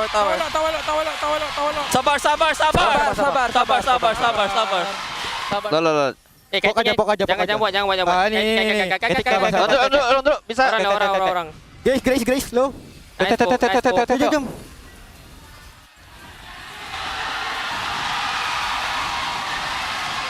Savage kat sini. Knock. Ui, Cipi tak dapat savage. Kakak. Alpha. Sabar. Tengok belakang guys. Nice. Alpha first. Nice one. Aku mati. Boleh. Sabar. And double lah. Kiri kanan guys. Kiri kanan yang satu tempat. Alpha. Tor. Tahu. Nice one. Wow. Aku tak ada guys. Aku half dulu. Aku tutup dulu. Balik suyu jap. Suyu. Nak gimana bang? War kat sini. Okay, dah. Perang kat sini. Lo. Oh, tengok Nathan. Lolan. Oh. No. Lot ke? Lot. Tahu bisa end guys. Bisa end enggak kau rasa? Ni aku dapat. I go to Editor, I think. Choshin. Editor no imo, guys. Okay. Editor no imo. Ya, kan. Nice one. No imo Editor. Yeah. Nice one Iris. Nice. Aku join. Oh, nice. Guys. Nice one. Nice. Welcome to Todak. Let's go. So hearing the mic check, yeah, he didn't know that the Suyo was there. He's just like, okay, I'm just gonna check it. He's like, hey, look who's here. The hidden treasure. Yeah, and so honestly, good performance coming in, and I also like the conversation where they're like, okay, go for this. It's like, nah. Do you want to end? Nah, not yet. Just get the Lord. A lot of discipline, right? The fact that they managed to bring the game all the way to what? Was it 18 minutes? It was longer. It was way longer. Yeah. To be honest, it's kind of a surprise considering the fact that they had 1,000 goal advantage every minute. That's kind of crazy. There you go. Shout outs to the fans behind, waving. The camera sees you guys. Hey! Vamos! I love the fans. They're great. The fans are great. Indeed. I mean, we know. I love this. Is the whole post-game, right? This is the whole post-game. Yeah. This is the point in time where we can feel like the players, right? People are actually like coming in. Hey! Uno, dos, tres, vamos! suck. We are like the Uno Dos Tres here, right? Dude, this is never ending. We're going to do this until the show closes. Malaysian hospitality, man. Hey, I love yo, it. this is the not best. something that we'll be able to do in Singapore, man. I'm gonna be real with you guys. You guys don't do high fives? No, we shake hands. We're very formal. Oh. Not even fist bump. We're very Chinese. You gotta catch up to times, man. But okay, so at least when it comes down to Chibi, right? It makes absolute sense. When it comes down to a great amount of games, Chibi has been really pivotal when it comes down to actually winning all of these games, right? He's got the snowballing, and this has always been like the MO for Vamos. You funnel over to Chibi, let him snowball, and go crazy. The Martins came into control, and in this case, even as a Nolan. Talk about fast game, right? You can see how fast Vamos plays, and it's so hard to kind of keep them in check when they get a hit. They're all very fast here. Dude, in all the games that they won, Chibi only died twice. Yeah. Oh. He's been using 2 fighters, 1 assassin, and he only died twice. I think he died like once on the Martis and once on the either Nolan or Alpha. I don't really remember. But still, damage per minute, 3.1k. Get a load of that. And honestly, the fact that they lost game 2 and he's only got a total of 2 deaths, that itself is pretty amazing to me. Like if it's a 3-0 and he's got 2 deaths, I was like, okay, Chibi's great. But the fact that they lost game 2 and he still only got 2 deaths, is like, okay, he's wonderful. I'll tell you the best part. Out of the 18 kills, more than half of it came from the Martis game. Yeah. Yeah, that's right. Yeah. Dude, I mean, again, upcoming legenda in the team, man. Like, his name is about to go down in history as one of the best junglers. But now, going up against Zayed tomorrow, man. Dude, Zayed and Chibi. Zayed Chibi, though. Full assassin and now fighter. Now this is the matchup that I want to see. Especially now that I'm not saying that Sakai's is out of the conversation already, but at least we are now looking at other people, right? Other names who have proven themselves in this proving grounds. Let's be honest. Did anyone expect a Vamos Todak upper bracket finals? No, I expected Vamos to be there. Likewise, but not for Todak. No, not against Todak. Not right? for Todak. Dude, now let me just say, MPL is great. It's like great. this like it doesn't concern you guys, but I just found out that there's a concert outside. Yeah. Oh, there's an actual concert? No, yeah. There's a after party for all the fans. You know, there's food and everything, and then there's a concert outside that they can enjoy. Yeah. Speaking of food, I did go to the food truck and food stalls. There's a lot of stuff, man. Oh yeah, Malaysians, we love food. Yeah, I mean, and also the first time we go out of state, this is grandeur. Right? This is beyond expectations. I mean, I thought it was going to be a good playoffs, but not this good. Yeah, like this has exceeded all of our expectations. The games are good too. Set the bar a little bit too high here. And also all a little bit too high. I agree. I don't know how we're gonna match this next season. Let's be very honest. M6 is close. I mean, no, not M6, but like one at next a time, I season. suppose. Like after M6, we go into season 15. How is it gonna be like? I don't know. The bar is very high. I honestly, yeah, makes very good sense, right? I mean, I'm not too sure whether it's gonna be in JB or maybe back in KL again. But let's be honest here. Even when I was there for season 12, the main thing is the fans has been awesome. Oh yeah, that's the most important thing to me. Maybe Pahang. Oh, I can't wait. If it goes to Pahang, wow. Malacca, Pulau Pinang. That would be interesting. That would be interesting. That would be if we go all over the place. Yeah. Let's go to police. Yeah. Shout outs to all the states in Malaysia, man. Now, looking at Red, looking at Vamos, Red, they will have to go up against Selangor Red Giants, where both teams, they only won 1 time today. So I'm pretty sure they have a lot of things to figure out, where in this game, Vamos just put on the pressure on Red and they didn't stop, right? And same thing can be said what happened to Selangor Red Giants. Todak put a lot of pressure, and then there's not much that SRG could do. Red versus Red, lower bracket. Yeah, it does start to sow some seeds of doubt, especially if you're an SRG fan, right? Because again, they've been praised, they've been highly praised, they've been admired by everyone out there across the region, globally. They are public enemy #1. And you look at the performance today, there is a universe, there's a possibility that Red knocks out SRE tomorrow. There is. Right, and I think it's a very scary thought. It's a very scary thought that we even got to this point.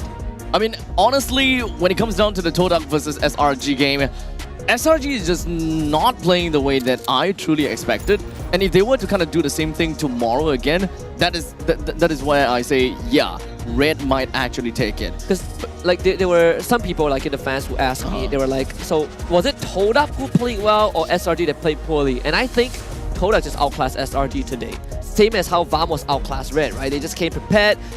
The main difference I think is between Vamos and Red is deep pockets. Between Todak and SRG is just pure experience. So TLDR, will we have a banger match tomorrow? 100%. 100% banger match? We have like 3 games, right? 3 matches? 3 best of 5. Yeah, 3 best of 5. 3 best of 5. We're starting early. We're starting early and we're ending late. You can't wait. That is my... Dude, we won't have enough sleep. We won't have enough sleep. Don't worry, the matches will wake you up.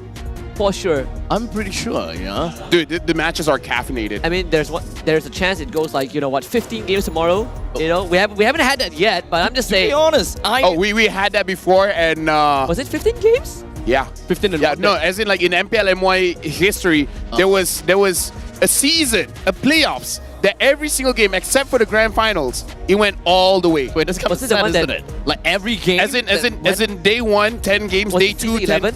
I think so. The one that Todak won?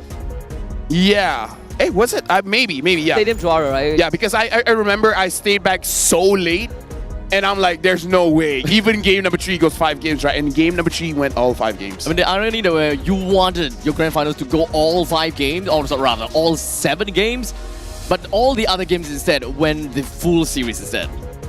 I mean, I would wish for it. I know sleep is important, but hey, you know what? We come this far, right? MLBB is better, you know? I mean, we come this far. We came to Johor. We might as well do it, right? We give the fans what they want. We're going to have a good time. It's going to be great. And now we look at the key players here. Rich Guy Nets, Warlord, almost 70,000 damage.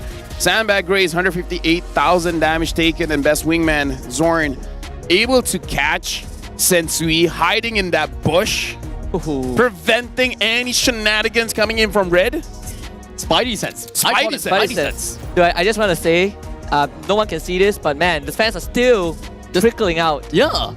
That just means that they are really just holding themselves back and just kind of looking at whatever that is happening, right? You could see a gathering in front of the homeboys. There is. Not homeboys, the Vamos camps. Oh my goodness. It's okay. It takes a while. It takes more. It takes more than baby steps. Baby steps. It's tough. Let me tell you, it's very tough when you look at this lineup. But yes, like the Vamos camp, right? There's a lot of people just huddling right around there. Oh, look at the power distribution though. I mean, like I do understand. I mean, like here. Wow. Okay, so left is Chibi, right is Sensui. Fell. The numbers.